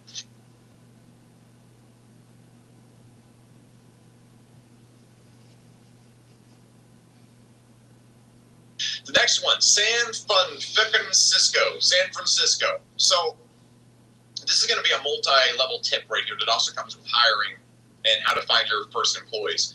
So when people get into tech and software, maybe you're not doing this, but a lot of people do. They think they need to move to San Francisco and hire from Silicon Valley. This is just like the raising money example. There are instances where you do want to do this. So first off, the benefits of San Francisco is all the people trying to build all the cool stuff, especially in AI and the cutting edge, they are in San Francisco. The end. All the best developers, the people that are really super duper serious, most of them are in San Francisco, are there. All the networking, all the CEOs, all that is in San Francisco. But what is also in San Francisco is what I like to call Silicon Valley performance arts, which is also just code for Silicon Valley bureaucracy and bullshit. There is a lot of bureaucracy and bullshit in the VC and Silicon Valley world. There's a lot of nonsense there. There's a lot of excessive costs. There's a lot of wasteful money. And when you get to the point where VCs are giving tens of millions, hundreds of millions of dollars, you run into all sorts of weird stuff. And so if you've ever seen that show Silicon Valley on HBO, it's kind of also just like that. There's also a lot of politics in Silicon Valley, and it's super duper expensive to live there, and everybody that lives there wants outrageous amounts of money for performing even low-level jobs, making it actually very hard to build a startup there. Are the best developers and best people in the world there? Yes, a lot of them are. Okay, but the vast majority of people in San Francisco are very mid-level, are average employees, but they live in San Francisco, and because everybody there hires in San Francisco, the wages for it are just insane. I've hired Silicon Valley people before, and the lack of work they actually get done is shocking. The amount of time they spend so much time sitting in calls and doing business performance art, which is where like they're basically just talking and using buzzwords like aligned and in sync and roadmap and all sorts of like these buzzwords and using all the things they see in the latest Airbnb founder video. None of them actually do any work, and they're doing such little work and hiring so many people that the costs explode. And so one of the reasons why a lot of companies have to spend so much money is because they are in San Francisco and they hire one person who does no work and hires 15 other people to do a little bit of work, and then suddenly you're paying someone $400,000 a year to change the colors of buttons on your website. This is what happens in San Francisco all the time. And so you just have to understand that. If you were a founder, I really think moving to San Francisco could be good for you because you're working with you're around the smartest people on earth when it comes to building this stuff. But when it comes to hiring, I'm just going to give you two simple things. Look, if you're trying to build the next Surge or ChatGPT or Claude or something really crazy, like that requires like the top PhD levels minds, you already probably don't need this video. You're probably already raising hundreds of millions of dollars. Yeah, maybe San Francisco is where you want to be at. Or if you need tons of people in office and you need the best techie people in the world, you need to be out hiring fast, maybe San Francisco is where you want to be in your office. But in my opinion, if you're a bootstrapping company or want to start an efficient company, for example, if you look at a company like Remote, they were able to bootstrap, and they're a $3 billion company. Why? Because they're not in fucking San Francisco. If you look at another $1 billion company like ClickFunnels, I believe they bootstrapped it. Why? How could they do it? How could Russell Brunson do it? Because they weren't in fucking San Francisco. They weren't in California. If you look at Zapier, they were able to bootstrap without raising tons of money. And how were they able to do this? Because they're not in fucking San Francisco. There's a long list of why you shouldn't be in Silicon Valley. Now, the other thing tag team into this is what are the benefits of not being in Silicon Valley and building a remote company? Okay, so you have to understand that a lot of the smartest people on earth are also not in San Francisco, and they don't want to move to fucking San Francisco. I personally do not want to live in California, and I don't want to live. If I had been building a SaaS company in San Francisco during the super woke years of 2020, I'd probably be homeless right now because I would not be able to exist in that type of culture. I just would not. I'd make one tampons in the bathroom joke, and people would throw me off a roof. Okay, so wouldn't work very well there. The benefit of building remote is there are so many good people in Europe. There are so many good people in India. There are so many good people in South America. There are so many good people in Eastern Europe. And there's a lot of good people in Japan and some Asian countries, but a lot of them are going to end up working, not so much Japan, but if you get into like Asia around China, they're going to work in Asian, Chinese tech companies. That's just how they work. So a lot of these companies right here, there's also really good people in the middle and every other place in America other than New York City and San Francisco. If you have ever wanted to land a $100 to $150K a year fully remote career in as little as the next 4 months, listen up. And I saw Ian Carroll came out today on a live stream pleading with me to join in on the conspiracy. If you think that, I feel sorry for you. Because you are retarded. Actually, Nick, I wasn't pleading with you to join in on anything. I was asking or encouraging you to clarify your position on this whole thing. And oh boy, did you clarify it. And I suppose the only way that I can put it is that you clarified that you stand firmly with the Fed slop narrative, that Tyler Tyler Robinson is the guy. And Tyler Robinson alone, apparently, murdered Charlie Kirk. And honestly, like, I wasn't trying to call you a Fed. I wasn't trying to shit on you. I was trying to actually be quite gracious and quite kind. I praised you multiple times throughout that segment. But in the spirit of your response, in the spirit of calling people retarded who have been going through the evidence for months, where I have seen you produce zero, I thought that I would put it all very plain and very clear for you, Nick, where if you want to see the evidence, I'm about to show you a whole bunch of evidence. And I'm also going to go through your response and just break down how weird and fucking, honestly, Fed-coded it is. Your response read a lot like a Snopes article. And it was very uncomfortable to watch because I was not expecting it to be quite that. So,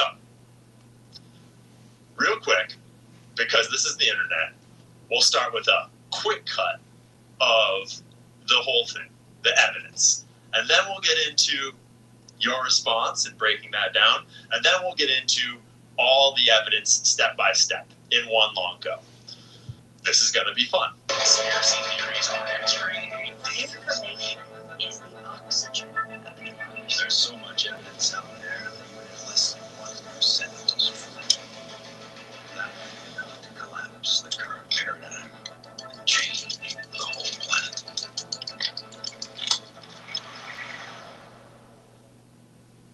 Ian Carroll says, we're all over here. Where's our general? Where's our guy? I was just being kind, Nick. You're not our general. You're just a kid in the studio. We're all just individuals out here with cameras. And I was just trying to extend a hand to offer for you not to do this to yourself. Because we all have the internet and we can all look up sources. Based on what they've told us, their crime, their evidence, their narrative, the one that you're shilling for, Nick, it relies on a few very critical pieces of evidence. Remember, Nick, this is the narrative that you're shilling for. And the sources putting it out are the sources that your perspective is apparently aligned with. I'm not saying you need to believe what I believe. I'm definitely not saying you need to agree with Candace Owens. And you're going to notice as you watch this video that none of the evidence I'm going to present is Candace Owens saying things. And I would say with Ian Carroll, where's the evidence? What even is that? Sit tight. We got it coming here for you, bud. So, let's start with the gunshot. His head fell off. I want to remind us all that at the actual scene of the actual crime, there was no exit wound. There was no blood splattered across the white backdrop. Nothing. And the round enters and just absolutely goes through the rose, through the bone of the rose, through the back of the rose, through the Oriental strand board. So if this 30-06 had hit Charlie in the neck the way we're told, it still could have gone through a concrete wall behind him and hit someone on the other side of the concrete wall. That was 3/8 inch. Clean through 1/4 inch steel. Clean through 3/8 inch steel and 1/2 inch steel. Almost, or actually potentially did actually blow out the side of that. So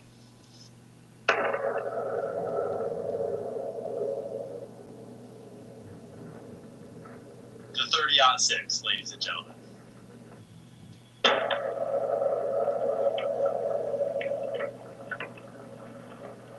Did you see the spine fly out the back of his neck? Is it possible that a 30-06 round was stopped by Charlie's neck vertebrae? No, it's not. There's a 0% chance of that happening. I'm not sure you know the information on this case, Nick. Because if you did, you wouldn't have stuck your neck out like this on a retarded tape like this. Because it was just a bad move. It was dumb. People want to point out, oh, well, he was leaning in the other direction. He wasn't leaning in the other direction. Jewish donors play into all the stereotypes. I cannot and will not be bullied like this, leaving me no choice but to leave the pro-Israel cause. Because he was this close to telling the truth, and he died for it. So what changed in those 4 days exactly? What changed in those 4 days, Nick?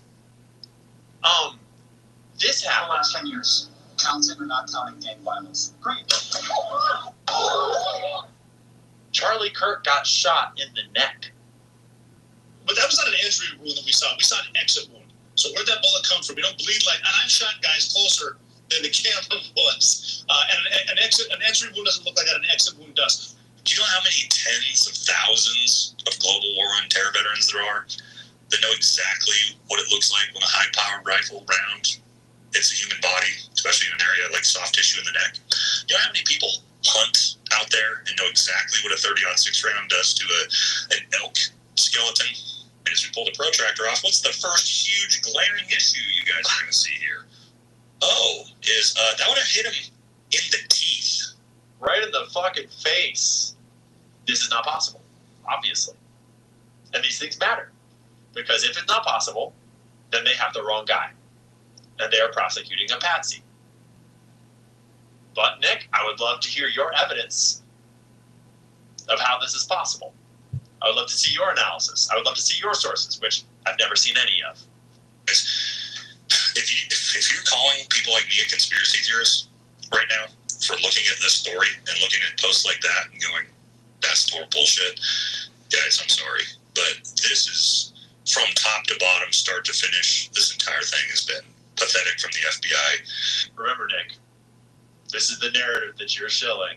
If you believe that, God bless your little heart.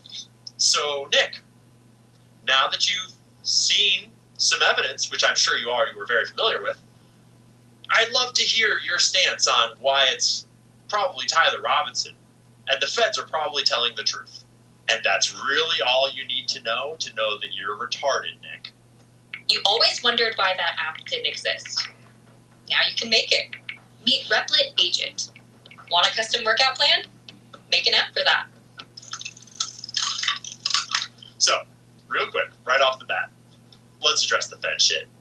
I'm not here to call Nick a Fed. That is not my goal. That was not my goal in my original video or stream. That is not the goal of this video.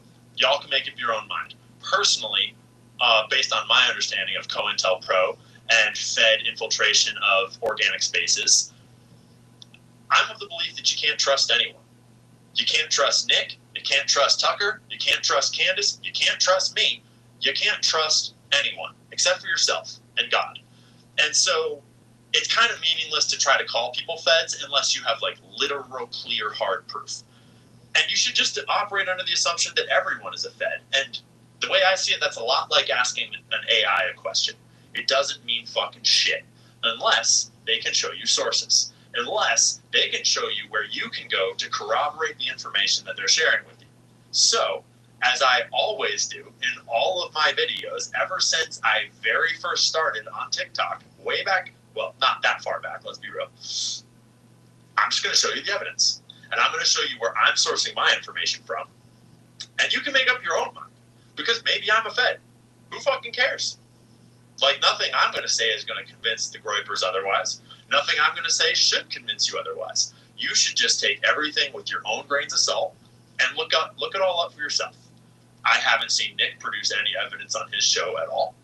And I'm not saying he's retarded. I'm not saying he's not intelligent. Quite the contrary. I'm saying Nick is very intelligent. And that's why this response is really fucking weird. And that's why I made the stream that I did, because if anyone should understand what's going on with American Jews right now, American Jewish billionaires, Zionist donors, and the Jewish state right now, what's exactly going on inside of Teep USA right now, it should be Nick Fuentes.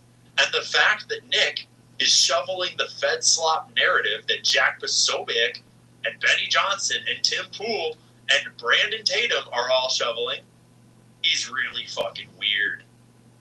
So, if Nick wants to do it, we'll do it. We'll go through his response, and then we'll show him the evidence that he claims doesn't exist, or that he's never seen, or that he... something?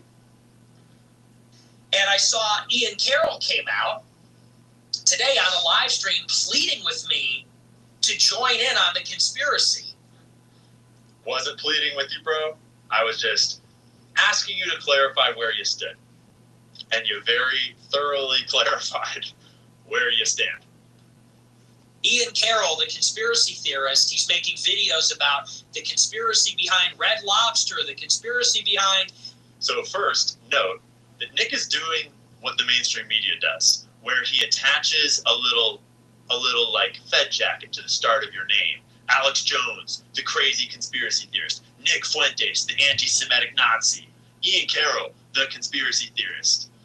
Actually, Nick, what you're referring to is the fact that corporations often engage in collusion, conspiracy, corruption, and all sorts of other shit. And you're referring to a really dope episode that I did when I was hosting Candace's show while she was on maternity leave, where I tied together the fact that Red Lobster had colluded with their shrimp supplier in order to manipulate prices, extort cash, and it actually ties directly into a global marketplace of slavery that is fueling the entire shrimp industry. And the fact that every time you buy shrimp at the grocery store, you're almost certainly buying slave-farmed shrimp. And it's fucking wild. And once you learn about that story, you'll never eat shrimp the same way again. But I'm digressing into talking about journalism, and you were talking about something else. Speaking of corporations doing shady shit, I thought I'd drop an ad on you for the Buyer app. Designed by yours truly to help you figure out who the hell you're giving all your money to when you go to the grocery store. You can download it for free on the Google Play Store today, coming soon to the iOS store too, once they figure their shit out. And you can use it to scan any product in the grocery store and find out who actually owns that product and who are you actually giving your money to. So that if you don't want to be giving your money to BlackRock, Vanguard, State Street, all the banks that own basically everything, and would rather support a family or founder-owned company, someone that actually cares about what they're feeding you, what they're putting in your skin and on your body, Buyer app is here to help. We don't take any paid ads. There's no strings attached. We have no investors. We own the thing outright, and we made it for you so that you can get a little more informed about what the hell is going on in the grocery store and who is taking your money. That's the kind of ad I like to run. Founder-owned, support founder-owned. I hope it helps. Now, back to the video. Applebee's, the conspiracy behind Burger King. See, I've never talked about Applebee's or Burger King. He's just doing a little label to try to character assassinate before he gets into his arguments. He does a live stream tonight and says, where are you, Nick? We're all aligned on this against the Jews, and you are agreeing with Crowder and Tim Pool and everybody else. I'm not against the Jews. I'm aligned towards the narrative makes no fucking sense. We have plenty of evidence to say the narrative doesn't make sense. And when you look around to see who the most likely culprit is, once that narrative doesn't make sense, there's pretty much an obvious answer. If we don't have proof of that, we haven't solved the case yet. That's what journalists do, is they try to figure shit out. You're welcome to join. We need you. Why are you with them? And I would say with Ian Carroll, where's the evidence? What even is that? Sit tight. We got it coming here for you, bud. Everything other than evidence. They're going to say, listen. But first, Nick,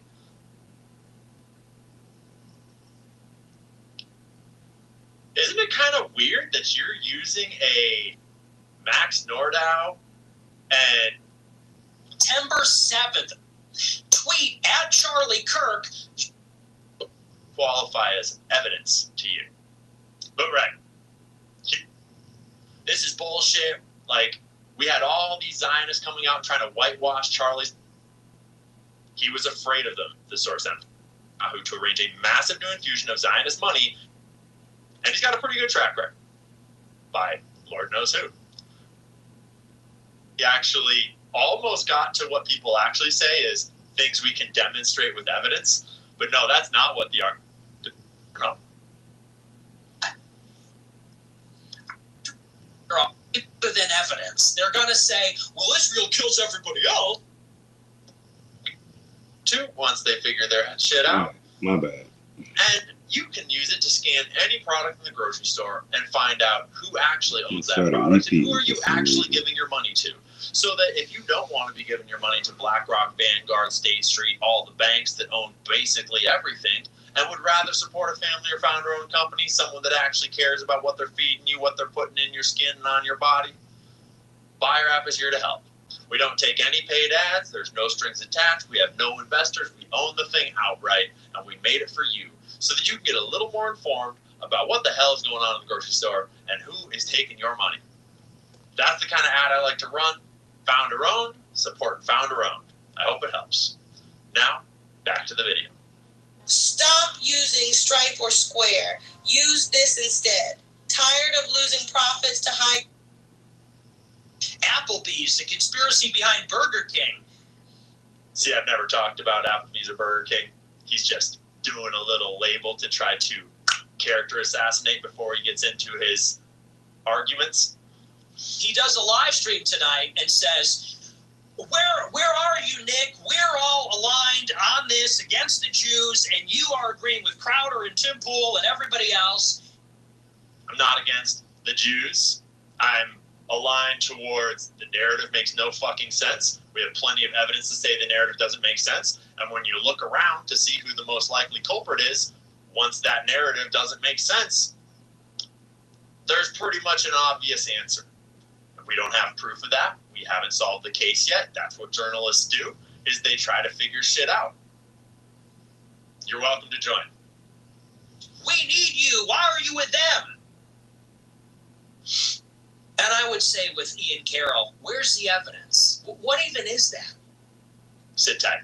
We gotta come in What here the for you, fuck? bud. Why this shit keep fucking... Everything other than evidence. There are a lot of school shootings and assassinations. This stuff happens with regularity. Was Israel behind Luigi Mangione? Straw man argument. Has nothing to do with this. And by my understanding, no. Haven't seen any evidence that Israel was behind it, Luigi Mangione. Why or why not? Was Israel behind the school shooting in Colorado that happened on the same day? Straw man argument. Haven't seen any evidence. Haven't looked into it nearly as deeply. I have no idea. Why or why not? Was Israel behind the shooting of Trump? Why or why not? Straw man argument. But on that case, actually, I have questions about who was behind that because it was a seriously obvious cover-up. So Israel would be a suspect in my mind, but I don't know. I don't know if any of those people blamed Israel for the shooting of... No, I don't think so, really. Trump. Was Israel behind the Las Vegas shooting? Straw man argument. No. And I produced content about that. And you could have watched it and realized that I did not blame Israel for it. It's possible that they're involved because it kind of seems like some complicated geopolitics going on. But I don't know. Why or why not? Because the heuristic seems to be Israel is behind literally everything. Nope. No one's saying that, Nick. That's a straw man argument. And it's pretty fucking funny coming from you. Literally everything. Not most things, not things we can demonstrate with evidence. No, See how he actually almost got to what people actually say is things we can demonstrate with evidence. But no, that's not what the argument is. I'm putting up a straw man so I can knock it down. Behind literally everything. And if they're behind literally everything in the past, then it's safe to assume they're behind literally everything in the future. No one's saying that. And that is ridiculous. That doesn't make any sense. Why? Charlie Kirk was Israel's top guy. Yeah. Go on. I don't know how much more clear you can make it. And here's a perfect example. Hey, Ian Carroll. What? Actually, real quick, before we get to his Max Nordau talking points, let's review something. Charlie Kirk was Israel's top guy.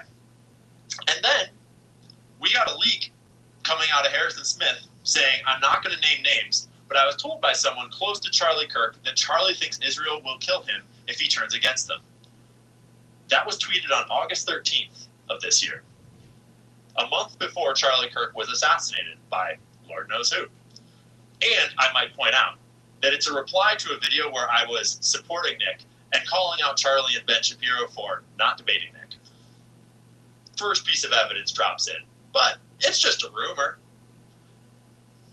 Until it was corroborated by multiple sources, by multiple other journalists, multiple angles. Albeit, this reporting was after Charlie Kirk was killed. But let's just say that journalism has been picking up this vibe pretty thoroughly for quite some time. You can read into some of this reporting, and I know Nick Fuentes hates our boy Max Blumenthal, and the Groypers will say he's a Jew. Reporting is reporting, and he's got a pretty good track record. But feel free to discount it and move on to the next source. Charlie Kirk refused Netanyahu funding offer, was frightened by pro-Israel forces before death, friend reveals. A Trump insider and longtime friend of Charlie Kirk tells the Gray Zone how the assassinated conservative leader's turning point on Israeli influence provoked a private backlash from Netanyahu's allies that left him angry and afraid. Charlie Kirk rejected an offer earlier this year from Israeli Prime Minister Benjamin Netanyahu to arrange a massive new infusion of Zionist money into his Turning Point USA organization. In the weeks leading up to his September 10th assassination, Kirk had come to loathe the Israeli leader, regarding him as a bully, the source said. Kirk was disgusted by what he witnessed inside the Trump administration, where Netanyahu sought to personally dictate the president's personal decisions. Kirk strongly warned Trump last June against bombing Iran on Israel's behalf. Charlie was the only person who did that, they said. He was afraid of them, the source emphasized. Or, the other thing you could do, Nick, if you wanted to clarify exactly how Charlie felt about Israel, is you could read his own text messages, which I can't help but notice that you seem to never mention. And I can't help but notice that you were on the same side as all the people dogpiling, saying that this is bullshit. Like, we had all these Zionists coming out trying to whitewash Charlie's perspective on Israel, just like you might expect in this scenario, until Candace Owens dropped these text messages. Quote, Jewish donors play into all the stereotypes. I cannot and will not be bullied like this, leaving me no choice but to leave the pro-Israel cause. He sent that to a group text chat with a bunch of his big Jewish donors in it. You think he was just kidding around? Or does this not qualify as evidence to you? But right, he was Israel's #1 guy. You know how you know a lot about the history of Jewish organized crime, Nick? The mob? You know what happens to someone when they try to leave the mob? When they try to walk away? Let alone when they become a traitor? In fact, his closeness to the whole situation, his closeness to Israel, is one of the best and biggest arguments for why Israel is a suspect. Similar to how when a wife is killed, you should probably look at her husband. And it's something like 40% of married women that are killed by some form of lover. I don't know how much more clear you can make it. And here's a perfect example. Hey, Ian Carroll, why did you on This part's amazing. September 7th tweet at Charlie Kirk, you're working for the Jews that killed Jesus? On September 7th, 2025, you tweeted that Charlie Kirk is working for the Jews that killed Jesus. Was I wrong? And I didn't say the Jews who killed Jesus. You know what I said. On September 11th, you were absolutely certain that Israel killed him. Actually, that's not what I tweeted. But first, Nick,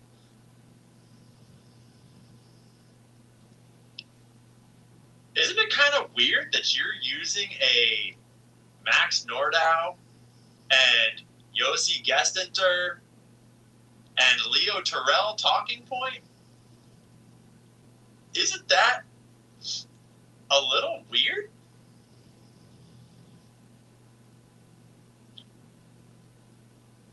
I think that's a little weird, Nick. But let's look at what I actually tweeted. Yesterday was a turning point for Israel-U.S. relations. less than 24 hours, and the internet already figured out who the most likely culprit is. The most likely culprit. Sorry, I said was. He was their friend. He basically dedicated his life to them, and they murdered him in front of his family. Israel just shot themselves. And Nick, I don't think I need to educate you about being a little bombastic on the internet. And I stand by this tweet. Because he was this close to telling the truth. And he died for it. So what changed in those 4 days exactly? What changed in those 4 days, Nick? This happened. The last 10 years. Counting or not counting gang violence. Great.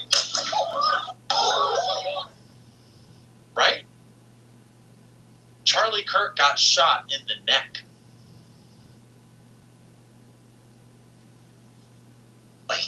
What irrefutable proof did you get in those 4 days? On September 7th, you said Charlie No one said irrefutable proof, but I'll let you finish your sentence. Kirk is working for the Jews that killed Jesus. On September 11th, the day after he was killed, you were certain, beyond a shadow of a doubt, that Israel... That's actually not what I said. ...killed him to silence him. How does that even happen? Before we had a suspect... Actually, Nick, we'd already had 2 suspects, if you recall. One of them was this guy.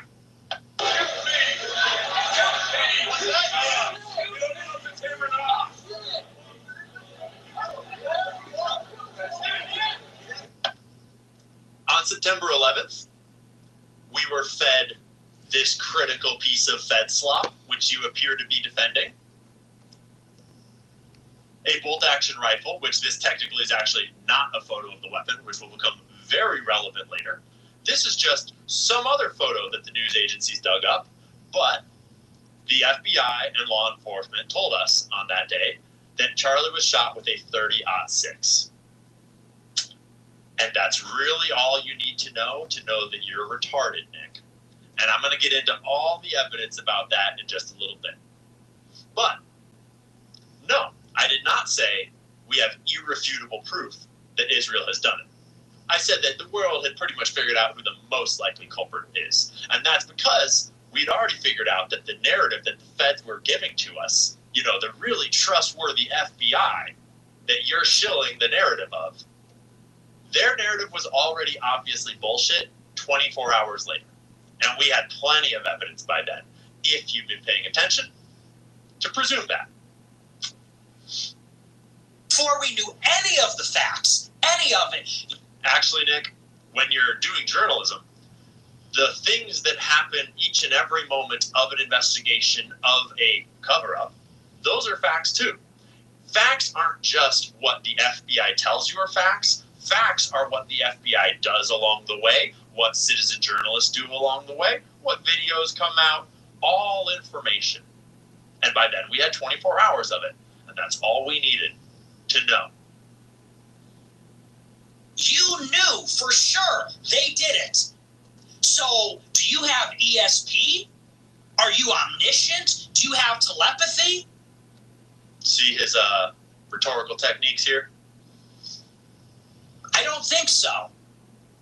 This is a grift. See a trading opportunity? You'll be able to trade it in 2 clicks once your account's open. Let me introduce you to Plus 500, the intuitive and easy-to-use trading app that gives you a glimpse into the future. Who do you think makes more money online, Nick? You or me? This is a grift. It is intellectually lazy.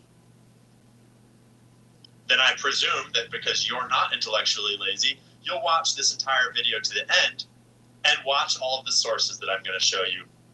And maybe you'll even read some sources for yourself. It is dishonest. Nope, haven't lied. You are making assumptions that you cannot rationally make. Let's keep that in mind. assumptions you cannot rationally make. Rationality is going to be a big part of this conversation. And if you want to destroy your credibility, that's fine. Not bothered. Very proud of the content I put out. About to be very proud of the content I'm about to put out. Have at it. Show us your sources, Nick. If you want to destroy your credibility by blaming Israel for killing the #1 Israel defender in America, that is your business. But don't try to rope me into it and guilt me or whatever it is you're trying to do, saying, Actually, Nick, I was trying to extend a hand to you under the assumption that you're an honest and good actor to encourage you to look at the evidence before you do this. Because we all know the evidence. And you seem to be under the impression that I'm arguing right now that Candace Owens is right about everything. That is not at all what I'm arguing. And you're going to notice as you watch this video that none of the evidence I'm going to present is Candace Owens saying things. It's actually almost all sourced from before she even said a word, because she took a whole week off. And we were all busy figuring this shit out before she even entered the fray. We're all on this side and you're over there. I've been over here, bro. Where were you? I've been over here. I was at Charlottesville. Kind of a funny point. But you're right, Nick. You've been in the game for a long time. And you might have noticed that I specifically praised you for how long you've been in the game. I've been pretty outspoken in my support of Nick Fuentes. I've been pretty into Nick's rise, and regardless of disagreements about specific things that Nick says, I'm pretty much generally excited that Nick is entering the mainstream and the normal conversation. I like how Nick forces us all to challenge our ideas and forces people to think more critically about ideas that we didn't even realize we should be thinking about. I like that his ideas are controversial. I like that they're complicated and they're backed up by a intense intellect. And I like that he has the backstory of 10 years of hard work to make it happen. There's a lot of things I like about Nick. And obviously the thing that most of us like the most about Nick is his stance on Israel. I need to kind of amend that statement now that you've made a more complete one. We really admire and like, at least I really admire and like, the intense intellect you apply to your opinions usually. Except this one is a glaring departure from that norm, Nick. And it's kind of awkward. And that's why I'm saying this. Because it's really fucking weird, dude. It's really weird. And I know I'm not the only one that is noticing. Lest I remind you, where were you in 2017? Were you at Burning Man? Sorry, were you in some commune in Portland? I was at Charlottesville in 2017. I love this part. I'll tell you where I was in 2017 in just a second. And Nick's not super far off the mark, which I think is hilarious. He goes, we're all over here fighting the good fight. You and who? Real quick. Let's just remember. You can be based, you can be cool, you can be red pill distributing for generations as far as I'm concerned, and you can make one wrong handshake, one wrong mistake, and sell your soul. And I'm not suggesting that Nick has shook the BB hand, so to speak. That's not what I'm suggesting. I'm just pointing out that plenty of based motherfuckers have fallen off. And just because you've been here for 10 years doesn't mean you get a free pass on telling everyone what we're supposed to feel about Israel, Zionism, Jews, Charlie Kirk, etc. You're going to need to show some evidence each and every time. Because I don't trust you. I don't trust anyone. And none of you should trust me. You should all judge the tree by its fruits. And when the tree starts shaking the wrong fucking hands and hanging out with some fetty fucking shit, you should ask some questions. Okay? Now, as for where I was in 2017, Nick is going to love this part, but I'll tell you. Where did I pull these up? Now, I think this part's hilarious because Nick's not super far off. I mean, I grew up as a leftist. I was living in Washington State before this. And in 2017, I painted my Subaru Outback. Yes, that is correct. With a mural of the mountains from where I came from and some fucking trippy hippie art on the top. And I hit the road with all my rock climbing gear, and I went down to Utah, to Indian Creek, pulled into the creek, did a whole bunch of crack climbing down there, met a bunch of homies. I was totally solo. This is before I had a dog. Climbed a whole bunch of red rock. Then I drove down to Mexico and climbed in Potrero Chico. This was like across several months, maybe 3-4 months. Took a huge fall in Potrero Chico and hurt my back. Fucking super scary. Drove all the way down to Guatemala. I have a photo of that here somewhere. Went down to Guatemala, hung out in Guatemala for a while. Worked at a treehouse hotel, avocado farm down there for a couple of months through the Christmas holidays. Had a crazy fucking drive down through Mexico on the way down there. I got stories we're not going to get into. And then on the way back up, I visited Yosemite, and I went to a whole bunch of music festivals on the way back up, actually. And I worked harm reduction at a bunch of music festivals where you roam around all night and save kids that took too much fucking drugs. And it's a really fun job, and I'm super fucking good at it. And I had a great-ass time. And but I didn't go to Burning Man. Burning Man is a whole other thing. And then, eventually, I made it back to Bellingham. And this was, by then, it was 2018. So that's where I was in 2017. Okay? In case you wanted to know. You and Candace Owens, who was working at Daily Wire last year? You and Candace Owens, who was working at Daily Wire. You and Tucker Carlson, who was working at Fox News. In 2017... Actually, Nick, there's a whole bunch of other people that we would all know to be sort of like in your camp, in the Groiper camp, in the J-Pill camp. There's a lot of them that are on to what's really going on with Charlie Kirk, and I'm not going to try to name everyone's names and pull them into it. They can choose if they want to jump in here into the mud with us or not. But, yeah. But I'm proud to be over here with Candace. I'm proud to be here with Tucker. Proud to be here with you. Anyone who's on the side of truth and evidence and information. I don't care if they're vets. I don't care if they're assholes. I don't care if they're black, white, fucking new, old, whatever. Ben Shapiro could come join us over here, and I would be stoked. I don't care. 10 years ago, I was in Charlottesville. In 2019, I led the Groiper War against Charlie Kirk, calling him an Israel shill. It is 2025. Nothing has changed. For 13 years... Actually, Nick, Charlie Kirk got shot in the neck. Actually, Nick, a few things have changed. X got purchased by Elon. Think of that what you will. You got let back on X. You started going to all the mainstream podcasts. All sorts of things have changed, actually, Nick. And that's kind of why we're having this conversation, isn't it?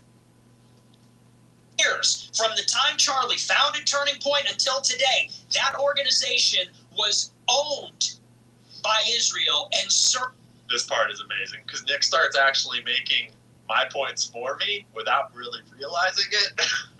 Served Israel, and everyone knows that. In June of this year, Charlie texted Dinesh D'Souza and said, Nick Fuentes is vermin. We've been fighting him for 6 years. He's anti-Semitic. In August, he said, I'm anti-Semitic garbage. And I mean...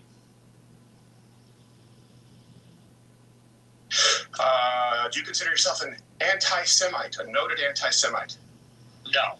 Okay. I guess Charlie got that one wrong.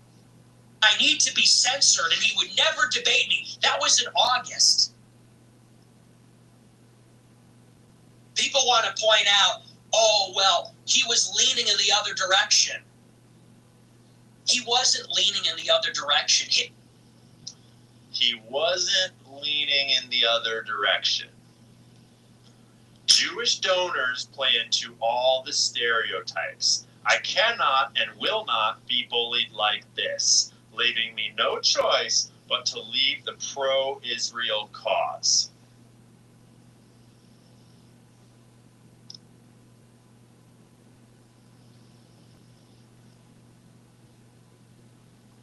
All right, Nick. his right-hand man, Andrew Colvin. I love this part. It comes from Salem Media. We know. Andrew Colvin, you know, the one that tried to cover this text message up after Charlie got killed? The one that we've all been suspicious of from the start of this whole thing? Yeah. This Andrew Colvin, right? To address some of the things that have been going around on public, namely about a group text chain that has been made known and released by Candace Owens. And I just want to address it head on because, that was a screen grab that I had shared with people. So it is authentic. And I want to go into it because I actually am really excited that the truth is out there. Can't you tell how excited he was that the truth was out there? Now that he was exposed as having had that text message for weeks and letting the smears of Candace go on and on and on, despite knowing for a fact that Charlie had told the Jewish donors that he was going to abandon the pro-Israel cause. He just let Josh Hammer and all of these fucking shills, Rob McCoy, all of them try to whitewash Charlie's legacy. Benjamin Netanyahu, he let Benjamin Netanyahu try to whitewash Charlie's legacy. That Andrew Colvin, Nick, is that the one? The one that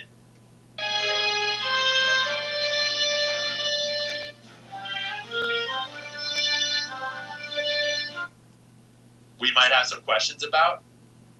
Look at who's involved in Salem Media. Oh, we have. It is a Christian Zionist outfit. It is in bed. Some of the people involved with Salem Media are in the comments of our exchange here, Nick, defending you because you're arguing their points. With Israel. You want to know how I know that? Melissa Straight used to work there. From Prager University. She also used to work for Unit 8200. Oh, we know. In the IDF. That's where Andrew Colvin comes from, and he was Charlie Kirk's right-hand man. Not sure what we're proving by saying that Charlie was in a den of vipers surrounded by Zionists. That's kind of the point. Charlie Kirk appointed Andrew Colvin to lead their struggle session about Israel after the Turning Point SAS conference in July. When Israel bombed Qatar in contravention of Trump's own foreign policy, who did Charlie Kirk invite on the show to do Hasbara and explain the party line? Ben Shapiro. Nick acts like Turning Point is as simple to run as his show, and that there's no oversight, there's no joint decisions, there's no complexity at all. It's just Charlie makes every decision purely. I don't know how that decision was made, Nick. Speaking of bombing places, what did Charlie do when we were talking about bombing Iran? Do you know what Charlie did when Trump was going to bomb Iran? Well, Charlie Kirk played devil's advocate. He lended his platform to Ben Shapiro to give Israel's position. And on Wednesday, the day he was shot, Charlie Kirk met with his rabbi to prepare him to defend Israel at Provo. He also allegedly sent a text the day before saying that he was afraid Israel was going to kill him. Might have even said tomorrow, depending on what those texts say. We haven't seen them yet.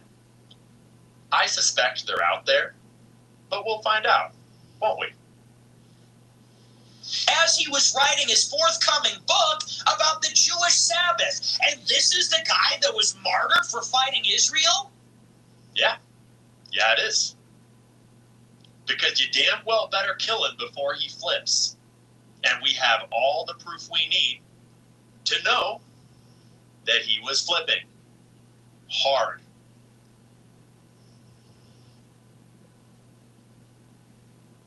That's exactly the time when Israel might kill him, let alone if he was offered a shitload of money by Benjamin Netanyahu and turned it down, if there was a quid pro quo in there, if there was something disclosed to him about how that money might get transferred, if he might have learned something that is not okay for him to talk about. That's exactly the kind of thing you might kill him about. And The urgency with which you might need to kill him as you watch this flip happen, as you see this text message go out, that urgency is going to play into the evidence that we're about to go over here.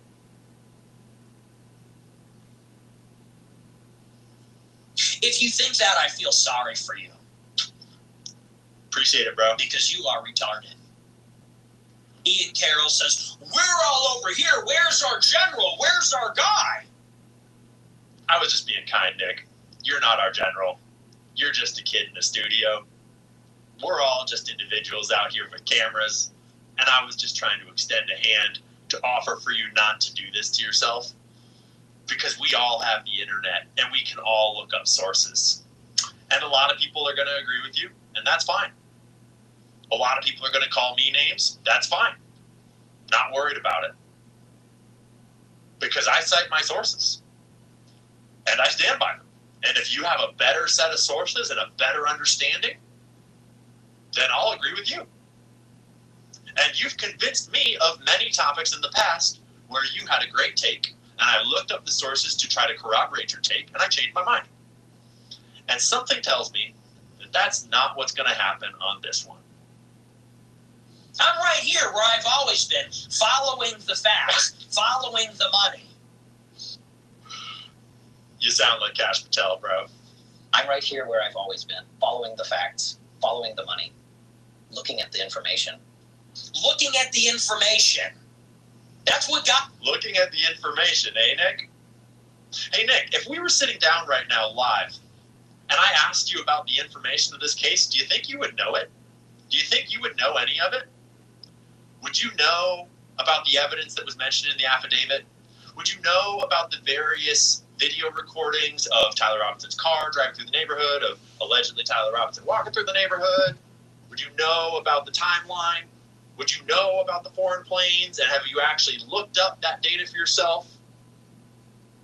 Would you know about the various military experts, Green Berets and such, who have been shooting combat dummies with 30-06s and every other type of round under the sun to try to recreate this shot, which is not real? Would you know any of this stuff? Because I'm not sure you would. I'm not sure you know the information on this case, Nick. Because if you did, you wouldn't have stuck your neck out like this on a retarded take like this. Because it was just a bad move. It was dumb. And you're not dumb. Which is why I was so surprised that this was your response. Got me here light years ahead of you, light years ahead of Candace, light years ahead of Tucker Carlson. Now all these interlopers are going to come in and tell us that our ideology is about Netanyahu. That was a really interesting phrasing, Nick. Now all these interlopers are going to come in and mess with my cult and tell us how to think. I'm the only one that can say how we're supposed to think about the Jews. That's a weird phrasing, bro. And I'm certainly not saying that I'm the one that's going to tell you how to feel about the Jews. I'm just a guy. I think you should probably do your own research and come up with your own conclusions about how to feel about the Jews. But you should probably be careful of gatekeepers, especially when it comes to a topic like the Jews. So just think carefully out there, guys, for yourselves. And don't let people gatekeep information. Because that was really weird wording. Yahoo and Israel's foreign policy and this kookery. Oh, and actually, this is a good point, too. Let's rewind. Years ahead of Candace, light years ahead of Tucker Carlson. Now all these interlopers are going to come in and tell us that our ideology is about Netanyahu and Israel's foreign policy and this kookery. Actually, Nick, I specifically elucidated that that is not your ideology and that yours is much more complex than that, much more interesting than that. And it had actually changed my mind when you have spoken about it. This specific issue right here, this issue, is the exact example of why your point, specifically your point, that it's not just the Israeli government, it is also American Zionists, American Jewish Zionists, and this network that they have built inside of America on behalf of this foreign state, because that's what TPUSA is exactly. If there's any moment in time when America has a direct, obvious example of what you have been championing for years, it's right now with Turning Point USA. And suddenly everyone else is gone. Like, everyone else has gone off to fight it. And you are not there. Right? This is the perfect example of your espoused ideology, or at least what I've been hearing you say on your show for the last months and months and months. This is the perfect example of American Jews subverting America from the inside, from within our institutions, using their American Jewish money on behalf of Israel. And it is the perfect example of why the issue is more complex than just the government of Israel, just Bibi Netanyahu. So where are you? Why aren't you pointing at it? I'm not saying you need to believe what I believe. I'm definitely not saying you need to agree with Candace Owens. I'm not even saying you need to think that Israel had anything to do with killing Charlie Kirk. I just can't help but notice that you're not even using this opportunity to point out your exact point, using the biggest story in the country at least in our recent lifetimes, probably since 9/11. Although, you could argue that. No, sorry. Absolutely not. That's totally ridiculous. Totally ridiculous. Oh, it's totally ridiculous. So, while Nick is out here following the facts, looking at the information, following the money, I've been compiling sources that you all can double check for yourselves. Because it seems to me like we have a distinct lack of sources in Nick's video. And I kind of wonder if he has any. So, now, let's get into the second half of this whole situation. The evidence. The evidence that, Nick, you seem to claim there's none of. The evidence that you seem to be familiar with, and familiar that there's none of it. So let's lay some ground rules here. We're not going to cite anything from Candace Owens. We're not going to try to evidence Candace Owens' theories at all, because actually that's not at all what we're talking about. And let me briefly explain why that is and why that matters, and how I see it. You are all welcome to see it however you want. And then we're going to take a trip down memory lane back to the early weeks and months of this investigation and remind us all what the base layer issue with the Fed slop narrative is, because I think we've all lost track of that while we followed the story forwards into trying to figure out what did happen. But before we tried to figure out what did happen, we all worked on figuring out what didn't happen. And pretty much everyone under the sun with any expertise, as long as they weren't Jewish, a Jewish Zionist, a Christian Zionist, paid by TPUSA, or Israeli, or our own government, as long as they were not those things, they pretty much all came to the conclusion, pretty much, that this shot was not the shot they said it was, that the rifle could not possibly have been the rifle, and that basically everything about this screamed a cover-up of something much bigger than a lone gunman. Let's assume that you didn't know anything about JFK or the history of political assassinations. Let's assume that you didn't know anything about a patsy or how that works, Sean Ryan. Let's assume that you were naive to all of that already might have gotten you suspicious. And let's just take it back to basic facts, ballistics, evidence, science, stuff that we can all see and understand. So, clarification. The FBI told us a very specific narrative. Not immediately, but over time they developed it, and then they produced an affidavit and they charged Tyler Robinson with the crime alone. Based on what they've told us, their crime, their evidence, their narrative, the one that you're shilling for, Nick, It relies on a few very critical pieces of evidence. And those specific pieces of evidence are some of the weakest and most flimsiest ones in the entire thing. And so, what I'm endeavoring to do here is not to prove Candace Owens is right. I don't even think Candace is right about everything. And I don't think that Candace even thinks that Candace is right about everything. This has nothing to do with her. What I'm here to do is to prove that you're retarded if you think that Tyler Robinson took this shot with no help from anyone else, and especially if you think that the FBI is telling you the truth. Okay? Fair? Because you very clearly laid out that that is your belief, unless I'm misunderstanding your words. I would hope that I am somehow wildly misunderstanding your words, and you're not this retarded, Nick.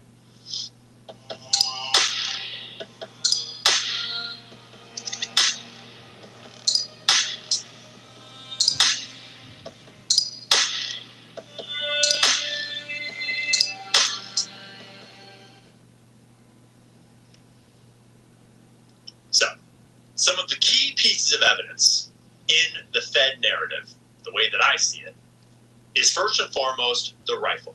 This is standard for any murder investigation, the weapon.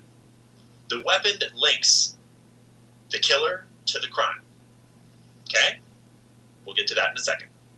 In this investigation, we have footage, which is pretty significant, but it might not be the most conclusive for either side of the story. Tyler Robinson allegedly confessed to his parents, and that's going to be a big piece of this story. Because obviously a confession would be a very big thing if we had evidence that it had happened. Him turning himself in would be great evidence, but we have questions about that as well. He sent a bunch of text message confessions to Lance Twiggs, which we'll talk about. He had Discord logs where he allegedly confessed to the crime, which we'll talk about. He left a note under his keyboard, which we'll talk about. And there was DNA left at the scene of the crime on a screwdriver, allegedly, sort of, on the rifle, the towel, and I guess that's it. The screwdriver's a little fuzzy. And then his car was seen on doorbell cams near the scene, etc. There's a few other pieces of evidence, but these are some of the main pieces of evidence that link Tyler Robinson to the scene of the crime. If I missed any, let me know. I just threw this together from memory this morning and then compiled all of these from my other notes. So, let's start with the gunshot. The very first thing that the whole world saw. And the gunshot was, in my opinion, suspicious to begin with. Getting shot in the neck could indicate human error. I didn't get the vibe, but I'm no expert, so we're going to consult some experts. But once the FBI told us what rifle was used, told us where the shot was taken from, shit gets downright impossible. And so let's look at a little bit of evidence. And once again, I'm no expert. I am no combat veteran. I'm no marksman. I don't own rifles. So we're going to defer to the experts, which, Nick, I'm sure you're not one of.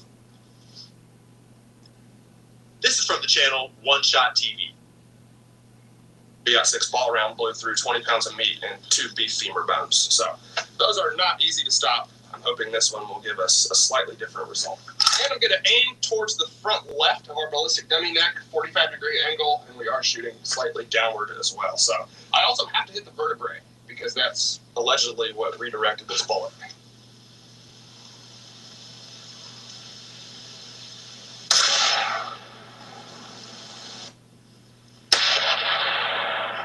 I can see the neck fall out onto the ground from here. Well, we definitely penetrated our water jugs, and I don't think this is going to help to stop the conspiracy theories. His head fell off.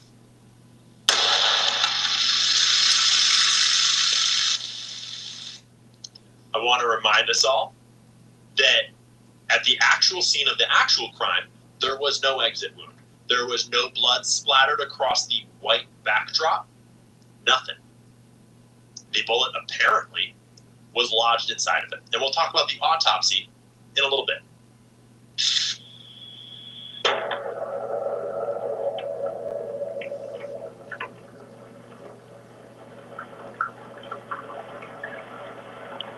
Did you see the spine fly out the back of his neck?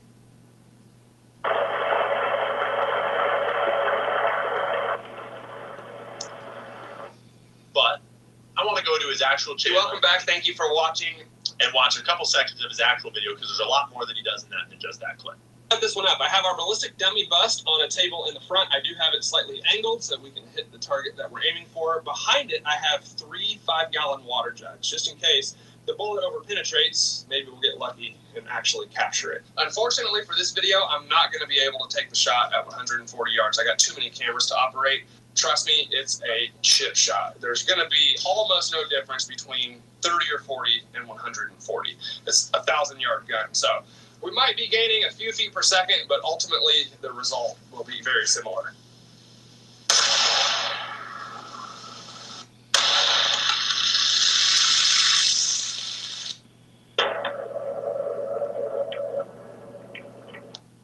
So to clarify, when the shot was first shown on camera, if you were experienced with guns, marksmanship, this sort of thing, you could have ascertained that there was no exit wound, there was no blood splatter behind him on the white backdrop. And almost every rifle round, you would expect some sort of blood splatter. You would expect a lot more carnage from this shot if it was a rifle. And that not existing, but it being the type of shot that it was, but apparently no shooter in the crowd with a handgun, gets pretty weird pretty fucking fast. So it was a pretty suspicious shot right from the start. Let alone once they told us that it was a 30-06, one of the biggest rounds that people use. Now, one thing I do want to say is we know how realistic the bones are in these ballistic dummies. We've proven it time and time again in a million videos. They usually react exactly like you would expect, and they stop a lot of calibers. One caveat I do want to give is I would imagine on a real human spine, there's a lot of muscles and tendons and discs, and I mean, that's what supports the whole human body. So I would imagine a real spinal cord is probably a little tougher than one of these, but I mean, you can see how thick that bone is, and they do even have like simulated spinal cord rods running through there as well. So this is the thickest bone in the ballistic dummy, and it was no match for the 30-06. But I also want to say, I think the ballistics gel in front of the spinal cord on these ballistic dummies is probably tougher and denser than a real human neck. If you relax and just push on your neck, it's extremely soft, and it wouldn't do anything to slow down a bullet. The ballistics gel on these is, you know, pretty firm, and you can see the damage that we have before it even got to the bone. So let's watch some more shots. So hopefully we're not too far off. This is Full Metal Jacket. At the same bullet weight, we should be able to hit it. Yeah. Well, that was insane. I don't even know if it hit the bone, to be honest with you. Yeah, the point of impact was a little bit higher on that one, so we didn't even hit the bone. We'll try it one more time.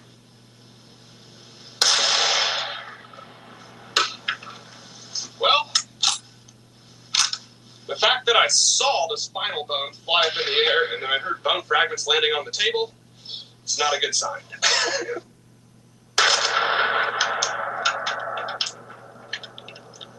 To the shoulders. So I've got it in a cinder block, propped up on the table. Yeah, we can shoot the skull just for funsies. We are going to use the 150 grain Hornady.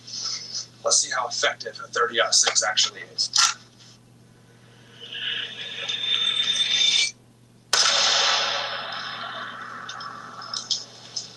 Wow.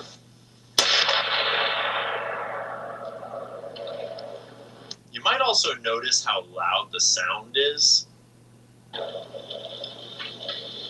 The mist, dude. I hope you guys could see that on camera. You probably couldn't. When I took the shot and stood up, the air was just filled with a blue mist. I think that was a good hit.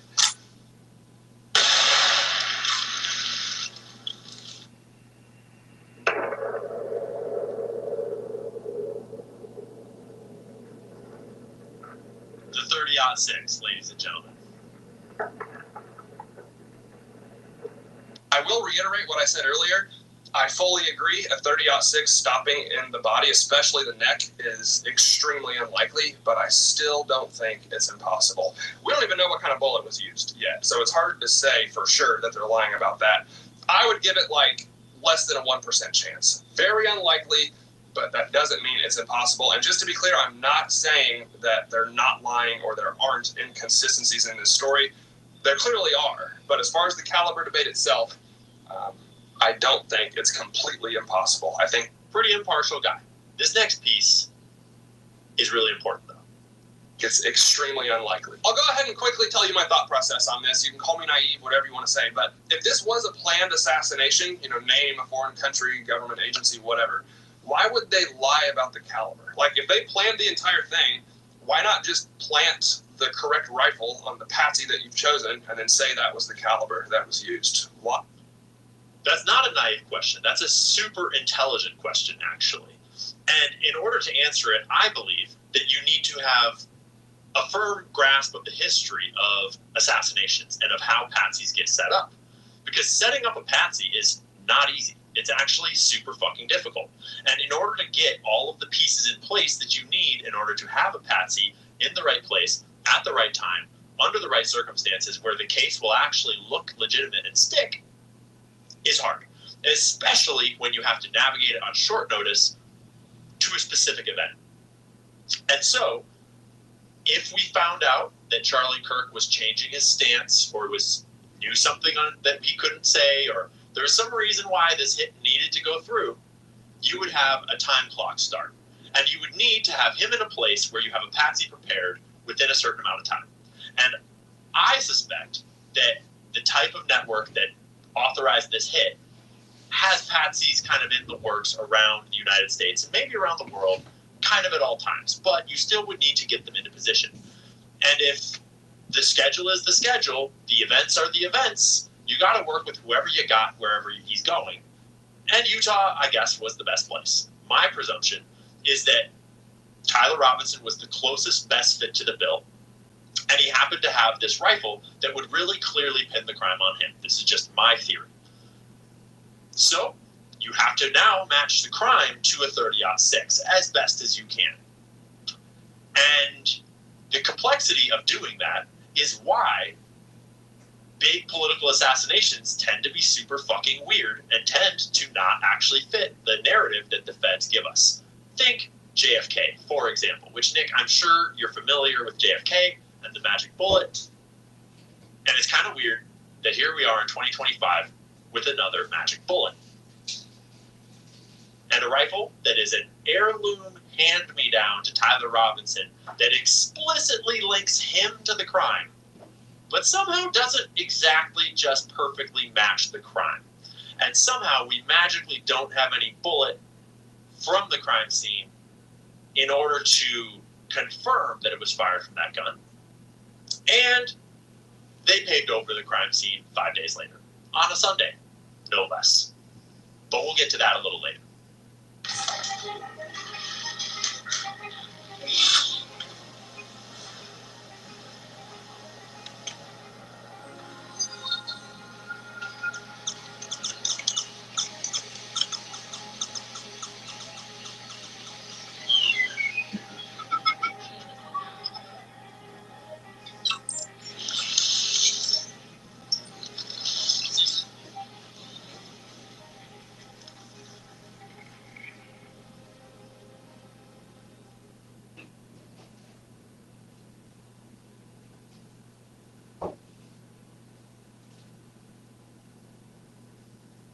These pizzas got me saying,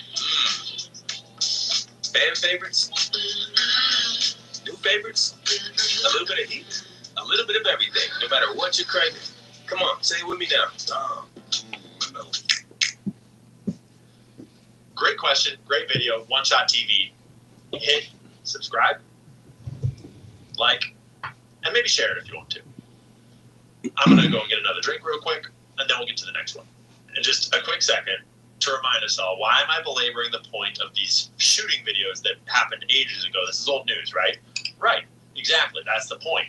Because if the bullet from the gun that we're told was used, the gun that links Tyler Robinson to the scene, the story that the official narrative has put forward as their evidence to put this man in jail and maybe give him the death penalty, if that bullet cannot possibly create the wound that we saw for multiple reasons, then the whole thing is fucking fake.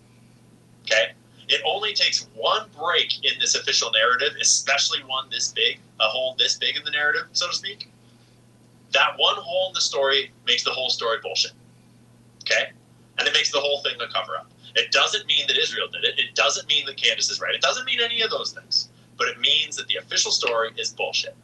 And it's not hard to figure out that the official story is bullshit. And that's why we're belaboring the point, going back to the original evidence, which I'm sure you watched, Nick. And I'm purposely letting experts tell you all about it, because I'm not an expert. This is what we can call evidence. Next, we're going to watch a video from one of my favorite people on the internet, and especially on this topic, Nate from Valhalla VFT, who is a trained combat medic, an ex-Green Beret, multiple tours of duty. He knows his shit. And you couldn't get a better expert opinion than a guy like Nate.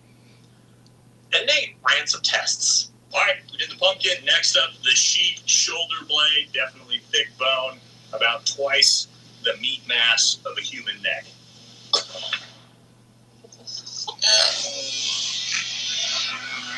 Straight through. So that's the bone that was going through there. Yeah, so as we can see, the sheep shoulder blade annihilated. Gun 6 basically ripped this entire thing in half, straight through, no bullet. Now we're going to attempt these beef vertebrae, which are, if you look at these things, incredibly thick, 2-3 inches thick in some of the bigger parts. Brian was telling me that butchers can use concrete saws to saw through this, so a little bit stronger than a human neck. We're going to check that out next. All right, so here we go. Next test, cow neck vertebrae. So, as you can see, the cow neck vertebrae stood no chance. Ripped in half, and as you can see, even clean through, damage straight through the cardboard. Again, then you can see how thick this bone is, guys. It's almost 2 inch thick, straight through. All right, so here is the real test. This is a cow femur. Let's give it a shot. Okay. Maybe I did it. No exit wound, no blood splatter. All right, so let's see the damage. It's literally in pieces. So here you go. Where Brian hit that directly in the center, literally exploded that cow femur in half, blew straight through. More. Now,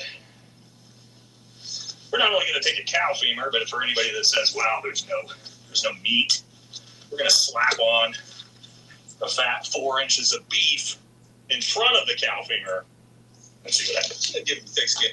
A bone significantly stronger and thicker than Charlie's spine. A bunch of meat significantly thicker and stronger than the front of Charlie's neck. Tape for skin, significantly stronger than Charlie's skin. Getting like me. All right, last test on the meat again. Cow femur, bunch of beef, thick tape, and then we're going to move up to the steel. Here we go.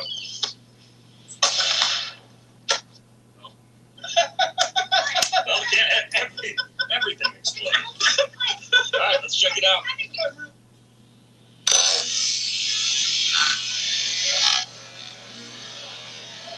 All right, so let's take a look at the crime scene. As you see, the entire thing exploded. The camera got knocked down, blew through this, as you can see. All right, here we go. Here's our cow femur. The damage to that. Literally snapped in half, and then our neck.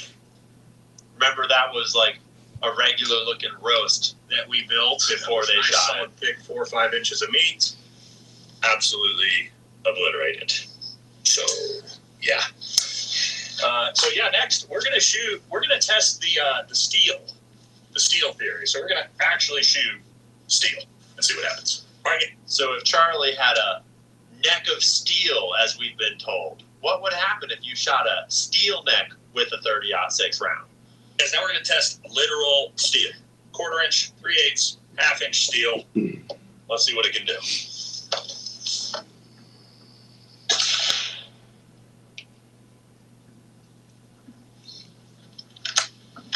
Now, you hit it.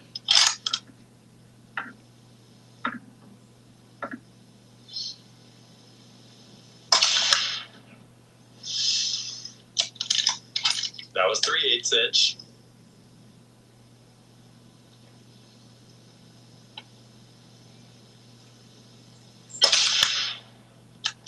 Bro's a pretty good shot. All right, so let's check out what 30-06 did to literal steel here. We have our, and thank God we got an actual.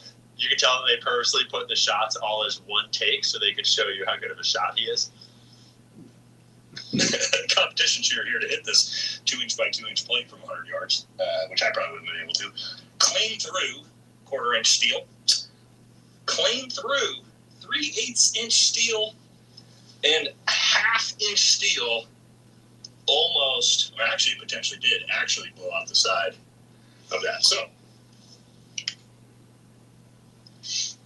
yeah. Guys, final thoughts. Literally nothing we brought out here today could stop a 30-06 round. Literal steel can't stop a 30-06 round. So actually, the whole man of steel argument doesn't even make sense, does it? So, we just wanted to bring this one to you guys, show you what a 30-06 round can really do, and so we can sort of kind of stop the confusion about if this was possible or not. And hope you guys enjoyed this one. We'll catch you in the next one.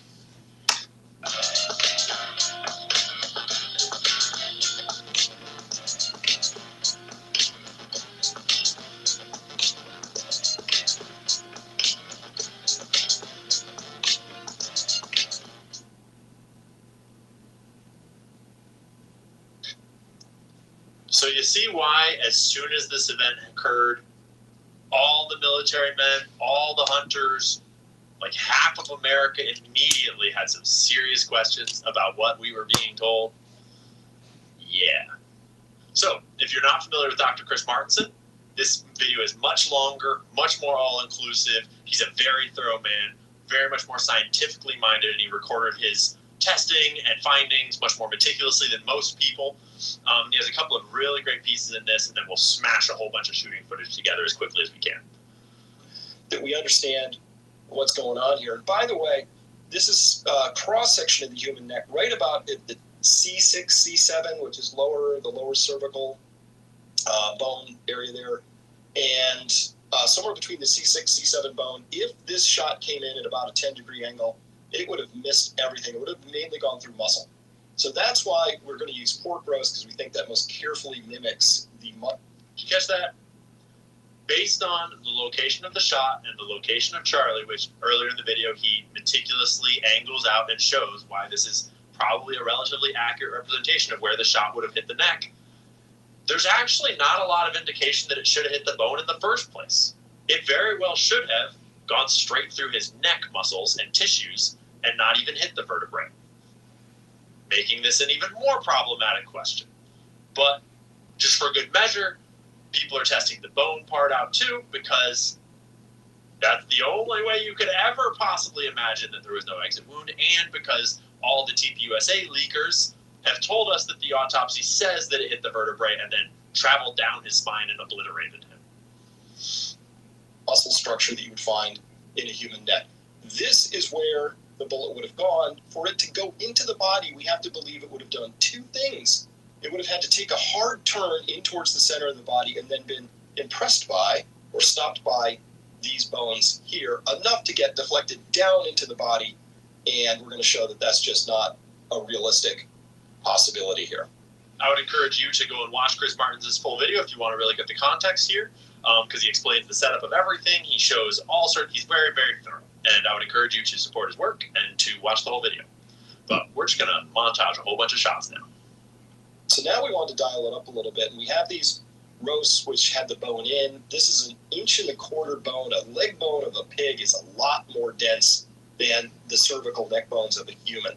This bone has to hold a lot of weight. It's got a big, fat 1/4 inch-ish wall around it, before you get to the marrow. These are very hard bones, and they're solid, one piece. So you would think if anything was going to deflect this, here's what would happen. So now this was shot with a 180 grain hollow point. The bone was hit. It was shattered. You see this huge hole that came out the backside here. And that's because the bullet came in and probably mushroomed a bit, but the bullet went straight through, but it was carrying so much of the bone material with it that too punched through. This is a 1/2 inch oriented strand board, and it's just astonishing. You can figure out roughly what the hole was in the backstop. But man, these things blew giant holes out of the backstop. So it's kind of hard to get it exactly right. So now here we're going to watch a 220 grain bullet, which is a big, heavy thing, right? And look at the giant monster hole it made in the back of this. And by the way, Nick put a cinder block here to backstop it, because I just said, can anything stop these rounds? It went through the cinder block. Wow. Through the first wall of the cinder Great block. camera. So glad we have this. So now we know. It took this whole cinder block and shoved it. So just watch this happen again. From here, and the round enters, and just absolutely goes through the roast, through the bone of the roast, through the back of the roast, through the oriented strand board, and into the cinder block. And by the way, it pushes and shoves that whole cinder block backwards, because these things are carrying just an enormous amount of force. Here's what happened. So if this 30-06 had hit Charlie in the neck the way we're told, it still could have gone through a concrete wall behind him and hit someone on the other side of the concrete wall. Okay? I mean, literally, like a literal concrete wall is stronger than a cinder block, but you get what I mean. Happened. This front of that cinder block had a big old hole with a concave pattern because it was struck from this side. And the bullet actually did stop on the backside of the cinder block. So that's kind of what it takes to stop a 30-06 round. So then here's just a variety of things. We just shot over and over again. Spoiler, 38 shots were taken. None of them were stopped by any of these roasts. This one here is roast number 5. I believe this one has just been shot with a 220 grain. I think that's what this one is. I'd have to check the show notes again. 38 shots were taken. None of them were stopped. Next.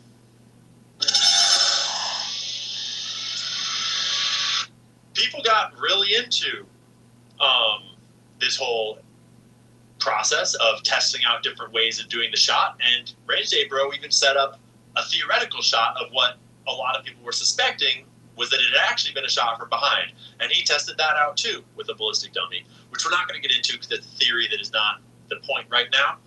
But there's all sorts of stuff out there to give different evidence to this whole thing.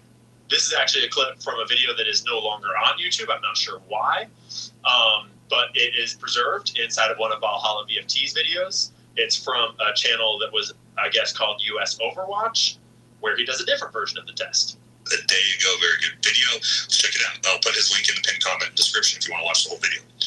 So our first shot will be a cold bore shot, and we will just see what kind of results we are able to duplicate.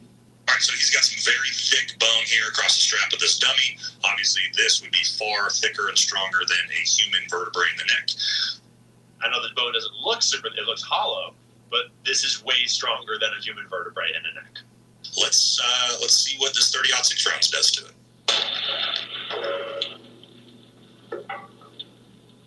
Wow. Yeah. All right, from this angle, as you can see here. Huh. Not only does it go through that bone, it explodes the bone. So now we're going to give it, reset it back up and put the ballistic plate in front of it and see if we can't duplicate that shot as well. Right now, he actually shoots a ballistic plate with 30-06 round. Destroys the plate. Second thing there, just ripped the entire half of that plate off. So this is back when people were still speculating that Charlie was wearing some ultra concealed body armor, which we have multiple versions of confirmation that he was not, but just to give you a sense for how powerful these rounds are. Now, the autopsy, which we still haven't seen. Because, yes, this is actually what's being put out. So, yeah, here you go, Fox News today. Man of Steel. Charlie Kirk's body stopped a bullet that would typically just go through everything. Remember, Nick, this is the narrative that you're shilling for. It was an absolute miracle nobody else was killed.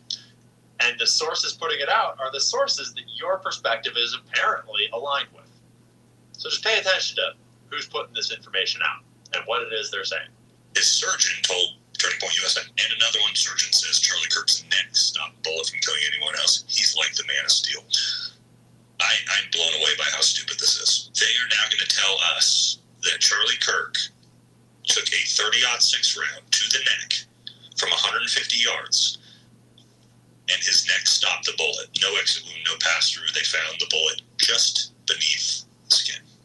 Guys, I'm going to be honest, I had some people send me this last night when it first dropped. I remember sitting on the couch next to my wife. She showed it to me, and I read it, and I said, oh, that's so dumb. That's obviously fake. There's no way that's real. And I just moved on with it because it was just, this was so outrageously stupid that there was no way. There was no way that this was a real post. And then I wake up this morning to hundreds of you guys emailing me and messaging me this exact thing, that yes, this is in fact real. And I believe, as far as I know, Andrew Colvett here is the executive producer at Turning Point, and he put this post out last night. Let's make our way through it. All right, here we go. I want to address some of the discussion about the lack of an exit wound with Charlie. I'm usually not interested in delving into most of this kind of online chatter, and I apologize, this is somewhat graphic, but in this case, the fact that there wasn't an exit wound is probably another miracle, and I want people to know. I just spoke with the surgeon who worked on Charlie in the hospital. That seems weird because that's a violation of HIPAA, but okay, let's keep moving. He said the bullet absolutely should have gone through, which is very, very normal for a high-powered, high-velocity round for a 30-06 round. Yes, it is. I've seen wounds from this caliber many times, and they always just go through everything. This would have taken a moose or two down, an elk, etc. Yes, a 30-06 round can penetrate through and through an elk. We'll talk about that here in a little bit. But it didn't go through. Charlie's body stopped it. No one word can describe the sweet, tangy, zesty fusion of Zaxby's Asian sensation meat. So I made one up. I mentioned to his doctor that there were dozens of staff, students, and special guests standing directly behind Charlie on the other side of the tent, and he replied, it was an absolute miracle that someone else didn't get killed. His bone was so healthy, and the density was so impressive that he's like the Man of Steel. It should have just gone through and through. It likely would have killed those standing behind him, too. In the end, the coroner did find the bullet just beneath the skin. Even in death, Charlie managed to save the lives of those around him. Remarkable. Miraculous. It's crazy. You guys know how fucking stupid that whole thing is, right? Here's what's crazy to me. Do these people not realize who's in America, what we did for the last 20 years? Do you know how many tens of thousands of global war on terror veterans there are that know exactly what it looks like when a high-powered rifle round hits a human body, especially in an area like soft tissue in the neck? Do you know how many people hunt out there and know exactly what a 30-06 round does to an elk skeleton or bone? We're not dumb. This ain't gonna work. This Man of Steel, his bone density, let's talk about this, okay? He got shot here in the carotid. If that did hit a vertebrae in his neck, let's understand that neck vertebrae is some of the most fragile bone in the human body because it's so flexible to handle what we do with our neck. So what they're telling you is a 30-06 round, which can bullet through elk bone, was stopped by Charlie Kirk's neck and a vertebrae. If you believe that, God bless your little heart. Remember, this man has shot a lot of people, and he's treated a lot of bullet wounds in combat, out of combat, pretty much all of it. You can't get a better expert testimony than Nate. Round. And it's not just me. I looked at every single one of these posts and I went to the comment section. What do the regular populace think about this when they heard this? All right, so from the post, the right-winged angel, Turning Point USA spokesman Andrew Kovats said Saturday that Charlie Kirk's surgeon called an absolute miracle. And the very first comment, bullshit button. That's not how bullets work. Bruh, ain't no way you believe this. I follow this account just to see the lack of critical thinking and laugh. This is fantasy feel good. Remember, Nick, this is the narrative that you're shilling.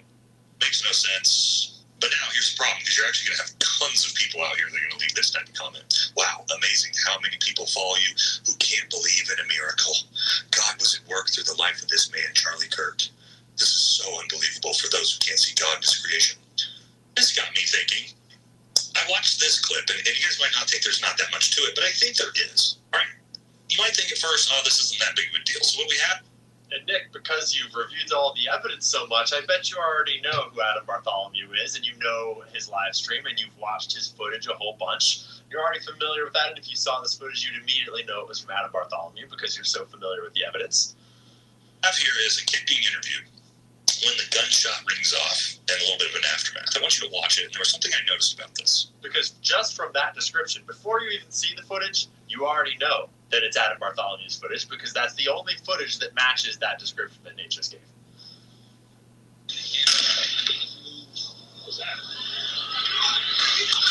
Okay, why is this important?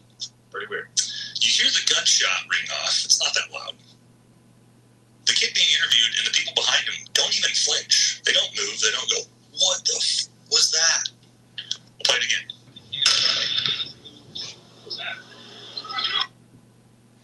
All those people still in the balcony. One kid kind of just like, what was that? The kid being interviewed didn't even sound like he even heard it. You guys realize if a 30-aught, that's basically an amphitheater, right? Dug down into the ground, big buildings everywhere. The acoustics on this would be insane. You guys realize if a 30-06, and you know it wasn't a suppressed 30-06, we've seen the FBI picture of the weapon. If a 30-06 would have gone off within 100 meters or so of these kids, everyone in that amphitheater would have immediately gone, ooh, it would have sounded like a bomb going off. But these kids didn't even flinch, which tells me it was most likely a small caliber round or a suppressed round, be it a pistol round, be it a suppressed 5.56 round. That's what that reaction tells me. That reaction from those kids, none of them barely even flinched when that gunshot went off. So here's where we're at. Is it possible that the autopsy report showed that Charlie was shot in the neck and the bullet potentially didn't make it through? Sure. If it was maybe a pistol round, is it possible that a 30-06 round was stopped by Charlie's neck vertebrae? No, it's not. There's a 0% chance of that happening. That's not possible. It's not a thing. So, here lies the problem. Okay, FBI. We now have supposedly the coroner and the surgeon saying that bullet didn't pass through. It lodged just below the skin. Okay, so now we know it wasn't a 30-06. So who's the shooter? FBI? Where's... Yeah. Who's the shooter? And where the fuck is the gun? And why is everyone trying to cover it up, Nick?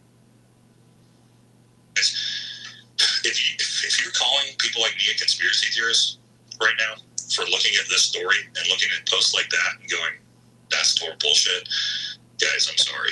But this is from top to bottom, start to finish. This entire thing has been pathetic from the FBI. Again, I don't know if it's nefarious or if it's just extreme incompetency.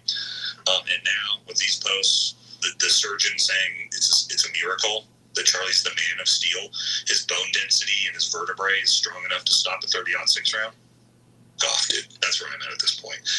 I think the American public deserves some truth, because I think we're all just super tired of being lied about. The same FBI that continues to cover up the Epstein files, even up until yesterday. Cafetel saying Epstein never trafficked children to anyone now. I mean, it's outrageous, all of this. Yeah. Wound is, which is here. Pretty outrageous. All right, first thing we're going to take a look at is what this report says. My understanding from speaking with a couple of people high up at Turning Point USA, they let me know that the injury took place right below the jaw in the C2. The bullet crashed through C2 all the way through C7. And then they found the bullet lodged in that meaty area around T1, the thoracic first vertebrae. All right, so I don't know Stephen Gardner. I don't really watch his stuff. I'm going to assume he's operating in good faith here and that he actually heard what he heard. And, somebody else also came out and said that they've seen or supposedly heard about the same autopsy report. I confirm. So both Brandon Tatum and Stephen Gardner are very closely affiliated with TPUSA. And you could say they're TPUSA mouthpieces in this regard because they are the ones being given the information to release to the public. And this was released after we had a lot of time for the internet to speculate about how weird the shot was and how none of it made sense. And so the release of this information through these channels was even more suspicious at the time. But I'm sure you were watching, Nick, so I'm sure you know all about that. Obviously, because I have connections, and I confirmed that the autopsy was done. I don't want to say too much, but the autopsy yielded where the entry wound was and how the bullet killed him. It's already been determined. They found the bullet lodged in his body. They can tell you exactly where, what was severed, what killed him, where the bullet traveled from his neck down through his body. They have it all, fragmentation of the round that spouted through his body. They have all of that. Okay, they have it all. They've got it proved. Let's see if this even works mathematically or scientifically. Let's jump into it. All right, guys, so basically a middle school math problem. This isn't that hard to figure out. We know that, according to the medical examiner report, this 30-06 round came in, hit him in the C2, traveled down. All right, you guys are going to notice some huge problems with this right away, but let's go ahead and, just look at this objectively. All right, we got our protractor out. Let's put that right here on the C2. Okay, we do know, again, from where Tyler Robinson was shooting, it was a 9-degree slope with a 9-degree offset, essentially meaning almost directly on at a 9-degree slope, which we can travel out from our protractor from the C2 here at 9 degrees. Perfect. All right, as we pull the protractor off, what's the first huge glaring issue you guys are going to see here? Oh, they want to tell you the medical examiner report confirms he was first hit in the C2 vertebrae right below the base of the skull. Biggest problem I see with that, from the angle Tyler Robinson shoots him from, is that would have hit him in the teeth. Right in the fucking face. And you might make the argument that this didn't come from the FBI, this came from TPUSA, it's not the same. These narratives need to align. If everyone's telling the truth, these narratives need to align. And it's clearly TPUSA leaking out this information from the autopsy to try to allay people's conspiracy theories. And it's just making the conspiracy theories worse. That autopsy, by the way, is in the hands of Erica Kirk right now. But we haven't seen it. But if it says what they say it says, what Brandon Tatum and Stephen Gardner seem to say it says, this is not possible, obviously. And these things matter. Because if it's not possible, then they have the wrong guy. And they are prosecuting a patsy. But, Nick, I would love to hear your evidence of how this is possible. I would love to see your analysis. I would love to see your sources, which I've never seen any of. Or even above the teeth. There is no possible way that this round came from a 9-degree angle and a 9-degree slope and hit the C2 way. Now we can make this work for the location of the shot if it inches and hits the C5, but that's not what they're saying. They're saying it hit the C2, traveled down all his vertebrae. It doesn't work. Next thing with this, we're talking about a 30-06 round. Right now you have this 30-06 round traveling at 24 to 2,700 feet per second, or even less, doesn't even matter. Hits him, let's say, hits him in the C2, if this magic bullet that doesn't go through his face somehow, that then refracts straight down into the T1. Yeah, that's not what a 30-06 round is going to do if it hits a human neck vertebrae. We know it's going to blow right through. But even if there was some weird refraction, bullets aren't going to refract almost 90 degrees. We've talked about that, and then keep their actual velocity to be able to do that much damage. Not really a thing. And you can just get footage after footage of operator after operator, Green Berets and Navy SEALs, military, ballistics experts all over the place pointing out all the problems with this narrative. But that was not an entry wound that we saw. We saw an exit wound. So where'd that bullet come from? We don't bleed like, and I've shot guys closer than the camera was. And an entry wound doesn't look like that. An exit wound does. So that's enough of experts talking about bullets. I'm sure we beat that horse to death. I'd love to see your evidence, Nick, of otherwise. And remember that if the bullet and the gun don't match the wound, then Tyler Robinson is not your killer. But let's look at the rest of the evidence that the FBI put out, some of the glaring issues in that. Just want to remind us all of this video, and I want to go to the exact, direct, original source, the FBI's official website. We've all seen it, zoomed in security camera footage of the figure running across the roof behind this pop-up part. Then he emerges from the right-hand side, apparently carrying something, runs across the reflective white part, where he clambers down and jumps down with the grainy zoom. A lot of people argued over what's inside of that towel. Is it a Mauser? Could be, who knows. I'll concede that maybe that floppy thing could be a Mauser. I don't personally think so. But, you know what? You can decide whatever you want to decide about this. Okay, guys, we have one more.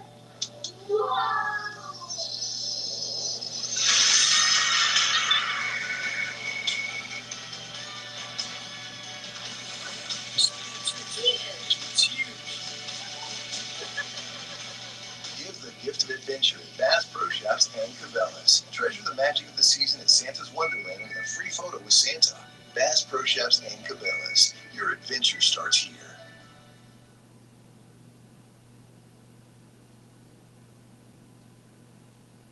Let me introduce you to Plus 500, the intuitive and easy-to-use trading app that gives you a glimpse into the future of futures trading. See a trading opportunity?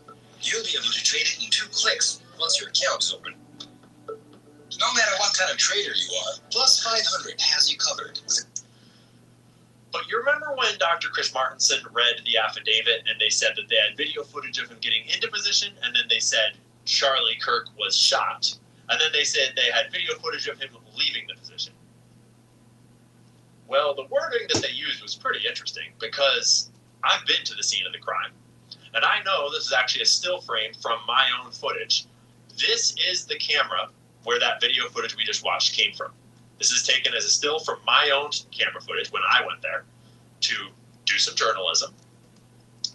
And this is Google Earth screenshotted with the camera that I just showed you down here in the bottom of the frame. It is located on this corner of this building right here.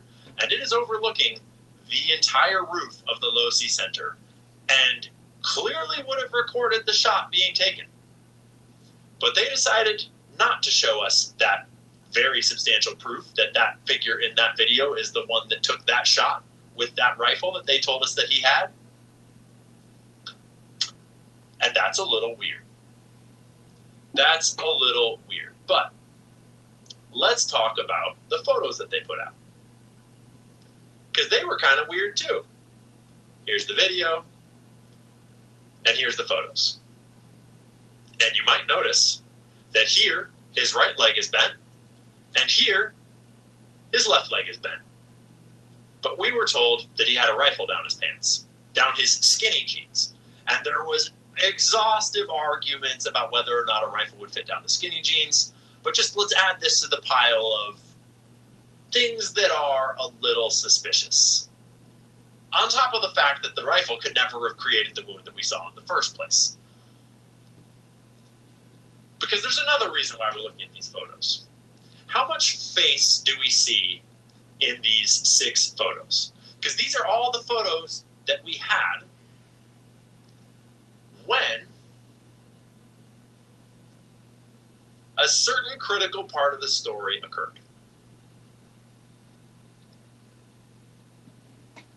I have the affidavit directly quoted here in my document. Highlighted the camera, capturing the individual running across the roof, low crawling into the area, etc., just like we saw.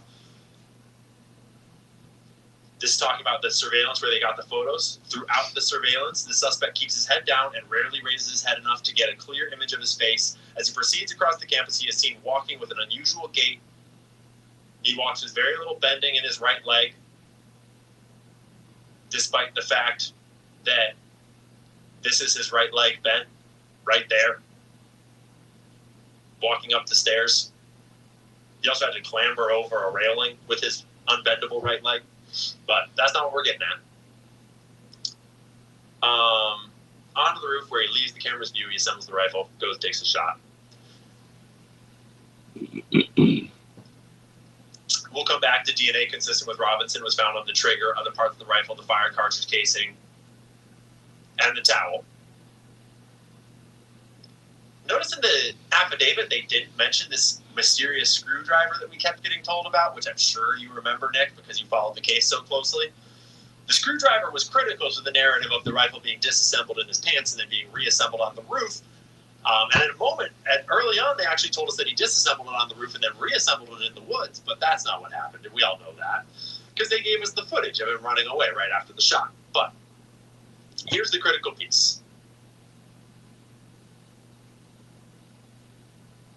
Robinson's mother saw the photo of the shooter in the news and thought the shooter looked like her son. Robinson's mother called her son and asked him where he was. He said he was at home sick and that he had also been at home sick on September 10th. Robinson's mother expressed concern to her husband that suspected the shooter looked like Robinson. Robinson's father agreed. So from these 6 photos, this random mother in Utah said, "Oh my gosh, that looks so much like my dear son that I'm going to suspect my son of murder." Do you think there's any mother in the world that's going to see these photos and think, I suspect my son of murder? Maybe if he wears that exact outfit. Maybe. But it gets better. Oh boy, does it get better. Robinson's father reported that when his wife showed him the surveillance image of the suspected shooter in the news, he agreed that it looked like their son. He also believed that the rifle that police suspected the shooter used matched a rifle that was given to his son as a gift. So this is from the affidavit that came out much later, but remember, this is his father recounting how he knew it was his son at the time. Okay? Do I have that rifle in here? No, I have to go to the rifle over here. There it is. That rifle. That's the rifle that Tyler Robinson's father apparently saw in the news and then suspected that it was his son because it's an heirloom rifle. But the one problem is that's not the rifle that Tyler used. And we know that because the news outlet that put this photo out told us that later, that they were told that it was a certain type of rifle, and then they went and used a stock image of a similar rifle for their news story. And we, to this day, have never seen a photo of the actual rifle, and neither has Tyler Robinson's family. At least, not in the news. And so, in the affidavit itself, they actually include information that illegitimizes their own narrative. He also believed that the rifle that police suspected the shooter used matched a rifle that was given to his son as a gift, despite the fact that no such photo was ever published. Awfully convenient, though, that there's this heirloom rifle that perfectly ties Tyler Robinson to the scene of the crime. The kind of thing his crazy boyfriend might have had access to, the kind of thing that anyone might have been able to get from his apartment and plant at the scene of the crime. Possibly. So then they go and get they convince Tyler Robinson to come in. He kind of admits to them. All this weird shit happens. We're not going to go through all of it. The family friend, remember? So I'm sure you remember, Nick. I'm sure you remember that his parents got in touch with him. They were sure. They were like, oh my gosh, our son is a killer. We can tell because of the photo of the gun that we haven't seen before. And so then they convince him to come over to the house. He kind of sort of admits to them that he was the killer. They kind of convince him not to off himself, and then they have a friend who used to be in law enforcement or something come over to convince Tyler Robinson to turn himself in, and he agrees. And this part is really weird. The family friend spoke to police and reported, telling Robinson that it would be best if he brought all the evidence with him to the sheriff's office to avoid police having to search his parents' home. If he was ex-law enforcement, you'd think he would realize that, I mean, hey, I'm no law enforcement expert, but I would assume that you're not going to trust the killer to bring all the evidence. You're going to go out and look for all the evidence, right? So that's a kind of weird piece of the narrative. Just Tyler, bring all the evidence that they're going to need in order to convict you with you. Let's just bring all the right stuff so they can convict you. But you know what you can't bring? He asked Robinson if he had the clothes that were related to what he did, but Robinson replied, a little conveniently, that he had disposed of the clothes in different areas. Now, I'm just thinking to myself that if it's not actually Tyler Robinson in that surveillance footage, if there's something fishy going on here, those clothes might have someone else's DNA on them. And it's probably best that they get disposed of in other areas. Don't you think?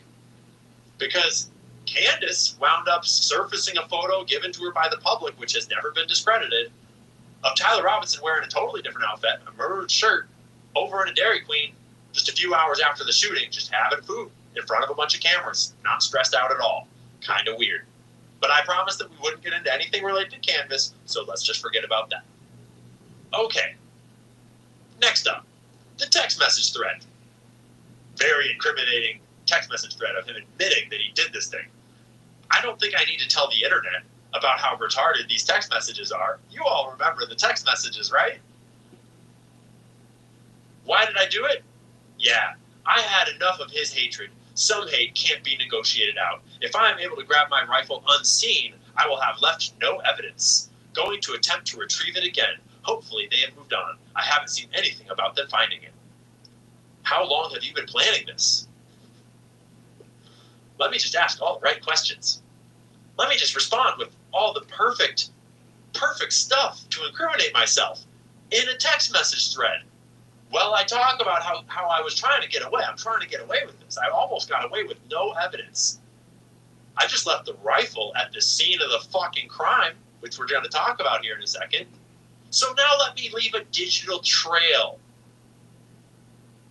that is me admitting to the crime. This kid had a 4.0 GPA. And what was his score again on the ACT? He scored a 34 out of 36 on the ACT, placing him in the top 1% of intelligence.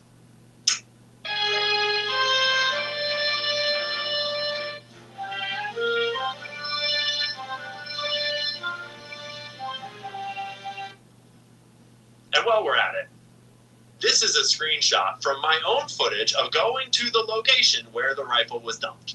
Because I went there to do some journalism, Nick. And you know what you immediately realize when you walk into that little space behind that chicken coop where the rifle was allegedly found?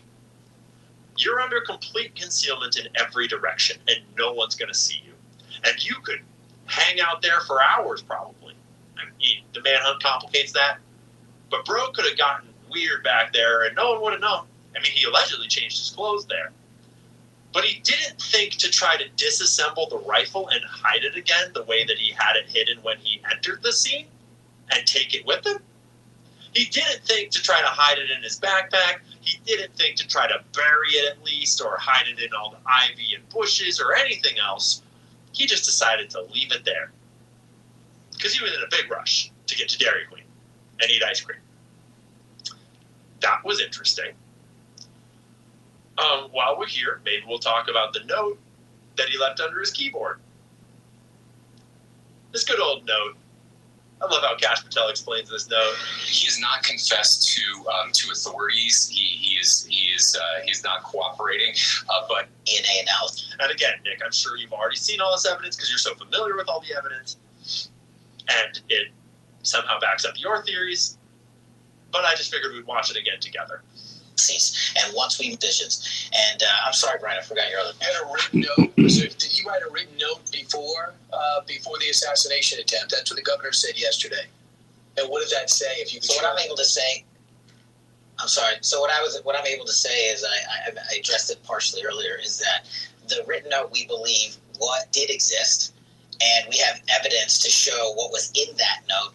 Which is, and I'm going to summarize, basically saying, the suspect wrote a note saying, I have the opportunity to take out Charlie Kirk, and I'm going to take it. That note was written before the shooting. Evidence of its existence, we now have learned, existed before the shooting, was in the location in the suspect and partner's home. But we have since learned that the note, even though it has been destroyed, we have found forensic evidence of the note, and we have confirmed what that note says because of our aggressive interview posture at the FBI. So, whatever the fuck that means, that's another piece of confession that was not planted by the feds or whoever, right?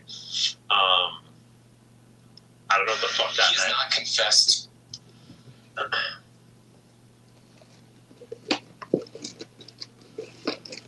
And then, let's briefly mention this. Because we had these Discord logs that allegedly he went into Discord and he admitted to all his friends that he had done it. And, like, Discord came out and denied that that was true. And then the whole thing kind of went away until Turkey Tom got some really weird leaks later on, which was also very suspicious. Discord said, there's a quote from this article that you can look up for yourselves on the Daily Beast. Discord said Friday that Tyler Robinson, the 22-year-old suspect, did have an account, but that he did not use it to plan the shooting Wednesday afternoon at Utah Valley University. That directly contradicted Utah Governor Spencer Cox, who had said at a news conference Friday morning that Robinson's roommate had shown authorities messages on Discord from Robinson. The messages referenced in recent reporting about planning details do not appear to be Discord messages, the spokesperson said. These were communications between the suspect's roommate and a friend after the shooting, where the roommate was recounting the contents of a note that the suspect had left elsewhere. So, I think that we have sort of beaten a few of these points to death, and we could go on and on and on and on and on, and we have over months and months and months without you, Nick. But let's just review. The rifle and the gun, the shot, the bullet, all of it doesn't fucking work. And I'd love to see your sources that make it work, because if the rifle doesn't work, none of it works, and quickly you start to ask yourself who would be the most likely culprit, who would be capable of this kind of cover-up, of this kind of planning, of getting a patsy, of all the things that we have seen. Who would have motive? A, the footage. I would argue there's a lot of problems with the footage, but maybe we'll find out in court. You know, the court trial that they're going to not show anyone anything about, that one. Maybe they'll show us the footage in court. His confession to his parents, there's fucking holes literally in the official affidavit that prove that there's lies in the affidavit that we all know there are lies there. Him turning himself in. Oh yeah, I forgot to mention that someone FOIA'd and asked for the footage of Tyler Robinson turning himself in at the police station, and that police station replied and said that they had lost or deleted the footage. How surprising. How coincidental. How convenient. I'm sure it's nothing. Love to see your evidence on how it's nothing. Text messages to Lance Twigs. I do your best. His Discord logs. Maybe. Could be. But the rifle needs to also work. Getting tired. No left under his keyboard. I don't fucking know what Cash told us about it. I don't understand what, I'm pretty sure he said that there used to be a note. There was once a note, but then it got destroyed probably by our guilty suspect, Tyler Robinson. He destroyed the note, but we had an aggressive interview posture, and we determined for sure that the note used to exist, so it used to be evidence, and now it's evidence again when we talk about it. There was DNA on the screwdriver, which now is no longer being mentioned for reasons that aren't explained. There was DNA on the towel and the rifle, which there's no reason there could ever be Tyler Robinson's DNA on a towel and on his own rifle that I'm sure he put on the scene. And his car was seen on doorbell cams near the scene, which we're not going to get into because that's a whole other video, which I've made a few of. So, if you can't tell, I do have a bias. My bias is based off of all of the reporting that I've done, all the evidence that I've seen, and a little bit of preconceived bias about Israel, and my understanding that Israel is the world's foremost assassinator. That Israel is the most shitty fucking country on the planet. That Israel is conducting a genocide. So, do take my bias into account while you watch this video. Okay? That's fair. You can call me a Fed. You can call me a plant. You can say that I'm like trying to character assassinate Nick or whatever you want to do. I'm just trying to share my sources and my evidence. And Nick went at me, and I didn't see any sources or evidence from Nick. I just saw a lot of ad hominem and straw man attacks and very weird, suspicious things to say, but no evidence. So, Nick, now that you've seen some evidence, which I'm sure you already were very familiar with, I'd love to hear your stance on why it's probably Tyler Robinson and the feds are probably telling the truth. And why you're not interested in developing your own understanding of what happened and asking your own questions about TPUSA and who murdered Charlie Kirk and why we're getting all this reporting about Benjamin Netanyahu offering him giant sums of money. And why Benjamin Netanyahu was one of the first people to report that Charlie was dead, and then to eulogize him over and over, and then to talk for days and days about how Charlie was so loyal to Israel, despite the text messages saying that he was objectively going to leave the pro-Israel cause. Didn't even mention the ones where he said he was thinking of inviting Candace. I would love to know how any of this squares with the message that you have been preaching for ages, since Charlottesville, since you were in Charlottesville and I was at Burning Man. How is it that you have it so right all of a sudden after years and all the evidence is just, I'm misunderstanding it, I guess? Because let's be clear. I'm just going to be honest. I did my live stream just gently, kindly prodding at what seemed a little off. It just didn't seem like the way you've been speaking before, and it just was confusing. And so I gently prodded it, like, where are you at, dog? I like you. I like your shit. I like your content. I like your messages. Even the ones I don't agree with, I like how it challenges my thinking. And that's all that was. No one told me to do it. Wasn't paid to do it. I had no ulterior motive around that moment. I just wanted a good lead into my show, and my show was about the Anti-Semite of the Year competition, and you didn't win it. And I thought it was a good idea. I knew it was going to be a little controversial for sure.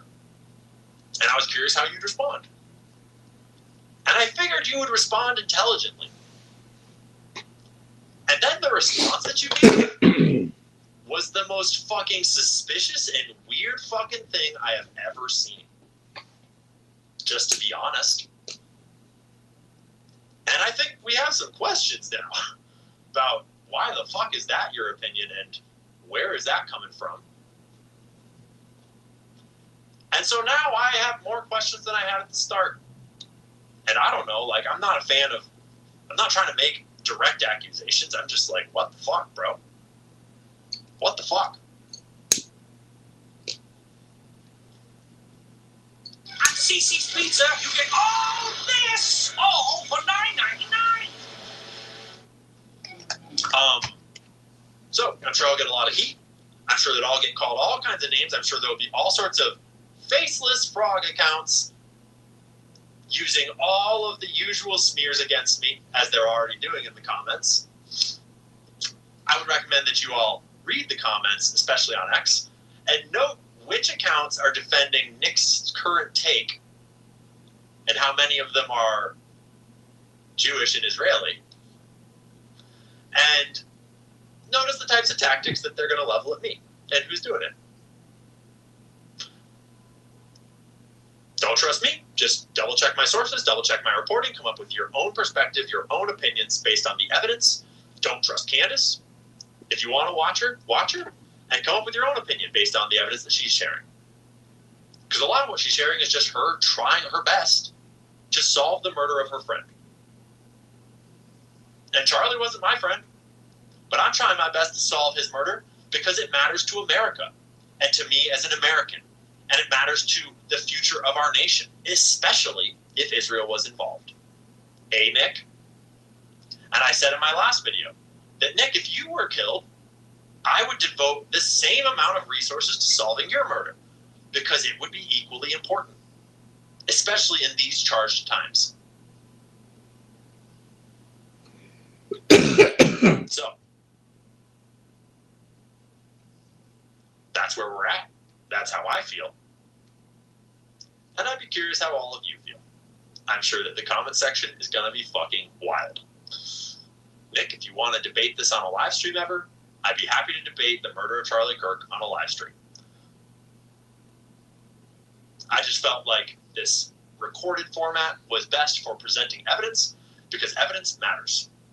And yeah, I'd love to see yours. So, now that we've said all that, let's close with one last important piece.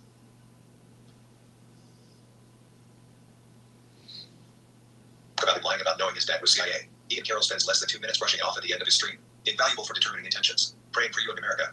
Well, you know what? I was being harsh on Ian for effect. I like Ian. I like Ian a lot. I hope he doesn't take it personally. But I like Ian Carroll. I think he's a good guy. You know what? I was being harsh for effect. And I like Nick. I think he's a good guy. I like Nick. And so I hope he doesn't take it personally or whatever. Conspiracy theories are demonstrating information is the oxygen of the knowledge. There's so much evidence out there that even if less than 1% is true, that would be enough to collapse the current paradigm and change the whole planet.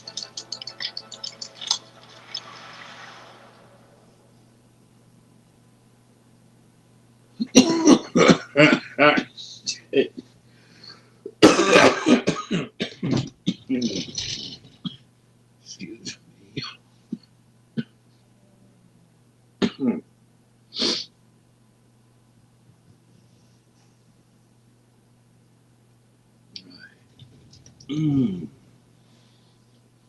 It's time to switch it up a little bit, y'all.